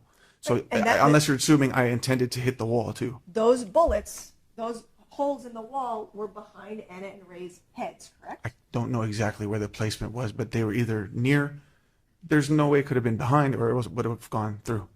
But again, this is just me speculating. I don't have an exact memory of or knowledge of which bullets went here. The first bullet hit there. I don't have that. It's just. You're not speculating. You know that you only fired towards their heads and bullets went into their heads, neck, and in the wall behind their heads, correct? When I was near the door, when I first, I believe I first fired the first shot, I was not aiming. I was just pointing in their general direction. And what I mean by aiming is I was not holding the firearm properly. I did not line up the sights. I did not close one of my eyes, which is standard with weapons training or weapons usage. I just fired in their direction. I do not know. I did not intend to hit Ray in the head, but it just so happened that either the first or the second bullet must have hit him in the head because I noticed that he was out. So when we paused on the footage the last time, we said we didn't know if he was being purposely obtuse. We can now clearly state that he is. He knows what aiming means, and he isn't under the impression that the prosecution thinks he walked into the apartment, then stood in the correct stance recommended by law enforcement. But he doesn't like the implication that he shot to kill Anna and Ray, because it makes him look bad. He wants to say that he walked in, was shocked, and shot wildly, without regard for where the bullets could end up, which is so much better. But that isn't what happened. Ali knew where he shot. He aimed for their heads, and he knew the bullets would go where the gun was pointed. Did intend to hit him in the head, and that's where you fired, correct? No, I never meant to That's- hit anybody. Ray, you shot Ray in the back of the head, and then he was unconscious, correct? That one of the first two, either the first or the second shot, I'm guessing must have went to the back of his head because at that point he fell back like this. He was turned all the way to the left, and then No, he no, no. fell back, straight back? No. His legs were still facing forward. They were still in their little. They were still very close to each other, I believe. Anna's leg was underneath. I don't know. This is what I'm saying after the fact. But he did this. See, my legs are still pointed forward. Nothing about my lower half is changing. He's just doing this. So let the record reflect that the witness turned towards his left and ducked his head a little bit, indicating what Ray did. Right, and it would make sense now that I see the arrows pointing of which, because if he would have done this, it would have gone here and it would have come out at the cheek, which is exactly what is. That's exactly what you did to Ray. You shot him in the back of the head and the bullet went out his cheek, correct? That's what happened, but I did not mean to do that. So you said that when you shot Ray in the back of the head, he then immediately flopped back into that position on the couch? Either he must have rested. Again, I'm speculating because I don't remember these exact. I wasn't watching this whole thing. It just happened. So he must have recentered his spine, or he must have fallen on Anna and maybe she kind of pushed him back off, in fear. Let the record reflect again, the witness turned to the left and ducked his head, indicating what Ray did. And then I indicated what Anna may have done, pushing him off of her, and that would have centered him. So Ray fell back on the couch immediately after the shot to the back of the head, and then you shot him in the cheek or the neck? I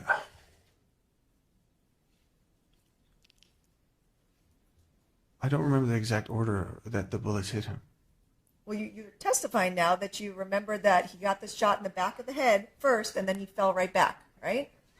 No, I'm saying if that was the first one that hit him, it would have made sense if it happened that way. I do remember him going this way, and then after maybe a shot or two, I remember through the fog of the smoke, I got a glimpse of he was fully back. Then if he's fully, Make a record of that. I'm sorry. He turned to his left side first, and then he indicated he put his head back. Okay. Then how did Ray get a shot in his right cheek with the exit on the other cheek if he was all the way back on the couch? Judge, when it calls for speculation, the witness is testifying he doesn't remember, and it's routinely that he's speculating. Okay, overruled, he can answer. If you know. I mean, I can only guess what would make sense, but I'm left-handed. If the cheek bullet was the last shot on Ray, that would be right as I'm directly standing over him, I'm assuming. My accuracy is bad, and I'm not holding it properly with two hands. So recoil tends to go. So if I was just directly over him, it may have entered at that angle, like adrift. For that to happen in that direction, I'm speculating. you would have had to have the gun right next to his cheek, and your arm would have had to be all the way to the back of the couch for you to fire on his right cheek and then have an exit wound on the left cheek. That's what you're saying you did? You said my arm would have to be extended past him? Your arm would have to be all the way towards his cheek when he is laying towards the back of the couch with his head on the couch. Not necessarily. I could have, I don't know, I could have bent my arm back, to make the, You were that close to Ray's cheek to give him that wound. I was standing between, I believe I was standing in between his legs, right directly over him So at that you were point. in front of the coffee table when you shot him in the cheek. I think it would make sense. Yes, I think at that point I was in between the coffee table and the couch. Let's go back to you rack the gun for the second time, a bullet falls out, then you fire 4 more shots, correct? Okay. That's what you did, right? Yes. After you fired the second shot, you did not stop, correct? After the first shot, I could not stop. You did not stop after the second shot, correct? Correct. You did not turn to leave the apartment instead of continuing to fire, correct? No, I did not. And you fired a third shot, correct? Correct. You fired a fourth shot, correct? Correct. You fired a fifth shot, correct? Correct. After you shot Ray in the head and he was unconscious and dead, you did not stop firing, correct? Again, I did not know which bullet exactly hit him at what point. I was not observing these things. This was just happening all in a matter of seconds.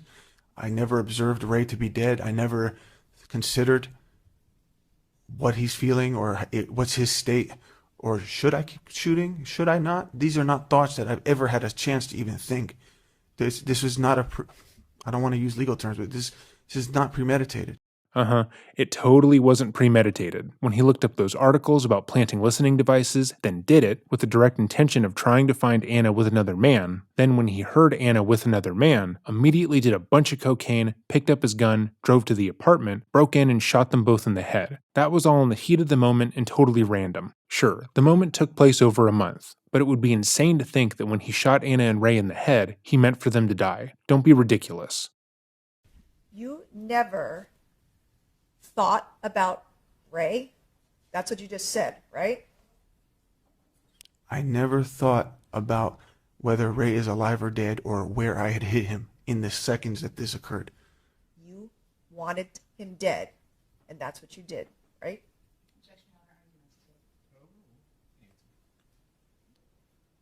No, I just lost control. You said you did not care about him when you were shooting at his head, correct?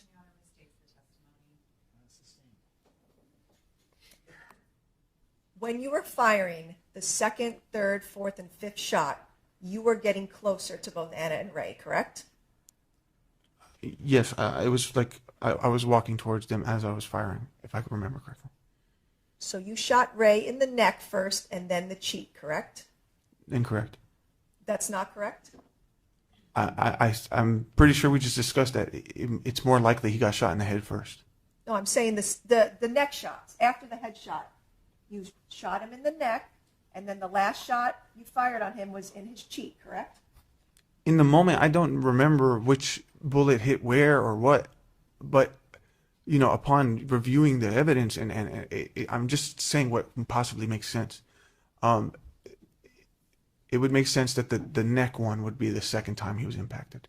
Because you were so close to his cheek when you fired the last shot that you got soot on his cheek, correct? So we're talking about possibly the last shot, right? Correct. Okay, so you're not talking about the neck anymore. I'm talking about the cheek. You were so close to him when you shot him in the cheek that he had black soot on his cheek, correct? That's what it appears to be. You didn't shoot Ray anywhere else on his body, correct? I was not choosing where the bullets went. Yes, you were. Objectively, you were. Even if he wants to argue that he was not in the right mind when he shot Anna and Ray, he was the one aiming. He objectively was the one aiming the gun and shooting, meaning that he was choosing where the bullets went. But you did not shoot him in the legs or the arms or the stomach, correct? I did not choose to shoot them anywhere in specific. You killed Ray first so that Anna would watch that happening, correct? God.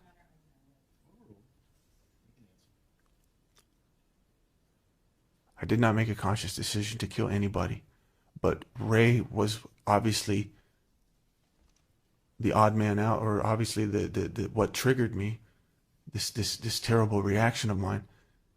So it would make sense that he was shot at first, or no, it would make sense that he was shot at primarily. You hated Ray and you shot and killed him, correct? I did not hate Ray. I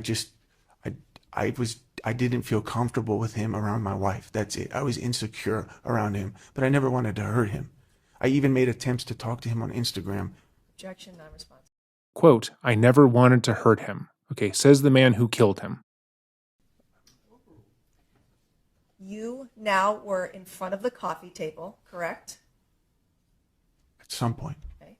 And you knew that Ray wasn't speaking, correct? He was laying back on the couch, dead, right? I did not know he was dead, but in a matter of these seconds, I think the whole shooting is what, 6 seconds? Right. He wasn't speaking though, correct? Nobody was speaking. I mean, Anna was just screaming. And you stood right in front of Anna, correct? In front of the coffee table. See, now you're asking me about things I don't remember. But that's what you did. You stood in front of her with your gun, correct? She was right there, yes, so I would assume so. And then you racked your gun for a third time right in front of Anna, correct? That's what it sounds like. Right? That's what you heard on your own recording, correct? Right, that's what it sounds like. You racked a gun for the third time, and then a bullet fell out and landed on the carpet, correct? I don't know where the bullet landed. So you see in People's 89, page 15, there was another live bullet in front of the couch. When you racked your gun for the second and third time, both of those bullets came out of your gun, correct?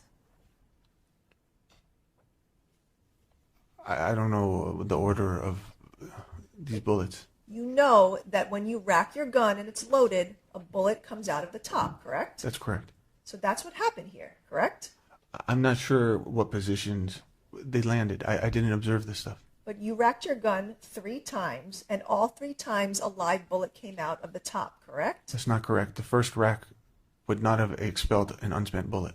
But you see that there are 3 live bullets on the ground from your racking, correct? That makes sense, and but I'm not exactly sure how that happened. That's something I'm very confused about. You were standing in front of Anna, and she screamed, right? She was screaming since the shooting, Right? before I even stood in front of her. And you stood in front of her, and you did not just leave before you killed her, correct? Just leave, like I didn't leave? Yeah, you didn't just decide, let me leave the apartment before I kill Anna, correct? There was no thoughts in my head. Anna put her hands up in the air and screamed, right? For mercy? She was screaming because she was scared. And you made the choice to fire another shot, correct? No, Correct? That's what you did. that's what happened, but I didn't. Why the fuck would I want to shoot Anna? You stood in Before he begins to pretend to emotionally be affected by any of this, remember that mere minutes before, he was recounting what happened completely and utterly devoid of any emotion, save for aggression towards the prosecutor. He listened to the killing, including Anna screaming in terror, without an ounce of sorrow because he felt disrespected by the prosecution questioning his statements. Moreover, he has shown repeatedly that he had no issue hurting Anna because he thought she was disrespectful towards him. She was a bad wife, a bad mother, and was constantly acting out, according to him. But now when he believes it would best serve him to show some kind of emotion or remorse in regards to the murders, he begins to get emotional about the murders. He didn't get emotional when talking about how he had punched her in the head in front of his sister. In fact, he felt the need to nitpick that while he did beat her so badly her face was swollen and bruised for weeks afterwards, she didn't technically turn black and blue. He didn't get emotional when he recounted punching her in the face after a family dinner in the weeks prior, because he claimed he was just problem solving, since Anna wasn't being clear or direct. Throughout his testimony, one thing has been made very clear, and that is that he didn't give a shit if Anna lived or died. Any number of times he beat her could have resulted in her death, and Anna said as much to him, but he did it anyways, because he didn't care about her.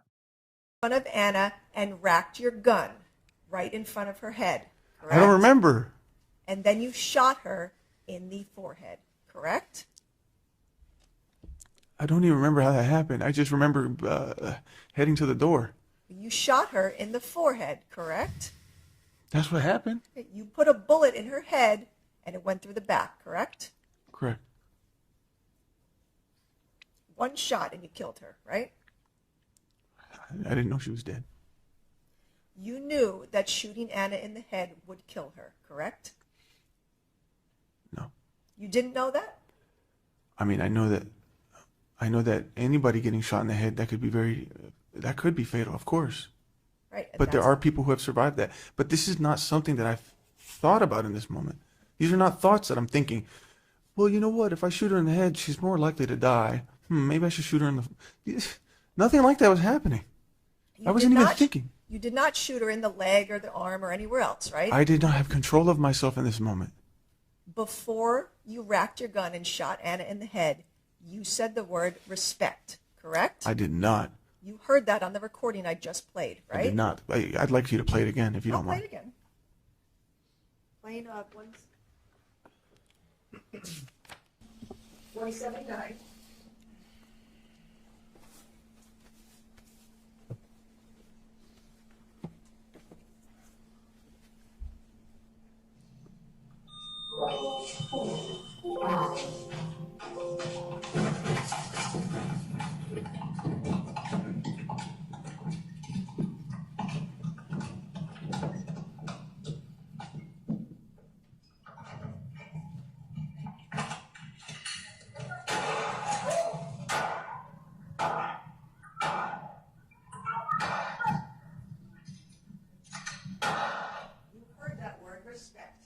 I didn't hear anything.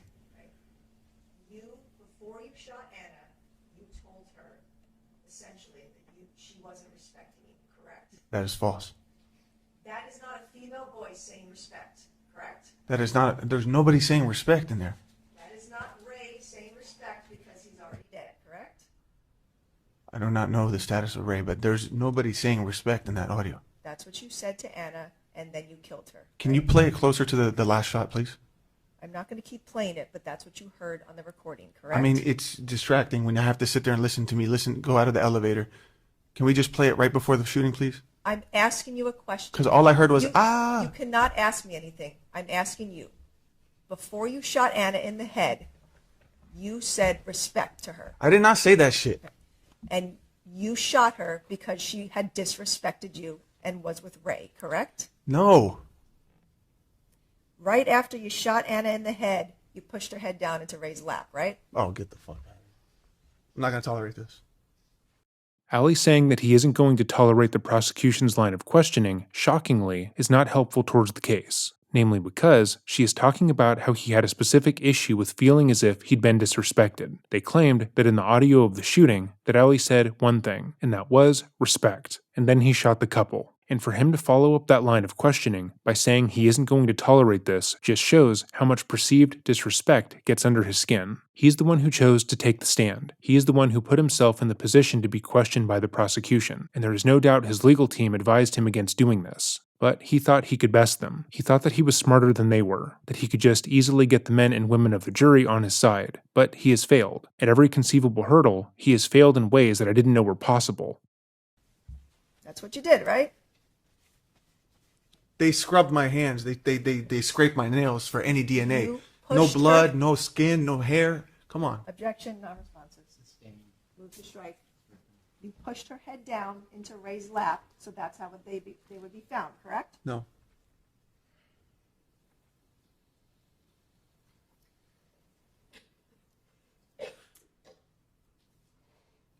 When you were describing the shooting yesterday, you were crying, right? Yes. Not a single tear fell from your eyes, isn't that right? I wiped a tear off this table. And you grabbed a tissue and you wiped your eyes after that, right? Moments later, yes. And you wiped away nothing, right? Your Honor, I'm going to object to this line of questioning. It's really argumentative and frankly inappropriate. And then a few seconds later, you continued testifying and you were calm with no tears, right? I brought myself back together. We watched the footage, there were no tears. Now, you told us so many details about everything that happened on October 21st, but you have no memory of the gun racking and where the rounds went, right? Correct. And you have no memory of taking that photo of Anna and Ray dead, right? Objection misstates the testimony.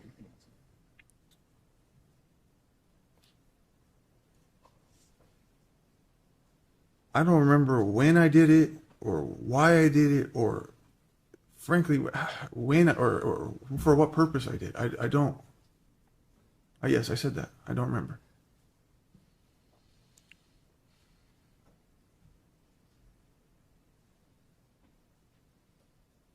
After you had shot and killed Ray and Anna, you emptied your magazine into Anna's feet, correct? No. Looking at People's 146, you see there's 2 live bullets between Anna's feet, correct? There are, but are those the 2 that's part of the 3 on the floor? You cannot ask me a question. I'm asking you the questions. You see that there's 2 live bullets between Anna's feet in this photograph, correct? I do. Right? And Anna's feet, her knees were tucked under Ray's leg, right? I don't remember the positioning. Right? And her feet were together, right? I don't know the positioning of them. After you shot and killed her, you took out your magazine and you put some live bullets between her legs, right? No, I did not do that. Would this be 4 and 5? You cannot ask me questions, Mr. Abulaban. You need to answer mine. Well, then, in order for me to answer empty- your question, can you give me some assistance here? You emptied. Were there 5 total unspent bullets now, are you saying? You emptied your magazine and 2 bullets into her legs, didn't you? No, I didn't, because my magazine, if you recall, when you had that specialist here and they showed the picture of the magazine, there was one that was full with 15 bullets. There was one that had 3 remaining left. That would have been the magazine that I had used in this moment. Because if you add it up, you said 3 unspent rounds on the ground, right? 6 fired. We're talking about 9. 15. Okay, that's 3 to 4 bullets. When I went back to my Jeep and I disarmed myself, I remember at one point flicking out 1 bullet of the magazine when I disarmed my gun. But I left the other 3. I didn't. How did those 2 bullets get between Anna's feet? That I do not know. You put them there, right? Was my fingerprints on them? You put them there, correct? No. Anna didn't put bullets between her feet, correct? No, ma'am.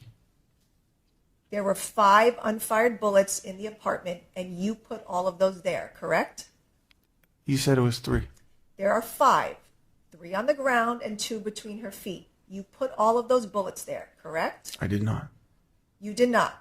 I did not. Someone else did. I did not put those bullets by her feet. I don't put these bullets anywhere. I don't even know how the hell there's unspent rounds. I mean, well, obviously because I racked it, but I don't even remember doing these things. You did this after you killed Anna because you were angry, correct? That I did that because I was angry? You put bullets into her legs, correct? That's No, the only way they would have gotten there, right? It's incorrect. After you killed Anna and Ray, you made the choice to take a photograph of their dead bodies, correct? I ended up taking a picture. You made that choice, right? I don't remember thinking that. All right, in People's 176, page 21, this is the photograph from your phone that you took of Anna and Ray dead, correct? Yes. And you took that at 2:59 and 22 seconds. I'm sorry, 11 seconds, correct? I don't recall. Okay. And you took that photograph within seconds after killing them, correct? I don't recall. That's what you did, right? I don't recall. You were proud of what you did to them, right? No, I wasn't. Ray was dripping blood when you took this photograph of him, right? Yes.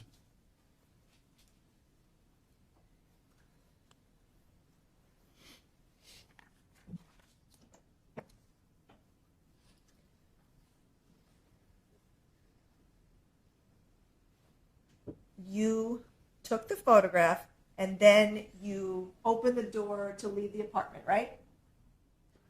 I don't recall the order. I remember after the shooting running to the door. Because even in the audio, you can hear me run to the door and then run back and say, Anna, Anna, Anna. So, and then I ended the audio at some point. So it would have to, the picture would not have been taken at any point in the audio. We know when the picture was taken because, and this may shock you, it was timestamped. Everything the prosecution is talking about, from when he stopped shooting to when the picture was taken, to when he ran out of the apartment, we know exactly when all of this happened, because of the security footage, as well as the metadata from the picture and the audio recording. So Ali trying to deny any of this or put forward a different version of events is purely nonsense. But again, he doesn't see it that way. Anything that doesn't align with his story, he feels is conjecture. The only piece of evidence he feels can be trusted is his own narrative, because he feels like everything else can be warped and challenged. Remember, he was in the routine of recording every time he and Anna were together. He characterized all the video and audio recordings we have of them as her being the aggressor, and her abusing him, even though the videos showed otherwise. No, the audio ended. You stopped it after you shot and killed Anna. After I looked back and saw what happened, and then I screamed, Anna, Anna, Anna, I ran towards her and I turned off the... And you consciously turned off your recording, correct? It was right there. The button was right there. It was like when your phone is locked, it'll show you in real time the wavelengths. You can just hit stop. So I just tapped You had your phone out during the shooting? No, I quickly pulled it out. Yeah, you chose to pull out your phone from your pocket to stop the recording after you had already fired all 6 shots, right? When I saw how crazy things went, it completely went against what I had ever anticipated. There was no need to record. You realized at that time that gunshots were loud, correct? Yeah, And you have neighbors, correct? I do. and you wanted the neighbors to think that you had just entered your apartment and found Anna dead, right? My neighbors were not even in my mind. I have no interaction with any of my neighbors. You yelled Anna's name to make it seem like you just found her, correct? Oh, God.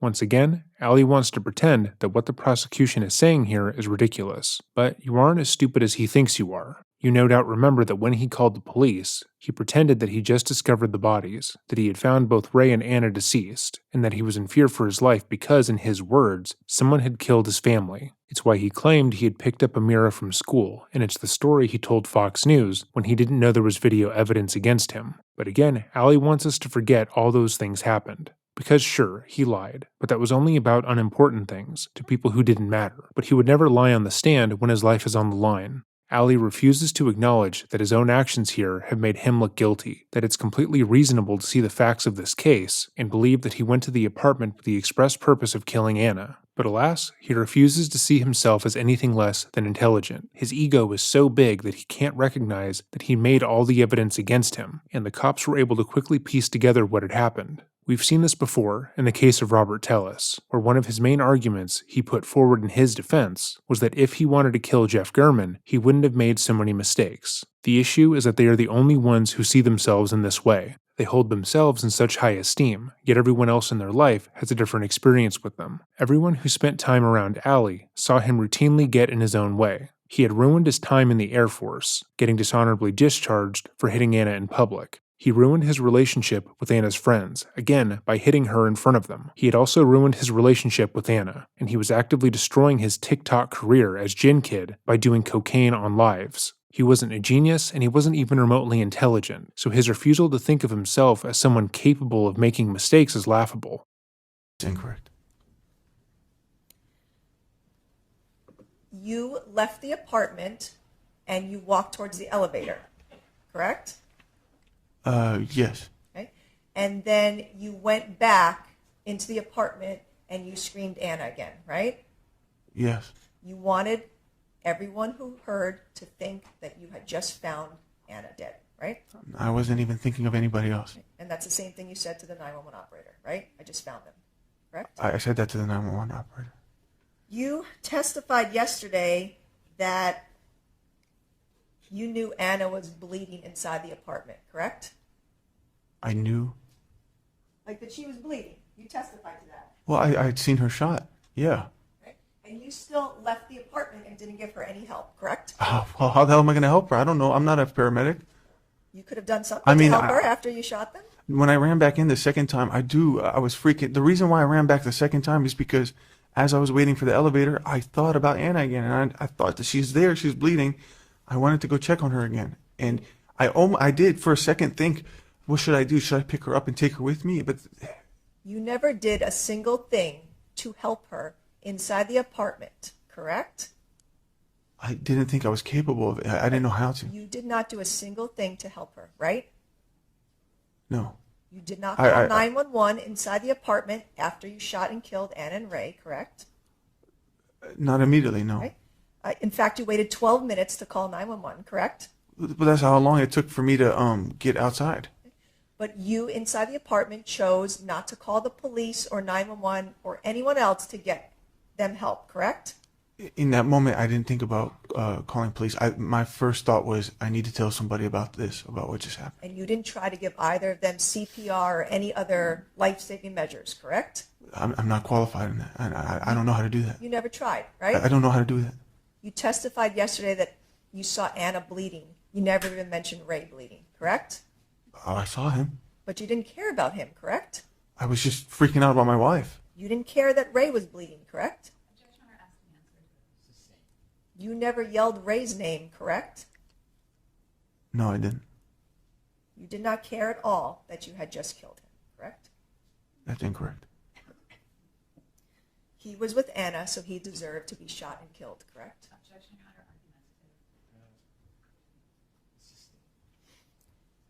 4 minutes after you killed Anna and Ray, you called your mom, right?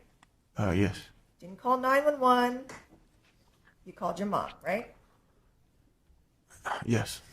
You told your mom over and over again that you just shot and killed Anna, correct? Right. I explained that I wasn't really thinking of what I was saying. I was just trying to tell her something bad really happened. But you told her what you just did, correct? Yeah. You told her multiple times she's dead, referring to Anna, correct? Right, but I did not actually know that she was dead. I was just freaking out, and I was just saying stuff because I needed my mom to know what just happened, and I didn't know what to do in that moment. I was freaking out. You said on that recording to your mom, I'm really stressed, right? Yeah, I did. You just killed two people, but you were the one really stressed, right?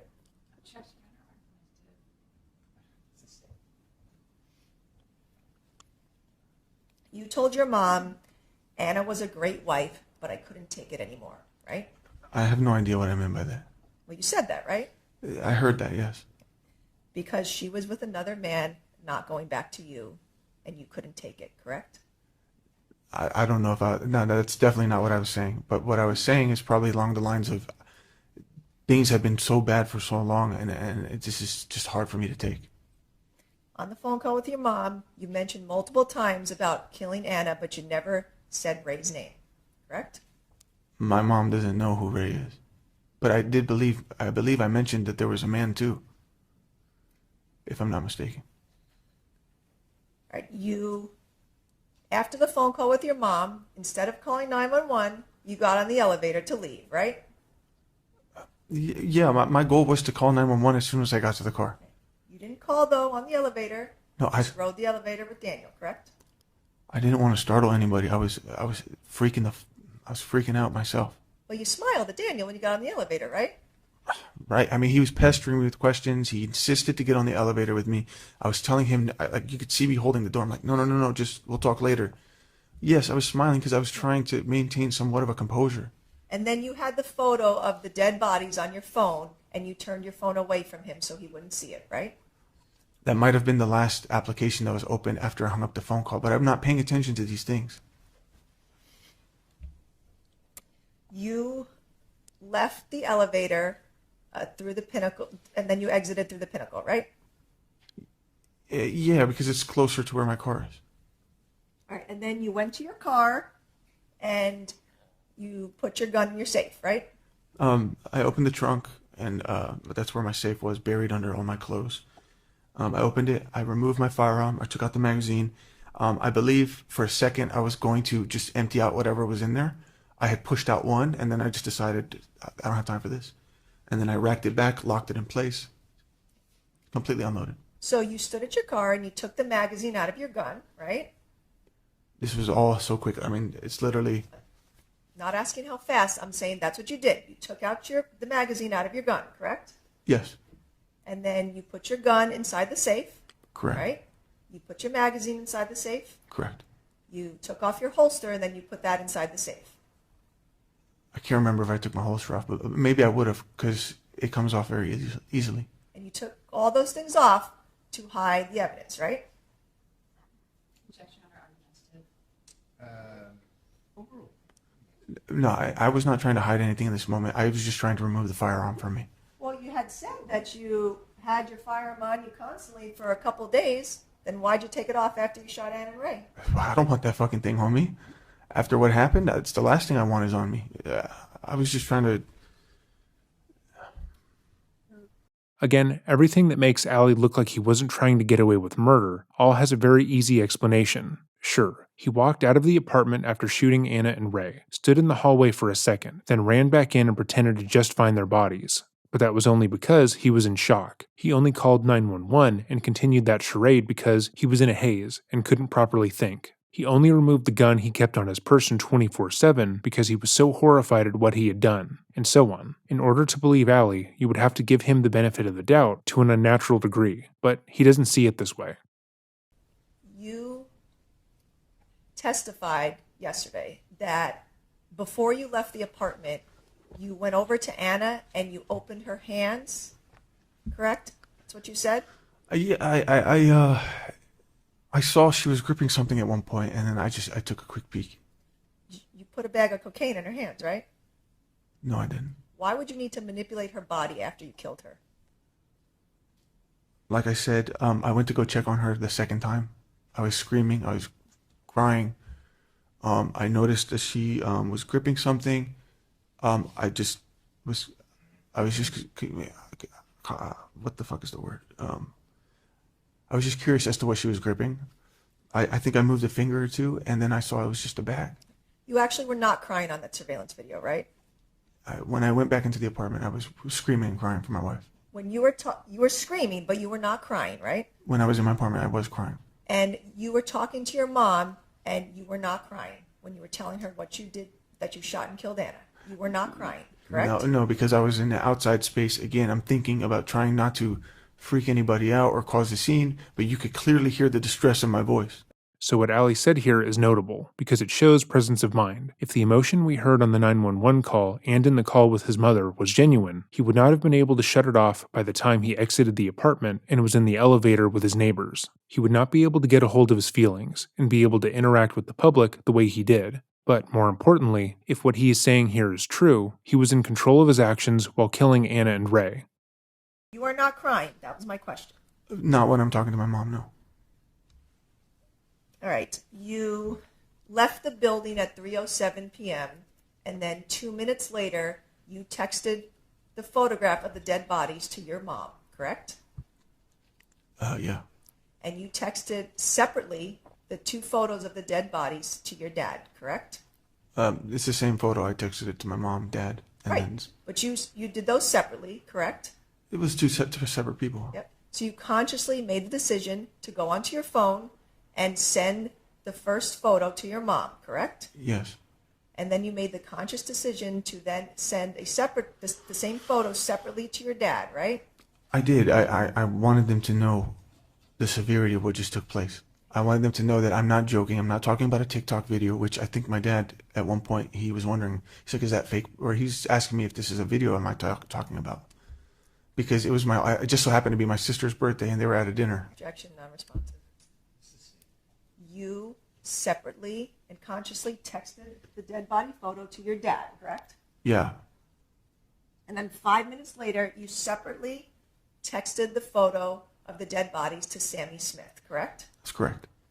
And you made that conscious decision to do that, correct? Yeah, my intention was to tell these people, okay, so like to let my parents know what just took place, right? I'm their son.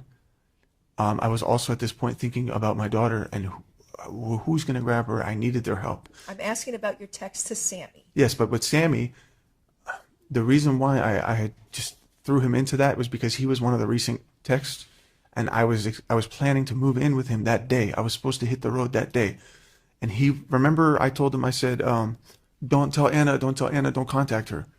So I had not said anything to up until this point, and in my frenzy or in my stupid mind in that moment, I sent it to him kind of as like, plans changed. Looks like I'm not coming to LA. Like I won't be coming to LA. You were bragging about what you did, right? No, because he texted back. He's like, oh my God, please tell me that's not real. And if I wanted to brag, I would have been like, hell yeah. I didn't respond to him. Let's take a poll, which is also my way of seeing if anyone is still actually watching the video. Do you think it is more likely that Ali sent his friend the picture of Anna and Ray dead on the couch to simply inform his friend that his plans had changed and that he wouldn't be going to live with him in LA, or that he did that in order to brag about the murders? Because one is obviously more likely than the other in our opinion, but we will let you decide. You called 911 at 3:10 p.m., right? I'm sorry? At 3:10 p.m., you called 911, right? When I got to my Jeep. Yep, that was your voice on the call we heard in court, right? Yes. And you already on that call started planning a defense for yourself, right? Say it again? You started planning a defense for yourself, right? No, my main priority was to alert the police and to send them to the right location to send paramedics in an attempt to save their lives. You called 911 and you were calm at the beginning of the call, correct? Again, this is me just trying to be calm. And you told the 911 dispatcher that you had just found your wife and another man shot, correct? I did. That's just what came out. I didn't anticipate having to make a 911 call that day. I didn't anticipate. I didn't know, like, should I say it now or Because I'm thinking about Anna, I'm thinking about Ray, but I'm also thinking about Amira alone in school. I didn't know somebody was scheduled to pick her up. I thought Anna was going to do that. So my mind is, I need a little time. I just need to go coordinate with my parents and fix the Amira situation. You already started lying on the 911 call, correct? I wasn't fully truthful, yes. But I wasn't trying to hide anything. You said to the 911 dispatcher that it was so horrible just finding them, correct? I said that I couldn't breathe at the sight of it, which is very true, especially when I went in the second time. You didn't tell the 911 operator that what you had done was the horrible thing, correct? I did not mention that I had did it, yes. And you were asking them to help your wife, but you already knew she was dead, right? I did not know she's dead. I did not check anyone's pulse. You took a photograph and stayed in the apartment of and saw the two bodies. They were not moving, right? No. They had bullet wounds to their heads, correct? Right. You knew they were dead, right? I did not know that they were dead. But I knew that they were badly wounded. You did not call 911 to turn yourself in, correct? No, not the first time I called. I was not trying to turn myself in just yet. I wanted to see. First time you called, you didn't call again, right? No, I didn't, because I was trying to drop off my daughter at a safe location. I was. Well, you just said you were insinuating that you called the second time, but you didn't, right? No, I meant the first time I called, the only time I called. I'll correct myself. The only time I called was to get to the bottom of it, to get them help. I had full intentions of turning myself in. I have nowhere else to run. I just wanted to secure the safe drop-off of my daughter. You did not call the police after you made the 911 call to turn yourself in, right? I would have, had I dropped off my daughter. You did not, I correct? did not. You drove straight to Amira's school to pick her up, right? Correct. And you drove just fine from the Spire to her school, right? I actually ran a few red lights. But you drove just fine. You didn't get into any collisions, right? I didn't crash, but I was freaking out. And you told us that you took some bumps of cocaine that day, but you were completely fine to be driving, right? My vision was very blurred. It's like, when the vision just, I was not in a good condition to drive, which is why I didn't even think I was capable of making the commute to drop off my daughter. So you picked up your daughter after using cocaine? And No. then you drove with her? I was using cocaine. Look, there were I'm so many. asking you a question. Yes, I used cocaine because I was trying to cope with all this. What's going on? This is very hard. You told us the other day that you do some cocaine and then 10 to 15 minutes later it's worn off, right? No, I said typically speaking, the effects start to wear off, and that's usually when you'll do a bump to rejuvenate it back up. But it doesn't mean you're fully sober. It had been way more than 15 minutes since you used cocaine to the time you shot Anna and Ray, correct? No, I was doing coke on the drive there. It was way more than 15 minutes after you used cocaine to the time that you shot and killed Anna and Ray, right? I can't confirm that. But I was doing cocaine actively the whole entire day, and I was also more high and more agitated and more mentally disturbed than I've ever been. There was no cocaine found in your hotel room, right? No, I took the bag with me. There was no cocaine found in your car, right? I disposed the bag at the school. So you loaded Amira into your car and you were smiling, right? No, it's incorrect. You heard testimony about you picking Amira up and you were smiling, Yes, right? I know Julia said that. I did not know she was even seeing me there, but first I went to the window where there's a staff. And I said, there's an emergency. I need to pick up my daughter. I was on the phone with my dad on speaker the whole time. Objection, non-responsive. I'm trying to explain the situation. Thank you, Your Honor. Thank you, Your Honor. No, I'm just. She said I was smiling, so I just wanted to say it took a pretty decent amount of time for them to get Amira. And they also told me, well, somebody else is scheduled to pick her up. This is strange. I'm like, look, I don't know anything about that. Just please give me Amira. I'm on the phone with my dad. We're trying to figure out something, what to do. Eventually, they bring Amira out. I don't want to scare my daughter. I don't want to startle her. So I was trying to be cordial. I was trying to stay focused. But I wasn't even able to do that because as soon as I was holding her hand and we're walking, the first thing out of her mouth is, "Where's Mom?" And that really hurt me. It really, I couldn't keep my composure out there. I was like, "No, Amira, please don't ask me about Mom right now. Please don't ask me about. Let's just get in the car." And then I put her in the car seat. You told Amira that you killed her mother, I did correct? not. She knew that you killed her mother, correct? I did not, and she did not know. You were bragging about what you did to your child, correct? Objection, mistake the testimony as to child and argumentative.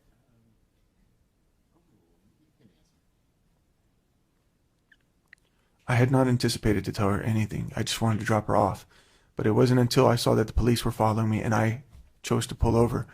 I knew that this is probably going to be the last time I see my daughter for a long time. And I didn't want her to go without knowing what happened. So I just said the nicest way possible that wouldn't scare her, that wouldn't damage her. I said, Amira, I hurt mommy. I have to go now. This, like most things Ali has said, is not true. While in the car with Amira, he called his mother and explained in graphic detail what he did to Anna and Ray. The general idea that he cared for Amira's well-being is frankly absurd, as there is no evidence of that. Ali always acted in his own self-interest, which was at odds with generally taking care of his daughter in any significant way. He routinely beat Anna in front of her, stated in his own recording that he didn't want custody of her when Anna said she wouldn't take her either, and also didn't understand why he would be present in Amira's life if Anna didn't want to be in a relationship with him. You heard the social worker testify that Amira told her that you told Amira you killed mommy, correct? I don't believe any of that conversation ever happened. I think she came here for attention. I don't believe anything that woman said. You Oh, okay, that makes sense. So we can now add a random social worker who would have no reason to lie about Ali and his actions the day of the murder to the list of people who cannot be trusted to testify honestly. She apparently did that only for attention, as if this case was so attention-grabbing that people were lying in order to insert themselves into it. Sure, that would make a lot of sense. talked to your mom and dad on the phone in front of Amira in the car, correct? Oh, by the way, my mother is the one who told Amira that. Objection, non-responsive, move to strike. My question was, you talked to your mom and dad on the phone in front of Amira, correct? No, I did not talk to my mom in front of Amira. I was on the phone with my dad at that point. You had full conversations with both your parents after you shot and killed Ann and Ray, right? I was on the phone with speaker, and at that point I had already explained sort of what happened before Amira was even in the picture. So there was no reason for me and my father to talk about what happened. We were just discussing. He wanted to make sure that Amira was safe, I was safe, and that I'm heading to drop her off at the location. My question was, you had full conversations back and forth with both your parents, right? Not in the presence of Amira. I'm just asking you in general. You had full conversations with them, correct? I was talking to them, yes. And then you had a full text message conversation with your mother about arranging where to meet her with Amira, correct? At first I reached out to my mom, and she told me to reach out to my dad, so I was kind of like talking to them both to see who could get here first. What and I'm what's the asking best you way. about is the text messages. You had a full text message conversation with your mom while you're in the car driving away from Amira's school, right? No, I was not even talking to my mom at that point, I don't believe. I was talking to my dad. So And I was not texting. you saw all the text messages that I showed, both with the detective and with your mother, about the conversation you had with her, correct? She was texting me about like meeting in LA or something like that, and I don't even remember seeing that because I'm trying to focus on the road. You know those are text messages from your phone, correct? Yes, but it doesn't mean I looked at them or But you sent them, correct? I'm not exactly sure when I sent what. I don't know what we're talking about specifically, but I was actively texting my mom and dad throughout this. You texted your mom that you cannot hide with Amira forever, correct? Yeah, because I think she suggested to for me to go to LA, and then so her commute from Vegas was already 5 hours, and it would be 5 hours for me to go to LA. I'm thinking, I can't hold Amira this long. I knew I had to turn myself in. I was not trying to flee or hide. But what you said was, I cannot hide with Amira forever. That's what you texted your mom, correct? That's the choice of words that I chose. I don't understand why. And I'm sorry. And you texted your mom, I want to leave, correct? Yeah, I want to leave. Like I need to turn myself in. No, you texted, I want to leave, meaning San Diego, correct? I don't recall what I meant by that. No. Once again, Ali wants us to believe that all the things that are indicative of his guilt are just being misconstrued, that everyone who has testified in this case and said things that show he is at fault are just lying on his name because he's famous, including his mother, and that the direct evidence that he created is also not accurate. That doesn't make any sense. Because you were leaving San Diego to go drop Amira off in either LA or Vegas or some other location, correct? No. The commute that My father had texted me was my stepmother's brother, and it was only an hour away. So it might have been Oceanside. It might have been still a part of San Diego. I don't mean to leave the state or I wasn't trying to flee. But that's what you said. I want to leave. Meaning I correct? have to get going. Like I can't keep sitting deciding, should I meet here? Should I meet there? Am I going to meet with dad? I need to know, where am I going here? Because I need to leave. That's what I'm saying. You did not call to turn yourself in, correct? No, because I hadn't finished securing my The daughter. police were behind you, and then you were eventually arrested, right? I immediately pulled over and I was arrested. And you made a comment very calmly, did they get my wife? At some point during my arrest, I was asking for an update about if the paramedics had arrived. Yes. But you already knew she was dead, correct? No. And you told the officers that the gun was in a safe in your trunk, right? Correct. That was the same gun you used to kill Ann and Ray, right? I have only one gun. And you testified yesterday that you said, oh, did they take her to the hospital? You never heard that on the recording, right? When I said that, I was referring to I asked Detective Leahy during during the interview. I think that's what I You asked said him. that happened on the recording. You said it's on the recording. That's what I said after being arrested, right? I don't remember verbatim what I said, but I said something along the lines of, "Did they get her, or did they get her help?" I was referring to hospital treatment. So Right. I don't remember the exact words. I'm sorry. You were interviewed by social worker Jacaranda Lee with Child Welfare Services a few days after your arrest, right? I was Yes, you were. a child services You worker. met with a social worker with Child Welfare Services. She came and talked to you, right? I don't recall this. You don't recall it?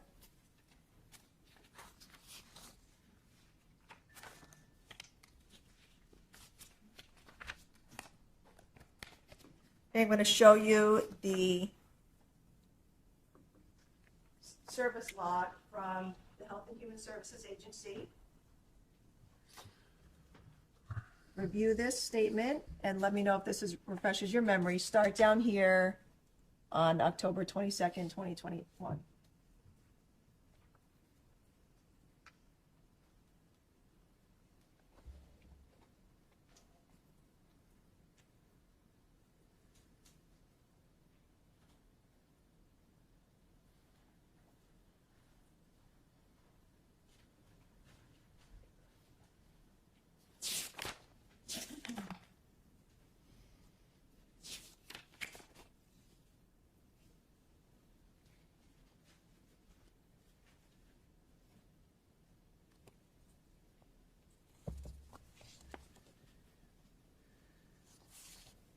You want me to read this whole thing? Does this refresh your memory about having a meeting with a social worker on October 22nd, 2021? I don't recall this meeting, but I'm not denying that it happened. But it happened, correct? Sure. And you told Miss Lee, when she asked you about prior domestic violence with Anna, you told her there was only one prior domestic violence incident, right?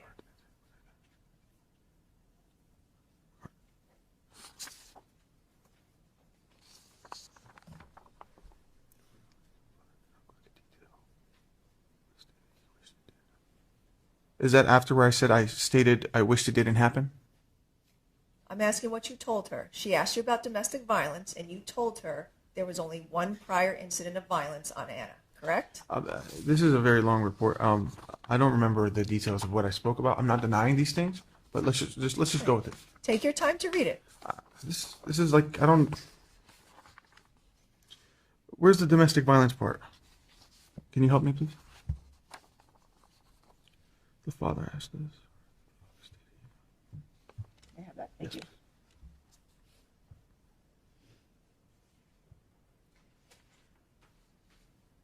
In interpersonal violence, it says, when asked about prior domestic violence, the father stated there had been one prior incident. Okay, Correct? That's what you told her. sure. So you lied to her, correct? Yeah, I'm not gonna flaunt how many times I've done it. I don't see the need to do that with the social worker, somebody I don't know. This wasn't just a random stranger. It's a social worker whose opinion would affect his daughter's life and whose statements would be used in court. Any rational person would understand that, and that fact would be explained to him, but Ali, in his infinite wisdom, doesn't see it that way. Maybe they asked the questions in a way that he felt was disrespectful. Maybe he had decided that he was going to proclaim his innocence at this point. Or maybe he genuinely thought there was no proof of him abusing Anna except the one time. Regardless, Ali's use of the word flaunt here is telling. He believes that if he were to tell other people about how he abused Anna, even if they were someone who could help him or his daughter, that he would be bragging. But that's obviously not the case. There are clearly ways for someone to talk about abusing others and show they still feel badly about it. In fact, Ali is trying to argue that he only hurt Anna due to his prolonged drug use, that he never would have harmed her had it not been for his abuse of cocaine, which isn't uncommon. There are plenty of former addicts who will recognize that they hurt the people closest to them, and who will often feel remorse when they become sober. And while they might not like bringing it up because it makes them feel ashamed, they will anyway, because it's important for them to recognize and show that they have grown from that point. But as it's made clear, Ali is just an abusive person. He believes that if he's made to feel any negative emotion, it is then his right to make everyone around him feel just as terrible. That his mother, his wife, and even Amira deserved what he did to them because he felt like it at the moment, and that everything he did should have been solved with a simple, unenthusiastic, "I'm sorry." Moreover, it makes no sense for him to lie in this situation. Everything we have seen as evidence in this case was found immediately. Ali had turned in his phone, which had multiple recorded instances of him hitting Anna. His neighbors had willingly talked to the police about what they routinely witnessed from the couple, and they were easily able to access the videos of Ali abusing Anna that he uploaded to TikTok and Instagram. Hiding this fact only made it appear that he was trying to dodge responsibility, even though that was impossible. But that couldn't possibly be the case, because remember, anything that makes Ali look bad, or makes his decisions look suspicious, is fake, and bringing it up is uncalled for. He wasn't trying to dodge responsibility, or sell a fake story about what happened leading up to the trial. He's just a good guy. He wouldn't do that, like when he laughed and said he wasn't a dangerous person, despite killing 2 people. He was asking you questions and telling you to be truthful, right? I don't recall if she told me to be truthful, but I'm not going to flaunt an exact number. I don't even know the exact number. It's a lot, right? Okay, I gave you that one. Miss Lee asked you if you suffered any abuse as a child, and you denied any abuse or neglect as a child, correct? What is the date of this again? I'm asking you a question. She asked you if you suffered any abuse as a child, and your response was you denied any abuse, correct? This was the day after, right? This is October 22nd? Mr. Abulaban, you cannot ask me questions. I understand. asking them I'm to just you. trying to think out loud. On October 22nd, 2021, Miss Lee asked you if you have ever suffered abuse as a child, and you denied any abuse, correct?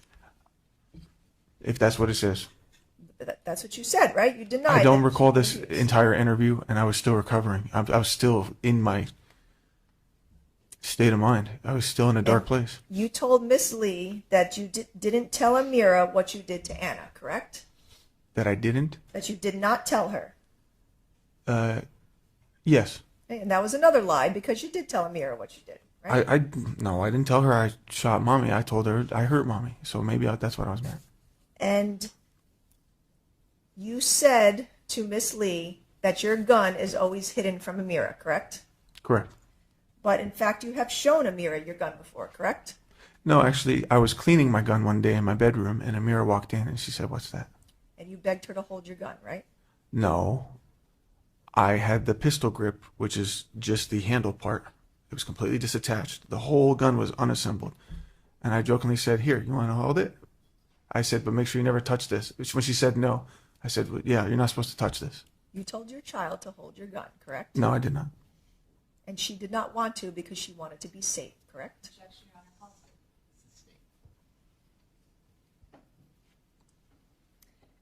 You have, after October 21st of 2021, you bragged about killing Anna and Ray, correct? Don't look at your attorney.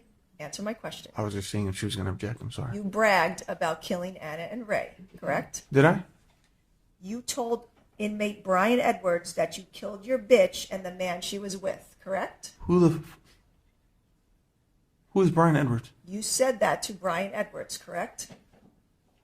I'm going to have to... Can we talk? Because I don't know what this is about. We're talking about inmates now? Like an informant? What's going on? So this is damning, which almost everything has been in this case, but this in particular is notable. While he had been on the stand, Ali tried and failed to portray that after he was arrested, he was immediately repentant, that he went to jail, confessed to what he had done, and is simply seeking to give the family and friends of Ray and Anna closure. Of course, that is not true. He had confessed after the arrest, but only after a long interrogation, and recanted his confession later on, claiming that he was innocent of all wrongdoing and that he had only found the bodies. He is also fighting the charges against him at this very moment, claiming that somehow Anna and Ray earned their deaths by aggravating him. Regardless of the truth, in his mind, he has successfully shown remorse, and has made everyone in the courtroom believe that he was deeply affected by the killings. But we now know at least one inmate spoke about how Ali was talking about his crimes, that he was heard boasting about the murders, seemingly in order to be taken seriously in prison, which isn't completely unexpected, as he's a deeply insecure person. It should also be noted that his inmate did not come forward to the police. He instead was heard on recorded calls with his wife talking about the situation, which adds a bit more credibility to what occurred. Why would this inmate have made this up? Is Ali going to argue that he was lying for attention and clout even though he never came forward himself and was just talking with his wife on the phone? Ali didn't know about this piece of evidence, obviously, and in a baffling move, tries to order his attorney to object because this was something he wasn't made aware of. He's irritated, because not only is his entire stage show being questioned, but now he is being surprised by someone else betraying him. I'm going to venture to guess that this inmate, much like the social worker, should not be trusted. That Ali is going to state that he was looking for attention, which, I mean, sure, it's everyone else but Ali. His evidence, his daughter, his mother, Anna's friends, the police, everyone else besides his direct narrative is the problem. We've never had this Mr. conversation. Abulaban, answer my question. You told an inmate, Brian Edwards, that you killed your bitch and the man he was with. No, She I did was not. with, I did correct? not. Do you have audio recording of this? I'm asking you. I did not say that. You would have brought this up if it was real. This All would right. have been an exhibit. I want to talk to you about some statements that you made on December 1st, 2022 to Dr. Lehman. Remember meeting with her?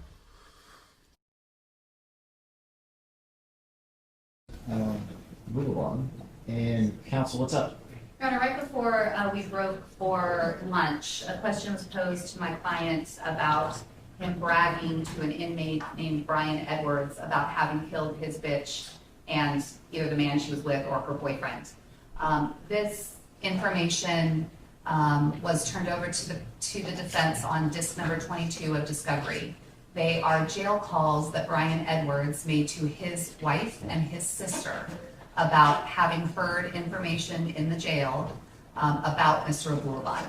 We have listened to those calls. We do not hear anything on any of the three calls indicating that Mr. Abulaban had a conversation with Brian Edwards. In fact, there's a part where Brian Edwards says, he's in house 6, I'm in house 3, I have not met him, I have not talked to him. So what has happened is the prosecution has now asked a question of Mr. Abulaban that puts him in a position of having to answer no to.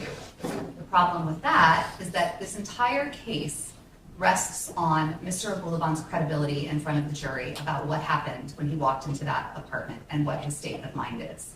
And I believe the prosecution is asking the question of him, putting him in a position where he has to deny, where the question is assuming or putting out to the jury that that information exists and that he is lying about it. Those calls have not been transcribed by the prosecution. They were not transcribed by me, but I have extensive notes about what was discussed between Brian Edwards and his wife and his sister. I do not believe that that information exists. My client took a look at Brian Edwards, denies that he's even seen this person, let alone ever had a conversation with him. But what is now out in front of the jury is an example of Mr. Abulaban lying to the prosecution. I'm not a lawyer, but this is a very funny argument, given that Ali has already lied about so much in this case. I mean, to be plain, within a few minutes from the question being put forward about Ali bragging, he had admitted to lying to the social worker about abusing Anna, because, as he said, she was a stranger, and admitted to changing the story based on who he was talking to. This lone question does not ruin Ali's credibility. He ruined it, himself, by repeatedly lying about details of the case and trying to claim that he was innocent throughout the lead-up to the trial. In the span of things lied about so far, this is fairly low on the list, given that it's totally plausible that Ali didn't know the inmate who talked about what happened. Regardless, the question was clearly meant to showcase his demeanor after the murders was not what he testified to, that his story that he was going to turn himself in, that he was immediately willing to come forward after taking care of Amira, and that he was deeply affected by what he had done was a lie. It was to further show the jury that he didn't care that he had killed Anna and Ray, and that his entire persona on the stand, where he pretends to cry over losing the love of his life, is fake. On a side note, Ali looks like the kid at school who got into trouble and asked his mom to smooth it over with the principal. And so I am at a point where I need to break for the afternoon to have those transcribed. I need to find the person who pulled those things before I can begin the rest of my case. I also am moving for a mistrial based on this. This is a huge problem, and unless the prosecution can show me in those calls where Brian Edwards says that he had a conversation with my client, the way that she has thrown it out to the jury, this has caused a huge prejudice to my client. Your Honor, these jail calls have been out for somewhere in the nature of 2 years. I had a separate conversation with Ms. Green at the time. I told her these are jail calls that are not your clients, they are Mr. Edwards. They were given to me because they were listened to in an El Cajon case that Mr. Edwards had. I obviously had no intention to interview Mr. Edwards. I turned over the calls. I let her know about it. I am simply entitled to ask a question about whether he made a statement to this person or not, and that's how he has that information. And he can say no, and that was all. That's how I left it. Do you actually know where it is in the transcript? I don't have Oh, transcripts. sorry, not Right. the transcript. Do you know where in the call it is? I have it on disc 22. That's how I have it labeled in my notes. How long is this 22? It's 3 calls. Well, okay, are they 1 minute calls, or are they? I don't recall. I didn't transcribe them. I wasn't planning to interview anyone. I literally was only and I asked him one question about it. Did you say that? And he can say yes or no, and that was it. I'm certainly entitled to ask him if he ever made a statement to anyone about killing them. But not if she has information that that evidence doesn't exist. That's the problem here, is that she's throwing it out there as though he had a conversation with Brian Edwards and bragged to Brian Edwards about killing his wife. I believe on those jail calls, Brian Edwards indicates people find out shit here, saying, I have never talked to Ali because he's in the hole in 6 House. Ali is 2 units away from me. Inmates were talking about Ali being housed at the jail. That's how Brian found out Ali was there. I do not believe that these jail calls indicate in any way that Brian had a conversation with my client. In fact, it appears that they state the opposite, that Brian didn't have a call. And so what has happened now, we all know in cases, juries are more inclined to believe things that prosecutors say than they're inclined to believe what defendants say. That is known. So when a prosecutor asks a question presupposing that that information exists, and Mr. Abulaban is forced to deny it, it looks like he's lying. His credibility is central to this case. Well, and this, it could have been answered with a yes or no. Instead, I can't say his exact words, but he reacted in a way that was,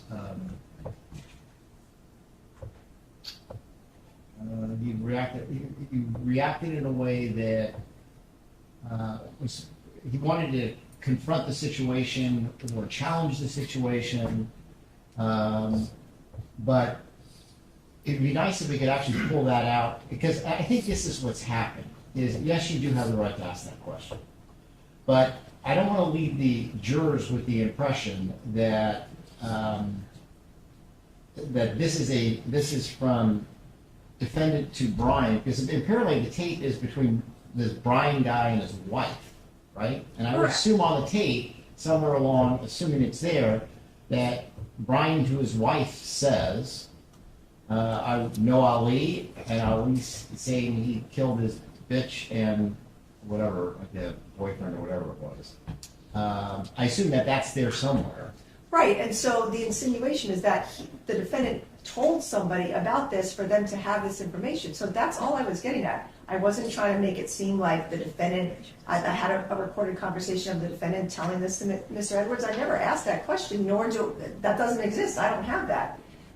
All I have is information. Again, honestly, all the evidence that we are going through here, this is a side note. It really is not that important. This is what we'll do. I'm going to deny your request for a mistrial. Can you find that on the tape where he talks to his wife about this situation? I don't want to leave the jurors with any misimpression, all right? If we have to play that tape for them, if we have to transcribe that tape for them, we will, or we can just tell them this is the conversation. He's denied it, so his denial will stand, and that's fine. Somebody's going to have to go back and listen to those 3 calls, which is, I don't think, all that big a deal. I'm going to deny your request to take the time to transcribe it and investigate and all that. I mean, again, I'll strike the testimony and I'll order them to disregard it because, again, that's not, all of the grand scheme of this trial, it's a side note. Well, that particular bit of information may be a side note, but the underlying sort of theory that they're throwing out there, the question was, did you brag to Brian Edwards about killing your wife, your bitch, and her boyfriend, or whatever it was? The insinuation is that he is lying about this when he says no. And so it's a side issue in the sense that whether he told Brian Edwards this or not is a side issue. But his credibility is key in this case. So what are we going to do if when we listen to the jail calls, it is not clear, or Brian Edwards literally says, I have not spoken to Ali? What are we going to do then? I mean, that's the problem. Well, it may be he just tells his wife, Ali says he killed or whatever. I don't know, because I haven't heard the tapes. But he's denied it again. And he's been on that stand for 2.5 days, right? Isn't it his 3rd day? Yes. So they've already formed an opinion as to his credibility, either up or down, or left or right, or somewhere in the middle. And again, this is a very small thing. I wish she hadn't gone there because, again, it's unnecessary. I think, again, it's like anything. Did you say this to this other person? If he had just said no, we would have moved on. But he reacted to it. Right, but when you ask the question of a witness, did you say X, Y, and Z? I think you have to have a basis for asking that question, right? You can't just throw stuff out and see what people are going to say. I do not believe that there is a basis to even ask that question. And so I don't mean to interrupt her argument, but I feel genuinely bad for his lawyers because they clearly have had to reel him in repeatedly. Ali is seen after the judge rejects their motion, leaning over and saying something to his other attorney, clearly annoyed. He's likely trying to instruct them on what to say, or attempting to, because he feels like he can argue this case better than they can. The question wasn't damning. Like the judge so thoughtfully stated, it didn't destroy Ali's credibility any more than the other bullshit that slipped out of his mouth has, and there was no reasonable way that it was going to lead to a mistrial. But this question bothers Ali, because it's layered in disrespect. Ali bragged in prison about killing Anna, likely because he wanted the other inmates to think he was cool. He wanted to be respected, and now he knows that someone went and talked about him in a negative fashion, that the person didn't quite snitch on him, but basically mocked him to his wife on a recorded line, which is worse. So his reputation in prison isn't as good as he might have believed. Additionally, he feels like this information was kept from him, that the prosecution is either making this point up, or that they snuck this piece of evidence into the case without telling him or his lawyers, which would be illegal. But like the prosecution said, the defense was made aware of this evidence and had access to the calls for years in the lead up to the trial. They knew this existed, he simply wasn't prepped on it, which again, he likely sees as being disrespectful, and that of course is his biggest trigger. That's what I'm saying to the court. When I go back and listen to those, if it is Brian Edwards saying literally, I have never seen or talked to Ali, then I'm going to be making another motion for a mistrial, and I'm going to be asking for sanctions and an appropriate remedy to the jury, because that is absolutely inappropriate. I agree, it's totally unnecessary to go down that road in this case, but it is done, it cannot be unwrung, and here we are with it. So I know the I court think is you can saying, unring it, but I know that, it's like anything. That you heard this, disregard it. We do it every day in trial. And again, he's been up there for 2.5 days. It's not like he's been up there for 6 minutes. Tell you what, we're arguing this is irrelevant right now because nobody's listened to the tape. Somebody needs to listen to the tape. well, we have listened to the tapes. I have the notes from the tapes. I'm going to transcribe them for the court because I have the notes, and my notes are clear on what was what was said. So, But obviously, the information is out there that he has told inmates about this, because how would anyone know about it? So that's all I was getting at, is that he told somebody, Brian, whoever else, in the jail, and I was asking about that. I wasn't even trying to even say inmate. I was asking if he had, just in general, did that. And I asked about Brian. I didn't even use the word inmate. I just said, did you say this to Brian? And I expected a no, and that was the end of it. That really was all there was to it. I'm certain she said inmate, first of all. And secondly, just because people in the jail are talking about things does not mean that they have spoken to the person about whom it involves. They have TVs in jail. They watch TV. They've been watching this trial every single day that it has been going on. So if that information, I know the court is looking at me like I'm beating a dead horse here, but I have to make my record in this. No, and I understand that, and again, I'm happy to listen to whatever is on the tape. But again, it's been 2.5 days he's been up there. He did deny it, and if there's something else that needs to be done, we have time to do it. It's not like they're going out to deliberate right now. So at this point then, again, your motion at this point is denied. If you can, like I said, go through the tapes, find that part where he talks about Ali, because it had to come up in some context, otherwise we wouldn't be having this discussion. So, and then let's not ask any more questions. I'll give you, obviously, time so you can listen at some point so you can rehabilitate your client on it. Or you just, like I said, we make sure that the jury knows that whatever conversation was had did not involve that particular thing, which would explain why he was surprised. And that doesn't make the DA look very good. So, all right, let's bring in our jury. I apologize, ladies and gentlemen, there's a legal matter that I had to take care of that happens every now and then. All right, next question. Thank you. Okay, I want to talk to you about some statements you made to Dr. Lehman on December 1st, 2022. You told her that there has been no prior domestic violence, correct?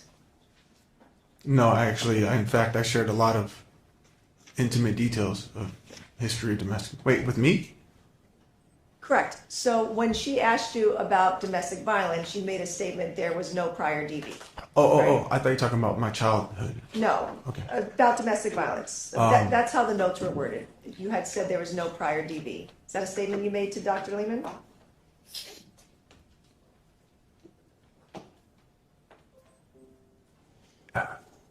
I may have said that on the first interview with her, but then opened up the second interview. So, yeah. And you told her specifically that you were not an abusive husband, right? I may have. Okay. And those things were not true, correct?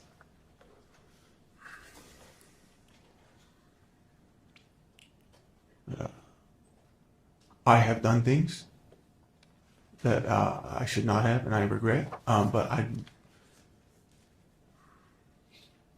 there's been moments where I've been abusive, yes, but I do not categorize myself as a totally abusive husband. That is objectively the craziest thing he has said thus far. He yelled about not being a pedophile. He accused the prosecution of making things up. He went on the record to state that he thought Anna calling the cops on him was unnecessary, despite the fact that he had beaten her countless times before. But this is worse. Ali doesn't classify himself as an abusive person. But he is, obviously. He didn't just emotionally destroy his ex-wife. He didn't just physically beat her into submission. He also killed her. He stated that his father was abusive, that he was an abusive person. But he doesn't think that he is, despite being worse. Again, Ali's point of view on himself and the world is so entirely warped that he doesn't actually live in reality. He can't look at any of his actions and actually accept that he had any part in them. It was the drugs or Anna or something else that made him kill her, but not him specifically. And you told Dr. Lehman that here in San Diego, she calls police 9 times in 1 week saying I hit her. That's what you told the doctor, right? Yes. Okay. But that's not true, correct? Anna never called the police 9 times saying that you hit her. I may have been exaggerating about the in a week part, but I know that there was, I believe police were called around 9 times around this time frame. But not by Anna, correct? Some of them were by me. Correct. So when you said that she called 9 times saying you hit her, that statement is not true, correct? Not entirely. It's another form of exaggeration. Because we've already discussed she didn't call the police after almost every single violent incident except for September 8th, correct? What I was referencing is she does call the police, but she'll either retract it she'll either hang up the phone call before dispatch, or when dispatch says, did he hit you physically, or then she would retract it. By that point, I'd either be out the door or something along those lines. So what I was referencing was she has made attempts to call the cops on numerous occasions, but she did not actually follow through with all of them. But Anna only called the police one time saying that she pushed her down. That was September 8th, correct? That's the one time she actually went through with it, and that's what inspired me to start the live recording. Like, oh, my wife's putting me in jail. Like, you see what I'm saying?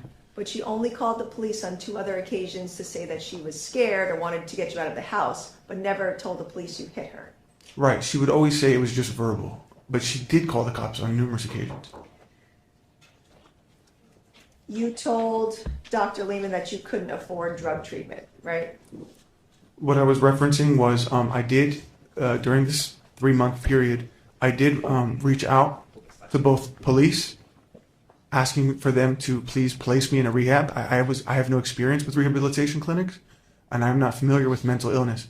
So I was reaching out to receive knowledge and education.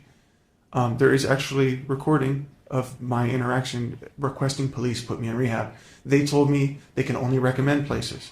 I called a few of those places, and they all needed health insurance, but we did not have health insurance because Anna recently lost her job, and we were on her plan.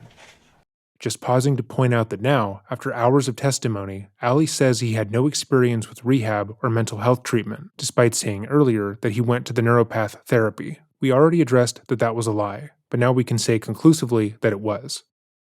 I was not aware that there were free rehabilitation clinics at the time. You know that you can go to NA meetings that are free, correct? I do not know that. Narcotics Anonymous? I do not know that. You've never heard of NA or AA meetings? I've heard of AA meetings, but I don't know what they consist of.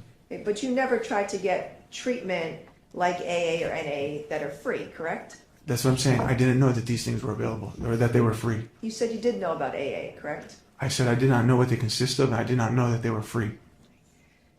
And you told Dr. Lehman that you were still weeping about how Anna did you wrong, right?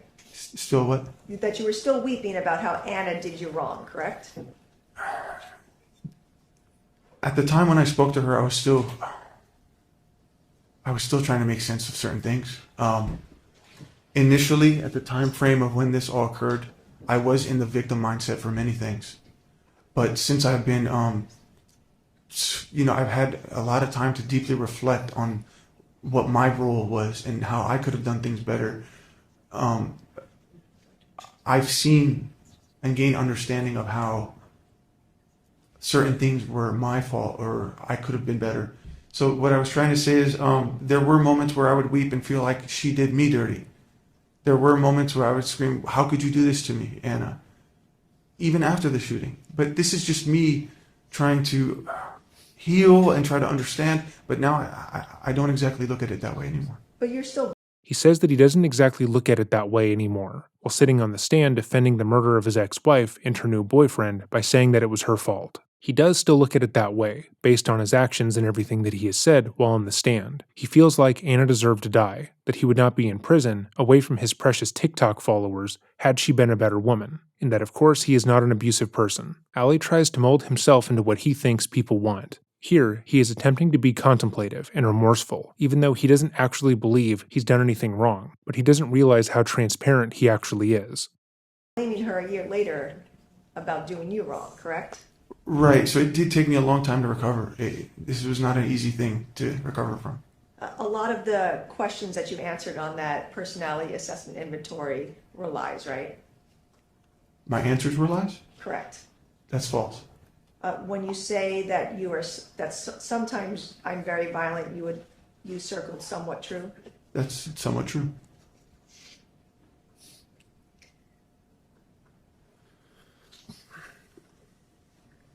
You have been blaming a lot of other people and things for your actions, correct? Previously, or since I've been on the stand? Previously. Yes, that's what I'm saying. I was in the mindset to where I would blame a lot of people It's your friends, Anna. You did this to me. You the one who, you know what I'm saying? That's the mentality. That's the weird dark space I was in. But you're still blaming Anna for your cocaine use, right? Not necessarily. The only time I ever tried to say Anna did something, it's not to shift blame, but it's to explain how something she may have done or said or something I experienced affected me. But nobody forced me to do cocaine. What I meant by blaming Anna for it is that the lifestyle, the environment we had put ourselves in had introduced that to me, to where I was in a position to where I did allow myself to try those things. And eventually I got addicted to it. But you're still blaming Anna and her friends for her change in behavior, correct? No, so that's a different topic. In regards to Anna's changing behavior, yes, I'm specifically about certain things. I felt that she was behaving more like her girlfriends, and that she now had a support group amongst that group to not worry so much about what my feelings are or how I look at things. And that's why she would say things to me that was new to me, such as, "You're stupid for thinking those things. None of my friends think that way.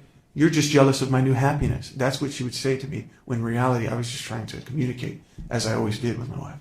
Again, he explains his abuse as being him communicating. Meanwhile, when Anna would try and flee to safety, that was a sign of her immaturity. He also directly stated that he didn't like Anna's friends because they provided her a support system. So if you are a fan of the channel, you have no doubt heard us talk about abusers, and how they will often start by trying to isolate their victims, turning them against their friends and vice versa. They do this because it's much easier to dominate a person if they feel like they have no one else in the world to turn to. And Ali just outright admitted that. He didn't like that Anna could call her friends when they got into a fight and get to safety. He didn't like that there were people she could call at all hours of the night who would drop everything and get her away from him, so he tried to ruin their friendships. He tried to get her away from them, but that didn't work. Usually, abusers don't come out and say these things in court, while also stating they aren't an abusive person.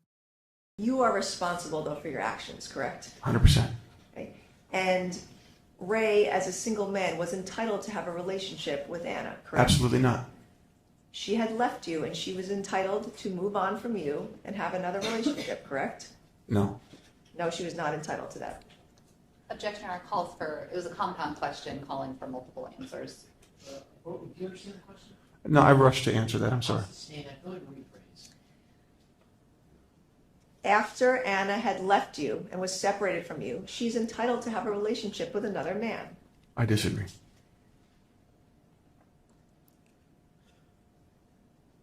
You decided that Ray could not be with Anna, correct?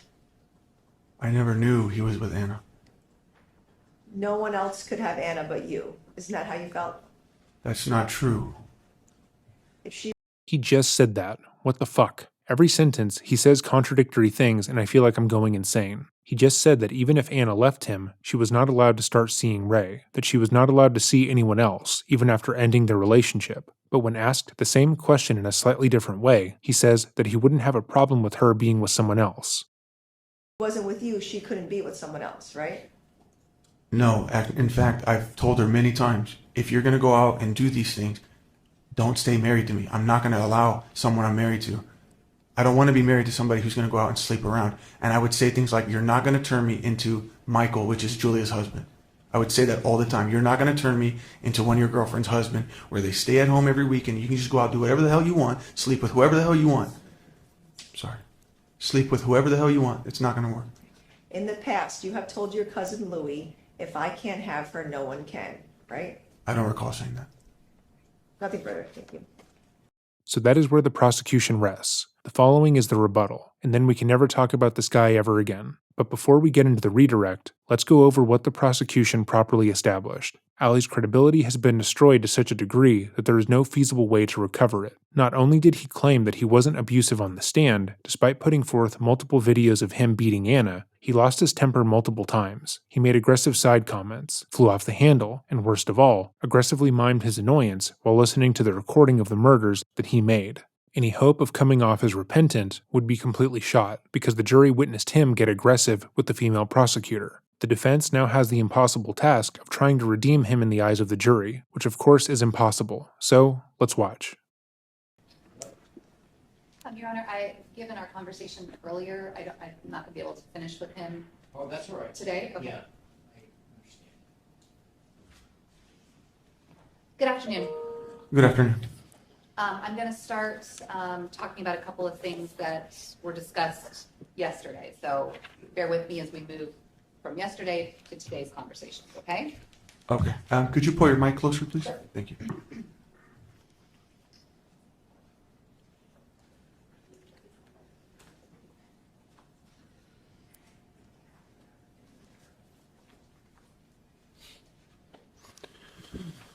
You were asked about doing an internet search for Sean Torres. I think that was one of the very first things that Madam Prosecutor asked you about yesterday. Do you remember that? I do.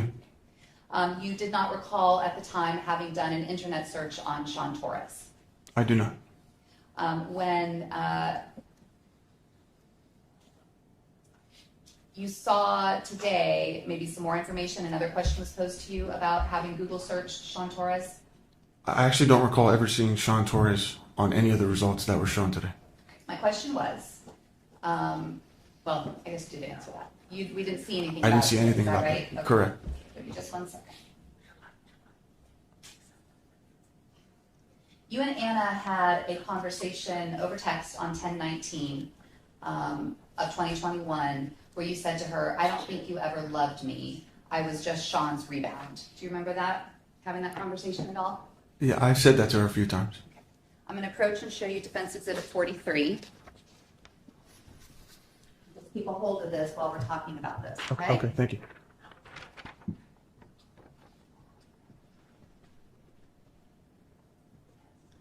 This text conversation occurred on October 21st, and I just want to make sure that I have the control of the computer, or the computer screen, so just 1 second.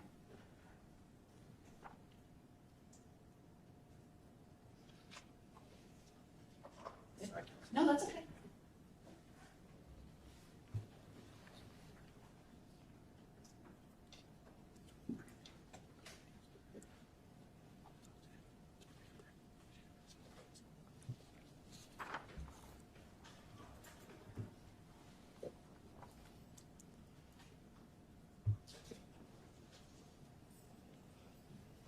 Okay. Zoom this out a little bit. Can you see that? That's good right there. Okay. And does that look like the very first page of what you're looking at on Defense Exhibit 43? Yes. Okay. On 10/19 at 6:25 p.m., you said, "I don't think you ever loved me. I was just Sean's rebound." Do you see that? Yes. And you say, "I see it loud and clear now. No woman has ever fallen for me before, so why TF did you?" Do you see that? Right. And then the next,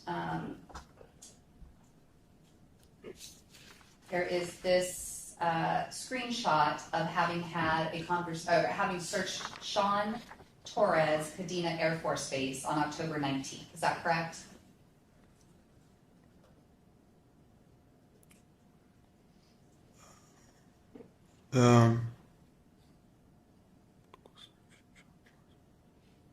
Yeah, I guess.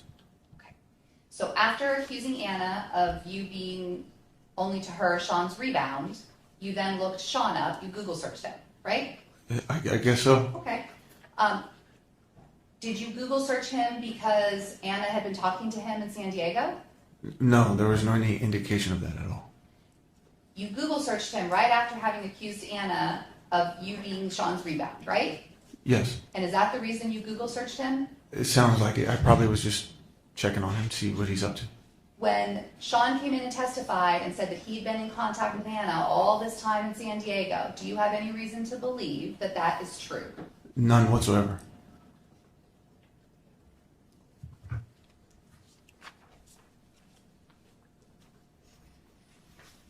So this is probably something that Ali wanted his team to bring up, because again, he wants to take the time to establish that everyone else in this case is lying for attention. Not him though, the TikTok superstar who would post videos of himself abusing his wife, and would say that he was so famous he could do coke in the middle of a 5-star restaurant. We've all been there though. But Anna's ex-husband, who has gone on to live a relatively quiet life. It's strange that he is denying looking Sean up, as if he wasn't still holding on to the hurt of Anna having been with someone else. He was clearly a deeply insecure man, to the point where her having been with him previously was being brought up 6 years into their relationship. It's as if he wants us to view him in a positive light, even though the text messages we were just made aware of show him being disgustingly insecure. You were asked about all through September and October, all the times that Anna told you over and over again in text message that you were done. Do you remember that? I do. Aside from having words from Anna, you were receiving actions from Anna. Is that right? Yes. So there were times, say on October 5th, when Anna would say to you that we're over, but then on October 7th, Anna showed up at your house to bring you IHOP breakfast, right? Oh, yeah. Okay, so this is an example of Anna saying something to you, like we're done, but then showing up 2 days later doing something nice for you. Is that right? Correct. Overrule this foundation. On October 8th, you and Anna and Amira went and had breakfast, right? Yes. So despite telling you, we're done, I'm over you, here you are again getting breakfast. Correct. Is it possible that you invited Anna to breakfast? Of course. Did you force Anna to go to breakfast with you? No. Did you make her go places with you? I couldn't get her to do that.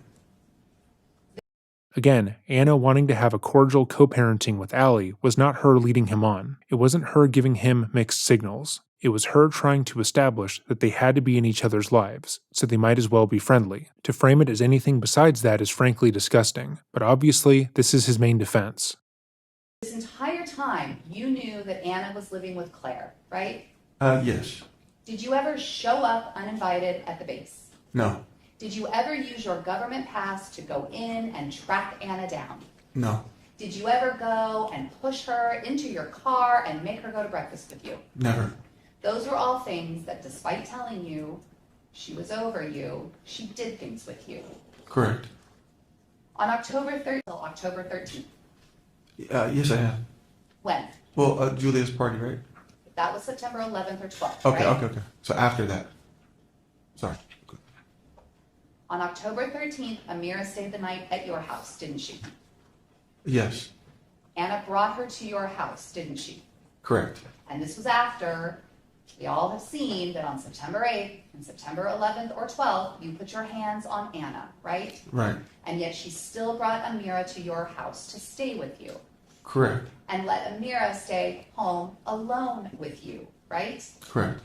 And in fact, the night of October 13th, when Anna brought Amira to your house, she said to you, Claire made pancits. Can I bring you some?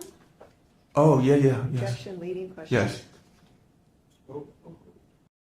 The defense is either trying to portray Anna as being a bad mother for allowing Amira to be alone with Allie after he struck her the night before, or that she was lying about him striking her in the first place, even though he admitted to doing so, but both arguments are flawed. Should Anna have left her daughter with Allie? No, we can say that easily because he is an insecure narcissist who would abuse anyone in his life because he felt like it, and that would easily extend onto his daughter. However, is it also true that if she took Amira away from Allie for a considerable length of time, he could accuse her of kidnapping and call the police on her? Yes. Leaving an abusive partner is difficult on its own, but trying to do so when you have a child makes everything that much harder. The abuser will use the child as a weapon of control, which we have video of Allie doing. He could easily force Anna to engage with him, just by asking to see Amira, or stating that he was going to call the police. But that doesn't mean that Anna was trying to get back together with him, or that she was interested in rekindling their relationship. Again, all of the evidence that has been put forth in this case shows that for the month of October, Anna was clear with him that their relationship was over.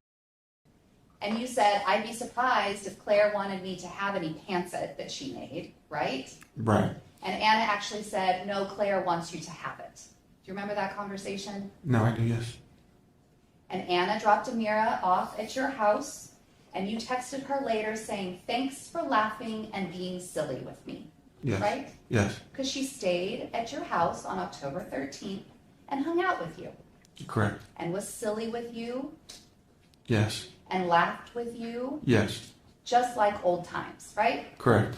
And when you said thanks for all of that, she responded, of course, right? Yes. And on October 15th, she said, I'll always have love for you and you're a good dad, right? Yes. October 16th, you met up with her and Amira at the UTC Mall, right? Correct. Did you force her to go there with you? No. Did you ask her to go there with you? I believe I did. Could she have said no? Yes. Could she have just dropped Amira off with you at the mall? Correct. Did she do that? No. Did she stay with you? She did. And did she hug you at the end of that encounter? She did. Later on the same day, October 16th, when you were thanking her for doing that and suggesting to her that maybe there would be a time in the future where you could hang out, Anna told you maybe someday, Ollie, right? Yes. This was all happening during the exact same time period that Anna was also sending you messages about being done with you, being over with you. Is that right? That is correct. Did this cause you to feel confused? Very. Explain that to us. It's so confusing because I already feel bad for a lot of things. I don't. I'm just trying to move forward. I'm just trying to correct things. But when I'm getting mixed messages, she would say things like, I hate you. I don't feel comfortable around you. You'll never see your daughter. I haven't loved you for 5 years. But then, just like you said, she would just show up and act perfectly fine. And all that does is just leads me on and it makes me think that things are okay. And it puts me on this roller coaster ride of like walking on eggshells. Am I good with her? Am I not good with her? You know what I mean? I never at one point, I was never really sure. At no point did I think that we were really split up. I just knew she was angry at me and she needed time away from me. And that's all. That's all. I didn't, all the talks of divorce and TROs, it was just dust. It's just wind. And between Anything that Anna said that he didn't like was just noise. Meanwhile, any time she was kind to him, that was a sign of intense love. Allie only heard what he wanted to hear. July of 2021 and October of 2021, Anna, before violence in July, Anna had said things to you like, I fucking hate you, right? Yes. So before there had been DV in San Diego, Anna was saying these things to you. Correct. And then No, there had been violence in their relationship since Osaka. Multiple people witnessed that violence and saw what he did to her, and the only person who says otherwise is Allie. And we've established 1,000 times over that he does lie about everything. We saw evidence of this when Allie would hit Anna and then she would lash out at him. So the idea that she would just randomly tell him that she hated him for no reason is false. There was a reason, and that reason was that he was abusive. a domestic violence incident occurred in January or July of 2021, right? Correct. Right. And then Anna came back to you, right? Yes. What did that indicate to you? That we could move past it. And on September 8th, when the incident happened that we watched on the footage from both what you recorded, when Anna called the police, the 911 call, the BWC, and when you made that live video, what happened after that? Did Anna come back to you? Oh, yeah, eventually, yes. Like the next day, I think. The next day? Yeah. And when that happened, what did that signify to you? That we're just being toxic. We're in a bad state right now. But that I never really believed that. I knew that we were still in love with each other. Things were just getting bad. I was losing myself. And I noticed that she was changing as well. And on September 11th or 12th, the night of Julia's party, when there was an issue with the two of you, Anna came back to you after that, right? Correct. And a question was posed to you about whether what we saw, what I showed with you, that video of you and Anna arguing over the phone and Anna saying her thumb's in the door, even though the door is clearly closed, you were asked about whether that was from a different night, and in fact, not from the night of Julia's party. Do you remember that by Ms. Brast? Right, I was really confused about that. Okay. But in fact, that was the night of Julia's party, right? Right. And we know that because in that conversation that's recorded, Anna says, I'm going to tell Julia to tell security that you're not allowed at the party, right? Correct. That's how we know that that was that night. Is that right? Yes. After September 11th or 12th, when that incident happened, did Anna come back to you? She did. Did you apologize to her? I always do. And did she accept your apology? Yes. How do you know that she accepted your apology? Well, because we move past it. We don't talk about it anymore. We start to talk about things we could do together, or we talk about Amira. It's like we just move on. At any of Allie is of the opinion that if you believe your abuser when they promise you that they will change, when they pretend to go to therapy and swear they are getting help, that you are then no longer allowed to view an incident negatively. That if you bring up how they struck you, how they trapped you in your home, and how they punched you in the head so hard that you couldn't see straight, that you were just being annoying, that you were failing to move on because you already forgave them. Domestic violence leaves lasting wounds and breaks down the foundation of trust in a relationship. It makes it so the other person cannot feel safe. But Allie doesn't understand that, because that would require him to feel for someone outside of himself. Anna loved Allie and wanted to believe that he could be the man she fell in love with all of the time. That one day the relationship could just be good, and he could learn to control himself when he was upset. But he never did. He could pretend to get help, and tried to make it seem like he was working on himself, but he never did, because he didn't think he was a problem. And the general idea that she would be at fault for not leaving is ridiculous. Anna did leave, and he killed her for it. those times, July 21st, September 8th, September 11th or 12th, could Anna have left the house? Yes. Were you holding her hostage in the house? I was not. Could she have gone to Claire's?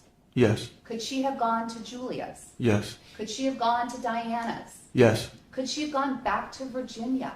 She could have. Did she do any of those things? No. By not doing any of those things, what did that signify to you? That we are still together, but it's still shaky. But I wasn't, I had things I needed to work on, but we are still 100% together. She was telling you to move on and to see other people. Is that right? Right.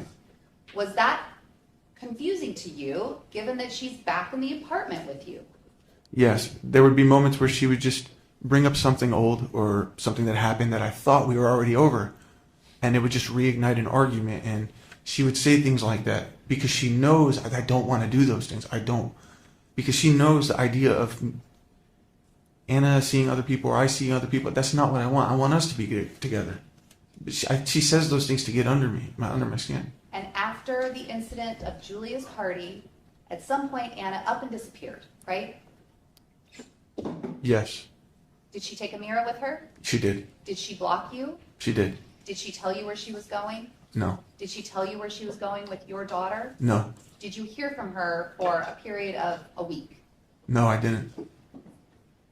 And during that time period, before Anna left, she told you need to work on yourself and date someone else, right? Yes. And that is when you ran into Nikki Sanchez in the elevator. Is that correct?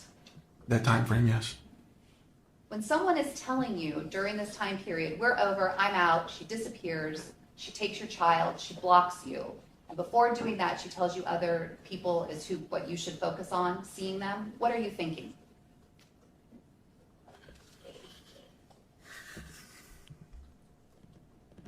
Well, it scared me because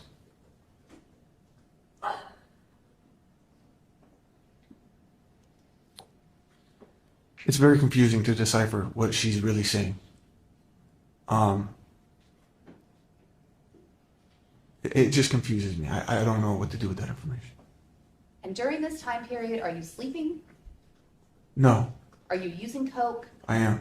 Are you suffering from symptoms of mania? I was. And did you make a mistake?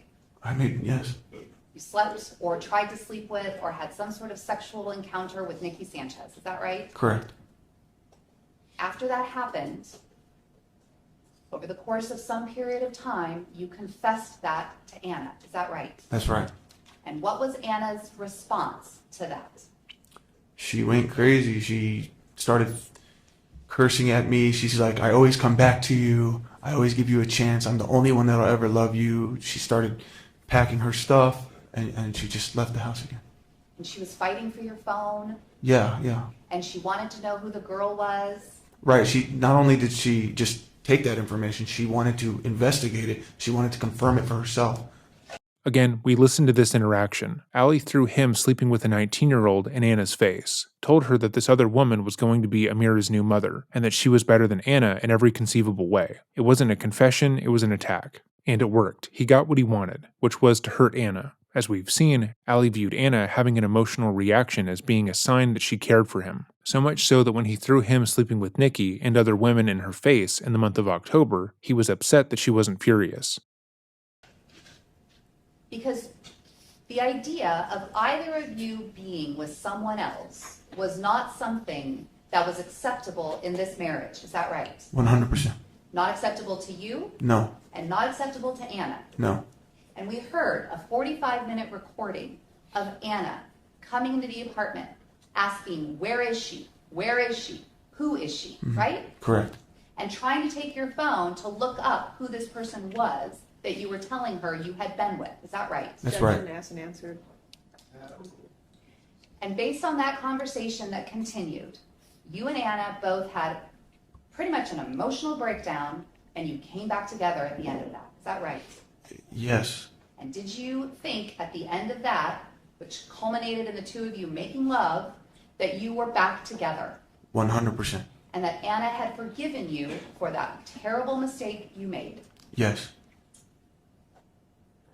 September 21st, September 22nd, September 23rd, Anna is saying, I love you.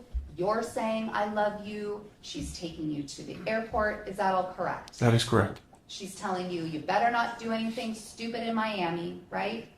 Right. And you went to Miami, and she blocked you while you were in Miami, right? Right. Right. After doing all of these things with you up to this date, she blocked you. Correct. What were you thinking in that moment? That she's cheating on me. Or that she's doing something bad. Did it make sense to you that she was acting that way given what you had all just been through and her, what seemed to be, accepting you back? No, it doesn't make sense. It's just frustrating. It's confusing. It's like, I said it before, it's like she pushes me away, she pulls me, she pushes, it's nonstop. And she even knew how important that Miami trip was for the brand that I have. I was meeting someone from the movie. This was huge for me, and I begged her to come with me to experience that. And she knew how important that was, and she even told me, you deserved it, you worked for this. But for her to block me at that moment, I felt like she was trying to take away, to confuse me, to distract me from being in that moment, which is exactly what happened. Allie's viewpoint on this situation is interesting, because in his mind, he isn't responsible for the push and pull of their relationship. It was all Anna, and she was being unreasonable. Never mind the fact that she would push him away after he physically abused her, or cheated on her, or attacked one of her friends. She would leave him, yes, but mostly for her own safety. But the way he frames it, she was just being petty or indecisive, or trying to ruin his big trip to Miami. Yeah, my big shindig. Her reactions to him, from his perspective, were always direct actions. Meanwhile, his abuse was not something that needed to be discussed if she came back into the home. When you got back from Miami, things seemed off to you. Is that right? Very off. And you confronted Anna about those things, right? Yes. And she denied having done anything, right? Correct. And as the time went on, from the time you returned from Miami, September 27th, through October 21st, you asked Anna repeatedly if she was cheating on you, right? Yes. And every single time she denied it, correct? Correct. And we know that in fact she was cheating on you with Ray during this exact same time period. Yes. You were so concerned with her cheating on you, you actually thought maybe she was cheating on you with someone else from the group, right? Correct. On October 19th, you sent her a message. I wonder who's railing you. Probably someone from our circle. Let's see. I'd say most likely it's Nick, right? Right. You did not say, I bet it's Ray, right? No, I never thought in a million years. Did you have any idea on October 21st, before going to your house and opening that door, that Anna and Ray were having a relationship? Never. When you would accuse Anna of cheating, it wasn't just that she was denying it, right? It was worse than that. Because she was denying it in a way by saying, I could never, right? Right. We're still married, right? Yep. Unlike you, right? Correct. And she sent all of these messages. This was on October 5th when you had accused her of cheating. Is that correct? Yes. Your Honor, may I approach, please? I'm going to show you what is marked as Defense Exhibit 45. It's 3 pages. Just hold on to that while I show you some things on the screen.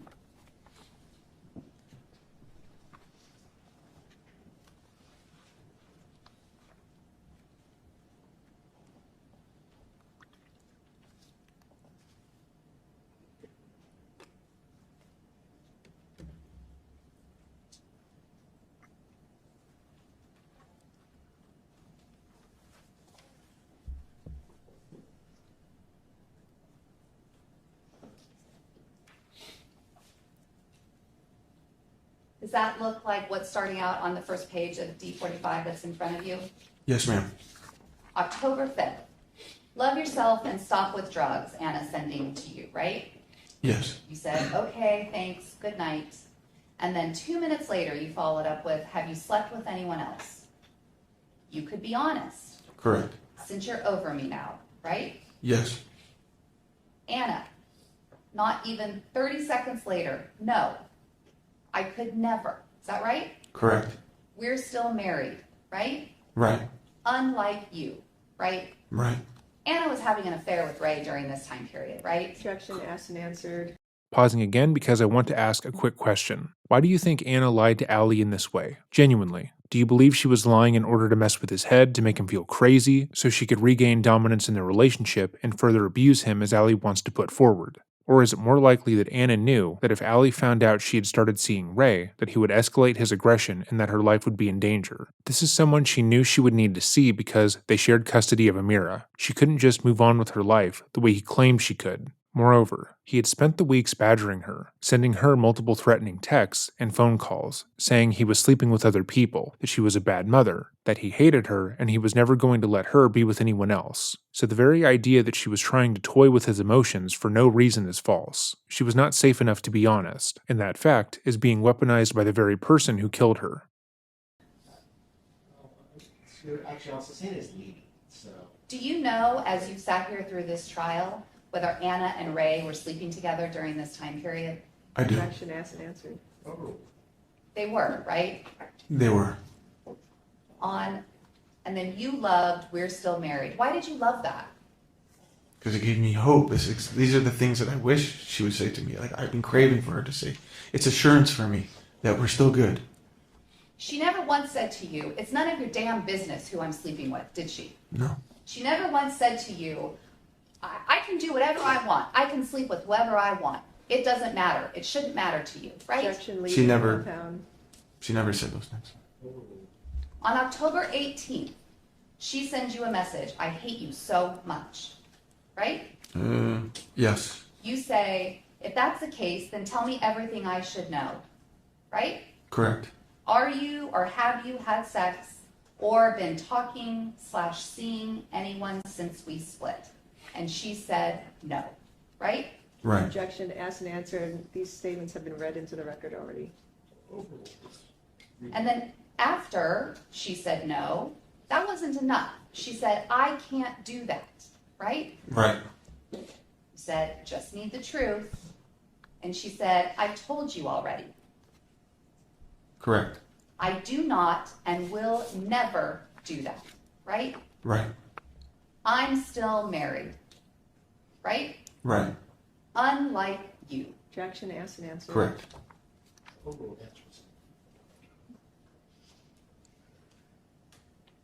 When you are asking her these questions, why are you asking her? If we're over, if you say we're over, just tell me, have you slept with anyone? Why are you asking her that? Well, one, because I always had the suspicions. And two, if we're truly over it, then we should just be honest. And I needed some kind of information like that to help me to stop hanging on to the thread of hope that there's reconciliation. You know, if she would have just been honest with me, it would have been just as painful, but I would have at least been able to move on and say, you know what, there's no hope. You know what I mean? Right, because everything is Anna's fault. Had she reacted better, had she not gone out as much, had she been honest about moving on, he would have handled it rationally. Like how he said it was her fault for sitting on the couch with Ray, because he would have taken the 5 seconds from walking from the front door of the apartment to going into the bedroom to calm down and not kill them. Like how he said if she just stopped escaping every time he abused her, he would have stopped on his own. Ali has displayed a profound inability to react rationally to anything he disliked. He scolded his attorneys, mocked the questions being asked by the prosecution, and even tried to claim the people in court were taunting him by simply sitting there. There was never going to be a way for Anna to act that would justify him abusing and killing her in his mind, because he could always find a way to push responsibility onto someone else. It wasn't the cocaine, it wasn't Anna, it was always him. In fact, you sent her a video that we watched where you said just that, right? Correct. Be honest with me so I can leave, right? Right. And 4 days later from that, you're asking her again, and she's still not just denying it, but I could never and would never do that to you, right? Right. There's been a lot of questions asked to you about during this time period, whether it's okay for you to do certain things and not okay for Anna to do certain things. Is that right? That is right. Was it okay for you to sleep with Nikki Sanchez? It was not okay for me to attempt to sleep. Did Anna forgive you for that? She did. Objection asked and answered. After that moment of sleeping or having, however you define that, having sex, attempting to have sex, whatever that means to you, from that day forward, was there anyone else that you physically had sex with, touched, massaged, used a vibrator with, anything that could be under the category of sex? No. You looked up escorts, right? Yes. Did you call them? I called a few. Did they come to your home? No. You looked up porn, right? It's okay if you looked up porn. It's not illegal. Did you look up porn? Sure. Yes. Did you hire a hooker? No. Did you go to a strip club? No. Between the time that Anna forgave you for your transgression with Nikki up to October 21st, was there anyone that you were sexually with in any way? No.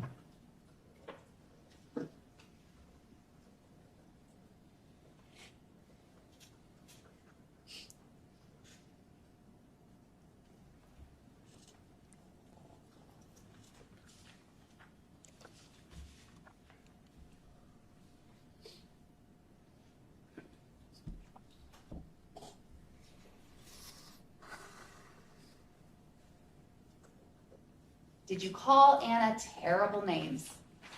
Yes. Did you say vile things to her, and sometimes did those things happen in front of a mirror? I did, and they did. Were you planning at any point in October to kill Anna? No. Were you planning at any point in October or any other time to kill any man? Right, and all the Google searches and threats that he made to Anna and his friends about that very subject were all jokes. They weren't serious, because he would never do that, except for the fact that he did. That Anna was with? No. You were asked questions about when you turned on the Discord app. Did you turn on the Discord app before October 21st to listen in on Anna? No. You moved out of the apartment on October 17th or 18th? 18th. Did you turn the Discord app on then? No. When you put the Discord app on the iPad, it was sometime on the morning of October 21st, is that right? Yes. Prior to going to the apartment and having a phone conversation with Anna, you were texting with her, right? Correct. And you were asking her why she ignored a FaceTime call that you tried to place with her, right? Yes. Going to the apartment that morning was not the first time that you had had contact with Anna that day, right? Yes. When you went to the apartment, what was the point of putting the iPad behind the bed? It was to catch her in the act of having sex. When you left the apartment, you had information that Anna had blatantly lied to you. Right? Correct. Correct. What were you thinking when you had this information? I was thinking that she is in fact cheating on me, and she's probably with him right now. And also, everything else that she told me up to this point have been lies. Did you stay in the apartment to ambush her when she came through the door? I did not. Did you hide in the elevator or in the stairwell to ambush her and this person that you thought she was having an affair with? No. Did you follow her in any way, attempt to find out where she was that morning to track her down? I did not.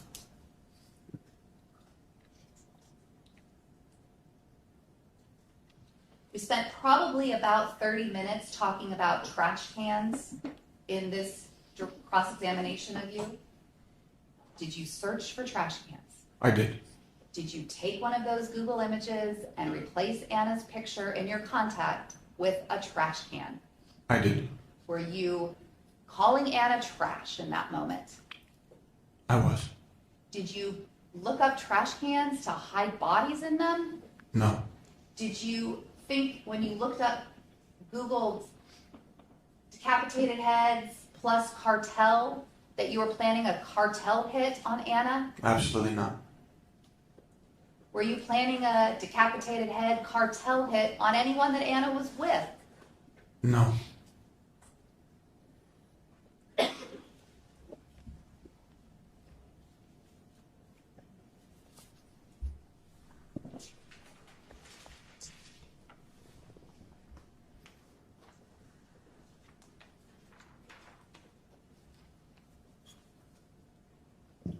You were asked about messages that you sent to this person, Mediterranean, saying, I will go to jail. Who is Mediterranean? He's one of my followers on Instagram. What's his name? I don't know. You don't have any idea what his actual name is? No, Have you ever met this person? I have not. Do you have any way to contact him aside from this like IG Instagram account? No, I do not. And you told him, if I see Anna with a guy, I will go to jail? Correct. Why did you say that? Again, it's just me just spewing out words to vent my frustration. It was in no way intending that I'm actually going to do something that will wind me in jail. I'm just venting because I didn't have anybody to really vent to. The issue with Allie's defense is that you would need to give him the benefit of the doubt in order to affirm his story. You would need to feel like being violent, attacking Anna, or any guy she was with outside of him would be out of character for him, and that he wasn't the type of person to jump immediately to anger. And there are plenty of examples where that is the case. Everyone has said things in the heat of the moment when talking to a friend that they wouldn't want repeated back to them in court. But the issue here is that Allie had actually done those things. When he said he was going to beat Anna's ass because he thought she was with another man, he had beaten her. When he said that if he ever found proof of Anna moving on from him, that he would be in jail, he had followed through with that plan. It's not like he joked about those things and is now being falsely accused of murder. He killed 2 people, but he wants to pretend like any of the evidence against him is circumstantial or being unfairly examined. You were asked about a flirtatious conversation you had with some sort of medium. Do you remember that? I do. Okay, so you saying you're my healing Egyptian goddess, is that how you flirt with people? No. Who is that person? She's some woman who follows me. She commented on one of my videos. Her name stuck out to me. I clicked on it and I followed her. And then she messaged me with an audio message telling me that I'm a spiritist and the spirits are telling me to tell you this. What I had already said.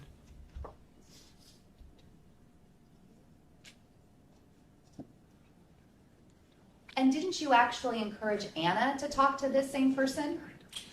I actually asked her if she would be able to speak with Anna and work with Anna to see if maybe this could help both of us. So did you try to put this woman that you're having a flirtatious conversation with in touch with your wife because you wanted your wife to know you were having a flirtatious conversation with her? No, that's not what I was doing. Is that really a flirtatious conversation? No, I think I was just being corny. I was just being silly. When you told your cousin, I'll kill a guy. Do you remember that? Yeah. Were you putting out in the universe that you were premeditating, that if you saw Anna with someone, you were going to kill him?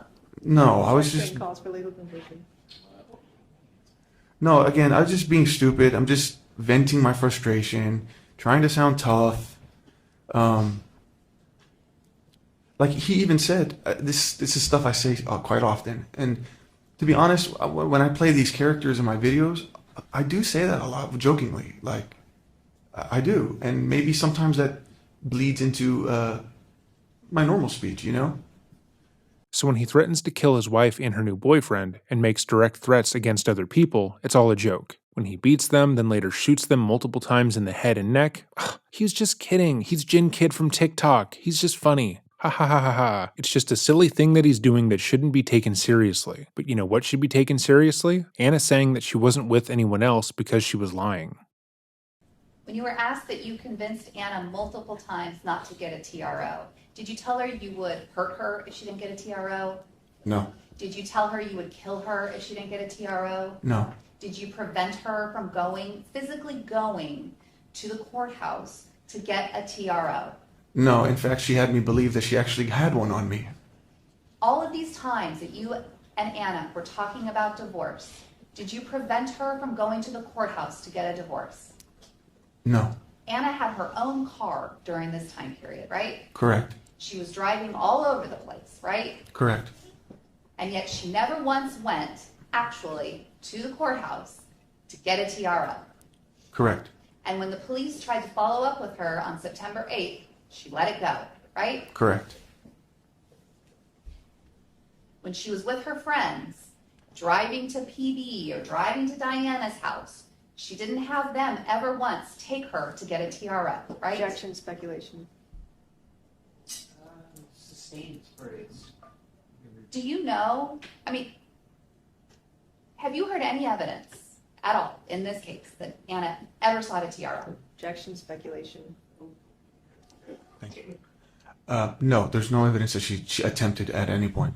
Okay, and that's because she did it. She right? did not. She had multiple opportunities to do it. Is that correct? That is correct. And she didn't do it. She did not.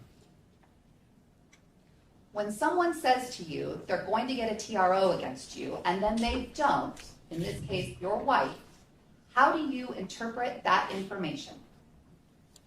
I can't take anything she says serious. Even if you told her, don't get a TRO, she could have gotten one, right? 100%.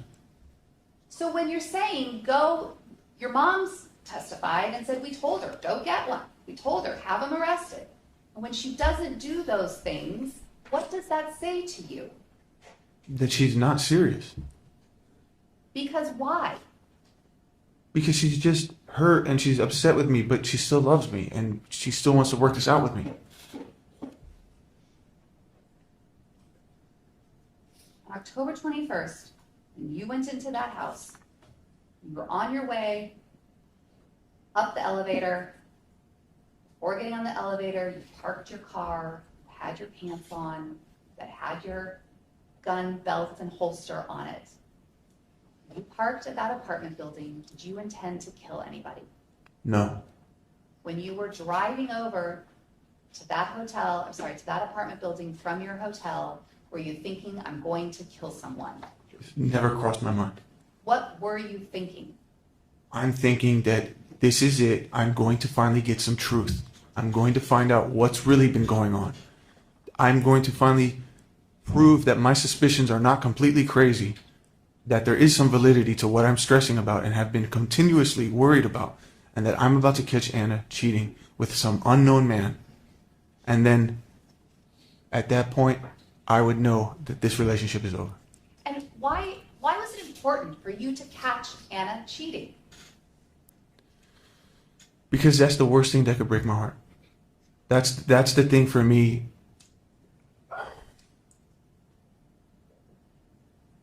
It also, she had turned to I don't want to blame her. Everyone was calling me a cheater. My dad was calling me cheater. My sister's calling me cheater. Everybody's calling me a cheater. Even her girlfriend's saying, you lost us the moment you brought that girl in your apartment. Everybody was shunning me as this terrible person. And I just wanted to prove that she's doing the same thing. And it's not fair. It's not fair because I'm over here being told, oh, I'm the cheater. I could never do what you're doing. But yes, she's doing it. And she's been lying to me. And she's been toying with my mental health, toying with my vision or our vision for the future of our marriage. She's telling me, I'm still thinking she's with me. You know, despite 1 minute she's with me, 1 minute she's not. I don't know what's real. So I was just trying to get some answers. Just to clarify, Anna sleeping with another person after ending their relationship would be the worst thing that she could do to him. Meanwhile, him beating her, pushing her to the ground, sleeping with other women, that's all easily forgiven. He went over to the apartment with a gun because he wanted answers. Makes a lot of sense. You parked your car, you went upstairs, you opened the door.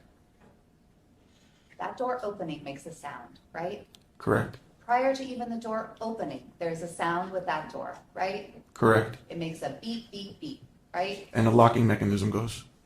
The moment that door was opened, Anna looked to the door, right? Correct. You saw Anna, she saw you. You immediately saw Ray, and you were inside the apartment. You racked the gun and shot based on what you saw, right? Tell us, what happened in that apartment? I opened the door. Before I was even fully in the door, I could see the couch. So as I was walking into the door, before it even shut, I had already seen Anna. I go to look at the man. He leans forward. I recognize him as Ray. And next thing you know, I just shut off. I felt like I got kicked into like some strange secondary passenger seat of my body where I'm just seeing these things happen, but I'm not doing it. And I can't stop it. And that's it. I want to show you what is People's Exhibit 91.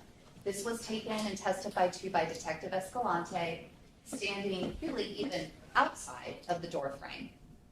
When you're standing even outside of the door frame, you look right into the couch. Is that correct? Correct. Is this the same door you went through?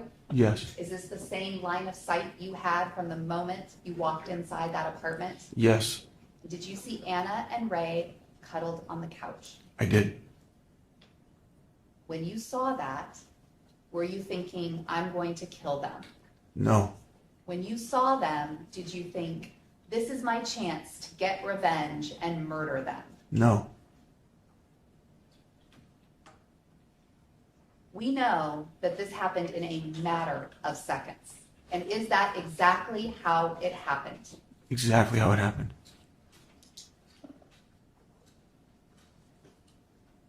All right, ladies and gentlemen, good time for us to take our afternoon recess and see everybody back here in 4 minutes.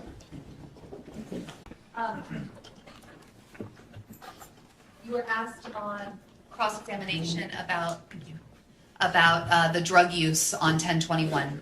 You told us you did 4 bumps before you got into the car and drove over to the apartment, correct?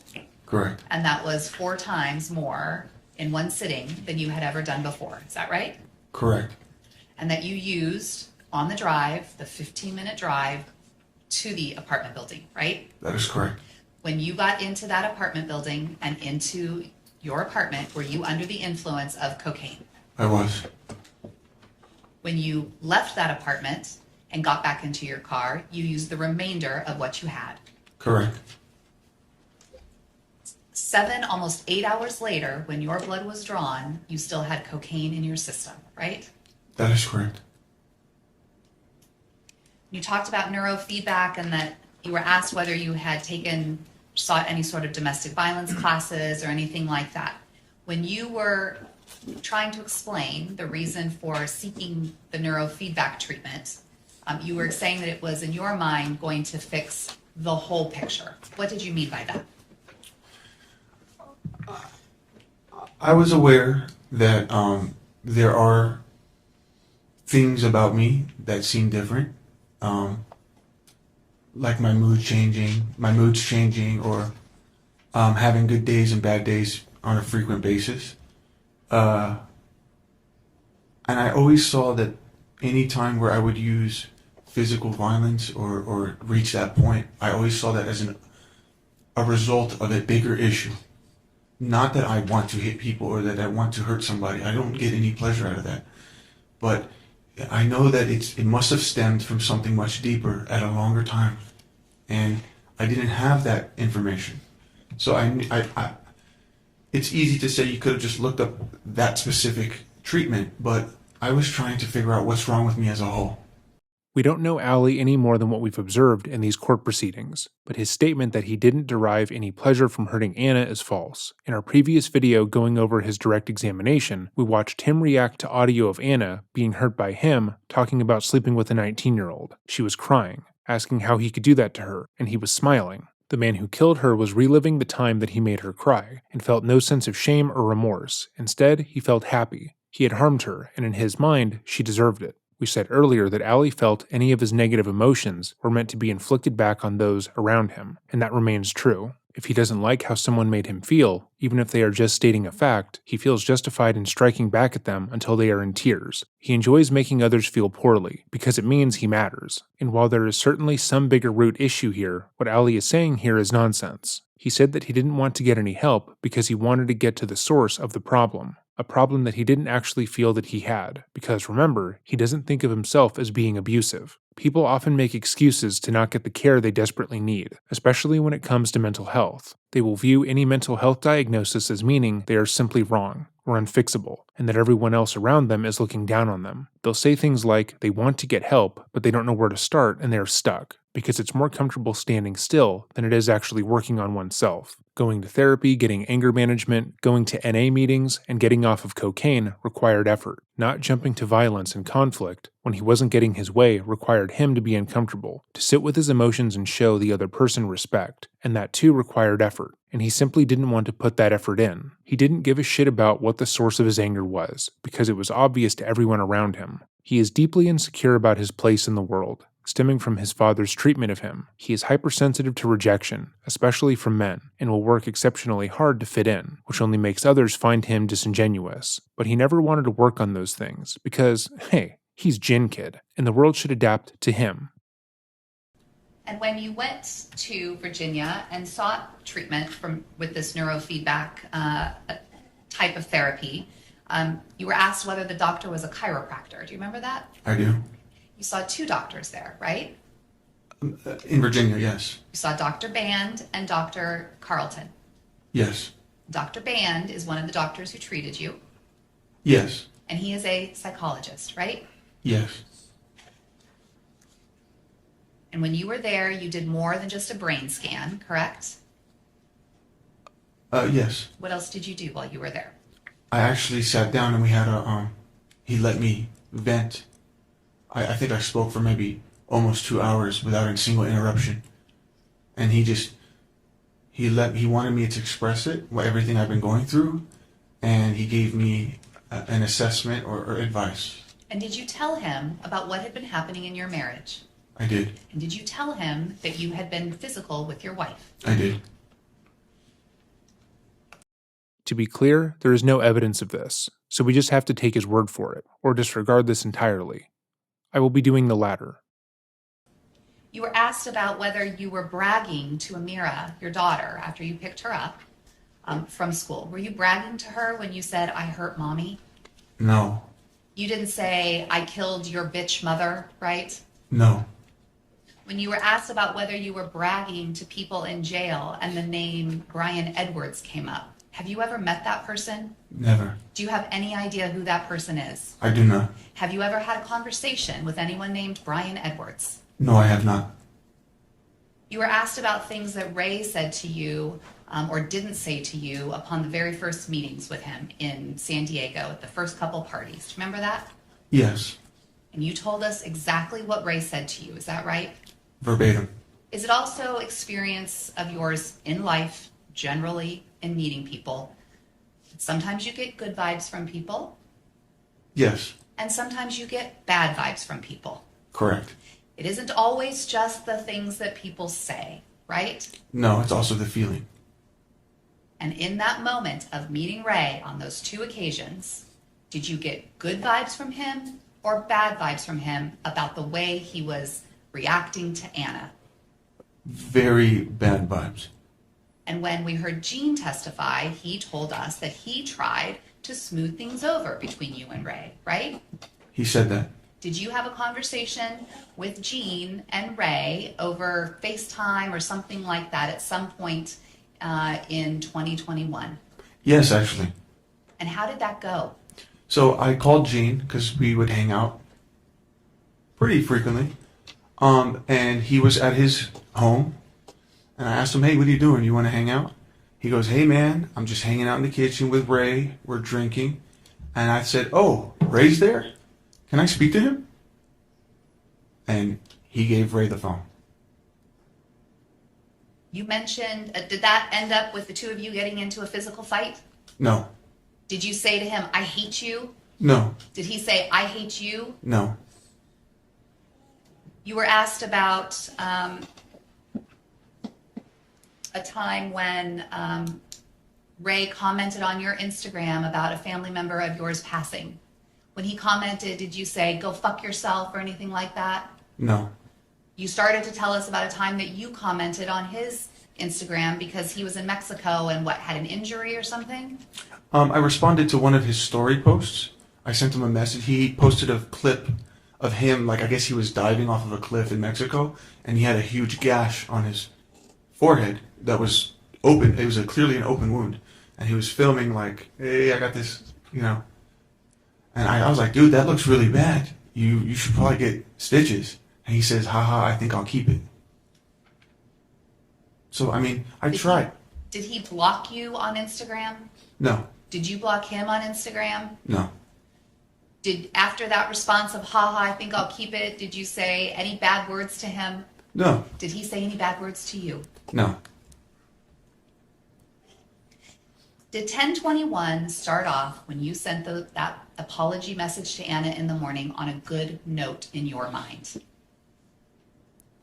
Yes, because I felt that it was a moment of me taking responsibility for things I could have done better.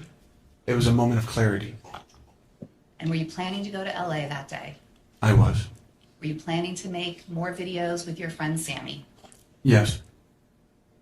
You sent items to Anna, Yes. food Groceries. and roses. Yes. And it was the lack of response to what was your romantic gesture that started to turn 1021 into the day that it was. Correct. When you received no response about this romantic gesture, what was the first thing that your mind jumped to? Something's not right. She clearly ignored that. Her mind is on someone else. You went to the house to try to confirm what was happening. I went to the house to go talk to her, to try to get an understanding. And on that morning, when you tried to get an understanding, she had, in what is in your mind, the first blatant lie to you. That I know of, yes. Your plan from that moment, when in your mind this is the first time she's ever blatantly lied to you, was to do what? To discover the truth. Why was discovering the truth so important to you? Because I was at a very pivotal moment where I needed to know what is going on. What am I going to do? A lot of the reasons why I wasn't able to stay away from Anna or that I would call her all the time is because I'm used to being with her. And she's such an essential part of my daily life. Everything we do revolves around each other, and she wasn't there anymore. And so that was very hard for me to disattach from that. A part of me wanted to disattach if that's what she wants me to do, but I wasn't getting the full clarity that that's what she wanted. So I didn't want, me going to LA was my attempt to focus on me and give her the space that she had been saying she wanted. But deep down, did I want to go to LA? Probably not. I want to be with my wife. I don't want to give her any indication that I'm out of this or that I can move on, So by me receiving the truth, I looked at it as this is the final pain, the final thing I needed in order for me to just disassociate from her and finally take a stand and leave. If you had gone there to the apartment with the intent or had the idea at any moment on your way there or walking into the apartment that you were going to kill them, that this was your plan, would you have recorded this on your phone? Absolutely not. There's no need to make incriminating evidence. He says that as if he also didn't present multiple videos that included him beating Anna. All he did was make incriminating evidence. So the very idea that him recording the murders is proof that he didn't mean to kill Anna and Ray is laughable. Again, it's the I am too smart to do something stupid argument we've seen from so many other narcissists. All the times before that you had recorded your interactions with Anna, it was to protect yourself. Correct. Just like it was on 10/21 when you recorded yourself going into the apartment. Is that right? That is right. Thank you. Nothing further.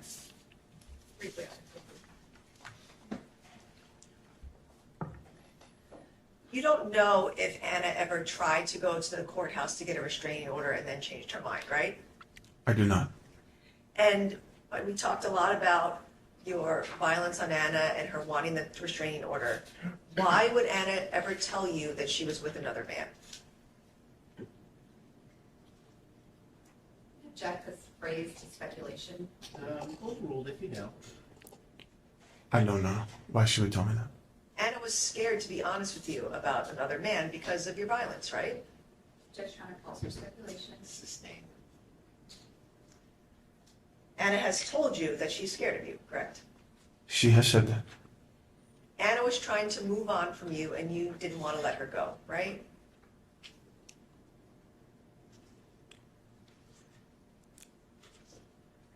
I don't know that she actually wanted to. She would say things that certainly seemed that way. But she told you that she wanted to move on and told you to move on too, right? Correct. So you knew that she wanted to move on from you, correct? She has told me that before. Right. But you didn't want to let her go and do that, correct? Correct. And you were asked about some recordings that you made. In fact, you did make recordings that had bad information or, evidence on it, correct? Ultimately, yes, it resulted to something that would not be favorable for me, but that was not my intention by starting the recording. Right, you made a recording where you admitted to beating Anna, right? Beating the shit out of her. Or, I'm sorry, that's why you get your ass beaten, bitch. You made a recording where you said that, right? That was a statement I said during one of our bad interactions. Right, but that's an incriminating recording that you made that you kept on your phone, right? Right, but my intention wasn't to have an incriminating moment. It was to prevent an incriminating moment, or should it become a moment like it did, at least I have the evidence. But it doesn't always guarantee how it's going to play out. What do you mean like it did? You were recording an argument that you were having with Anna. Right, because Anna had gotten into the habit of manipulating facts or threatening to call the cops and put me in jail only to scare me to run off, or she would break my stuff, or she might scratch me in the neck. I just wanted to have records of that. I would argue that even the fact that I have recordings that shows incriminating stuff shows that that's not my intention. That's how it would have ended. You have no recordings where Anna was violent with you, correct? There is a recording where I said, "Don't touch me, don't touch me, don't touch me." She wasn't. They played that audio recording in court, and we went over it then. But as a reminder, in the recording, we don't hear Anna touching him, or really being close enough to him to touch him. Meanwhile, he put forward multiple videos where we see him hit her in the face, as well as destroying her electronics and just beating her. While it's entirely possible that she hit him, we don't have any evidence of that happening, and we would have to take his word for it, which is difficult to do, seeing as he lied throughout his time on the stand. Touching you. She was just looking at your phone, right? My phone was in my hand. She was attempting to grab it from me. But that's what you guys were arguing about. You kept telling her that you had slept with someone else, and she was trying to get your phone to see or call that woman, right? I'm not sure, but she was reaching for me and she was grabbing me. But she wasn't being violent with you. You never recorded anything where she was violent with you, correct? During the September 9th, when she tried to unpack the suitcase that I was trying to leave, she clawed me in the neck before I pushed her. That is not on any recording, correct? That was during the scuffle. Or I don't know if it's on the recording, but And you made a recording the morning of October 21st where you were essentially vandalizing the apartment, correct? that wasn't why I made the recording, but yes, But you have incriminating recordings on your phone. I do. And then that also includes the shooting, correct? Correct. All right, thank you. Nothing further. Just briefly, do you feel like in the months of September and October that very often Anna's words did not match Anna's actions? Correct. And when you were asked why would Anna tell you she was with another man, Anna said to you, not just, I'm not with another man, but I can't, I never would, we are still married, right? I shouldn't ask and answer. Overruled, it's leading, but I'll allow. Go ahead and answer the question. That is correct.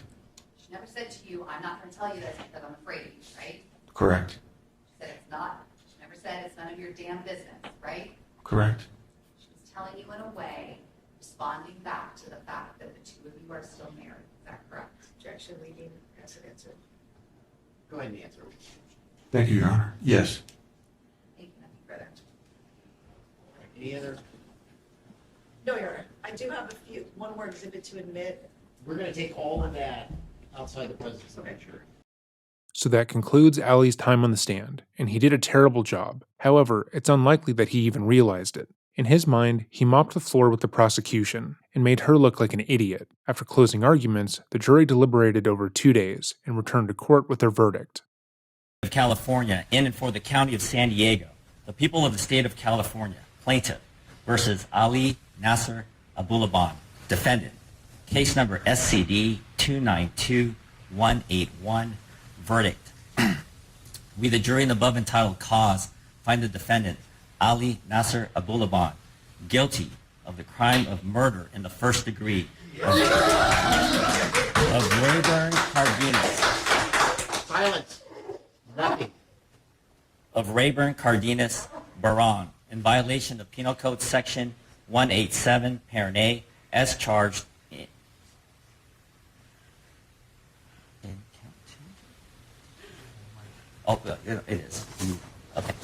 In count 2 of the information. And we further find the allegation that in the commission and attempted commission of the above offense, the defendant, Ali Nasser Abulaban, intentionally and personally discharged a firearm, to wit, a handgun, and proximately caused great bodily injury and death to a person within the meaning of Penal Code Section 12022.53, Parent D, to be true.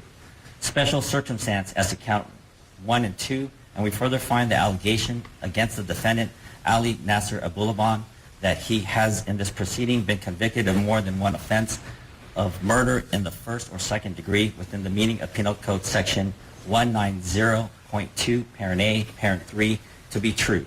Dated May 29th, 2024, jury 4-person. Same title, same cause, verdict. We, the jury in the above entitled cause, find the defendant, Ali Nasser Abulaban, guilty of the crime of murder in the first degree of Anna Abulaban in violation of Penal Code Section 187, Parent A, as charged in count 1 of the information. And we further find the allegation that in the commission and attempted commission of the above offense, the defendant, Ali Nasser Abulaban, intentionally and personally discharged a firearm, to wit, a handgun, and proximately caused great bodily injury and death to a person within the meaning of Penal Code Section 12022.53, Parent D, to be true. Special circumstance as to count 1 and 2, and we further find the allegation against the defendant, Ali Nasser Abulaban, that he has in this proceeding been convicted of more than one offense of murder in the first or second degree within the meaning of Penal Code Section 190.2, Parent A, Parent 3, to be true. Dated May 28th, 2024, jury 4-person. Ladies and gentlemen of the jury, was this and is this your verdict as I have just read to you? Yes. Yes, I wish to poll the jury. Yes. The following month, Ali would go back to court for sentencing, where he attempted to make an impassioned plea to be sentenced lightly so he could continue to have a relationship with his daughter. He attempted to come across as repentant, as if he felt any sort of remorse for what he had done. But when the victim's friends and family members gave their own impact statements, he mocked them to their faces. He was sentenced to life without the possibility of parole, and will never be a free man again. Despite that, we noticed during the research portion of this video that he somehow uploaded and then took down a video on his official YouTube channel. The video is his speech from the sentencing hearing, with text overlay, stating that there had been an obvious miscarriage of justice in the case, as he clearly didn't intend to murder Anna and Ray. However, when we went back to download the video, it had been taken down. And now that our coverage of this case has come to an end, let me know what you think in the comments down below. Thank you so much for watching if you've made it to this point in the video, and thank you for all the support that you've shown us. New videos are coming soon, but if you want early access and want to help support the channel, our Patreon will be linked in the description box down below. If there are any videos you want to see us make, let me know by emailing me at dreading.official@gmail.com. With all of that said, remember, stay safe.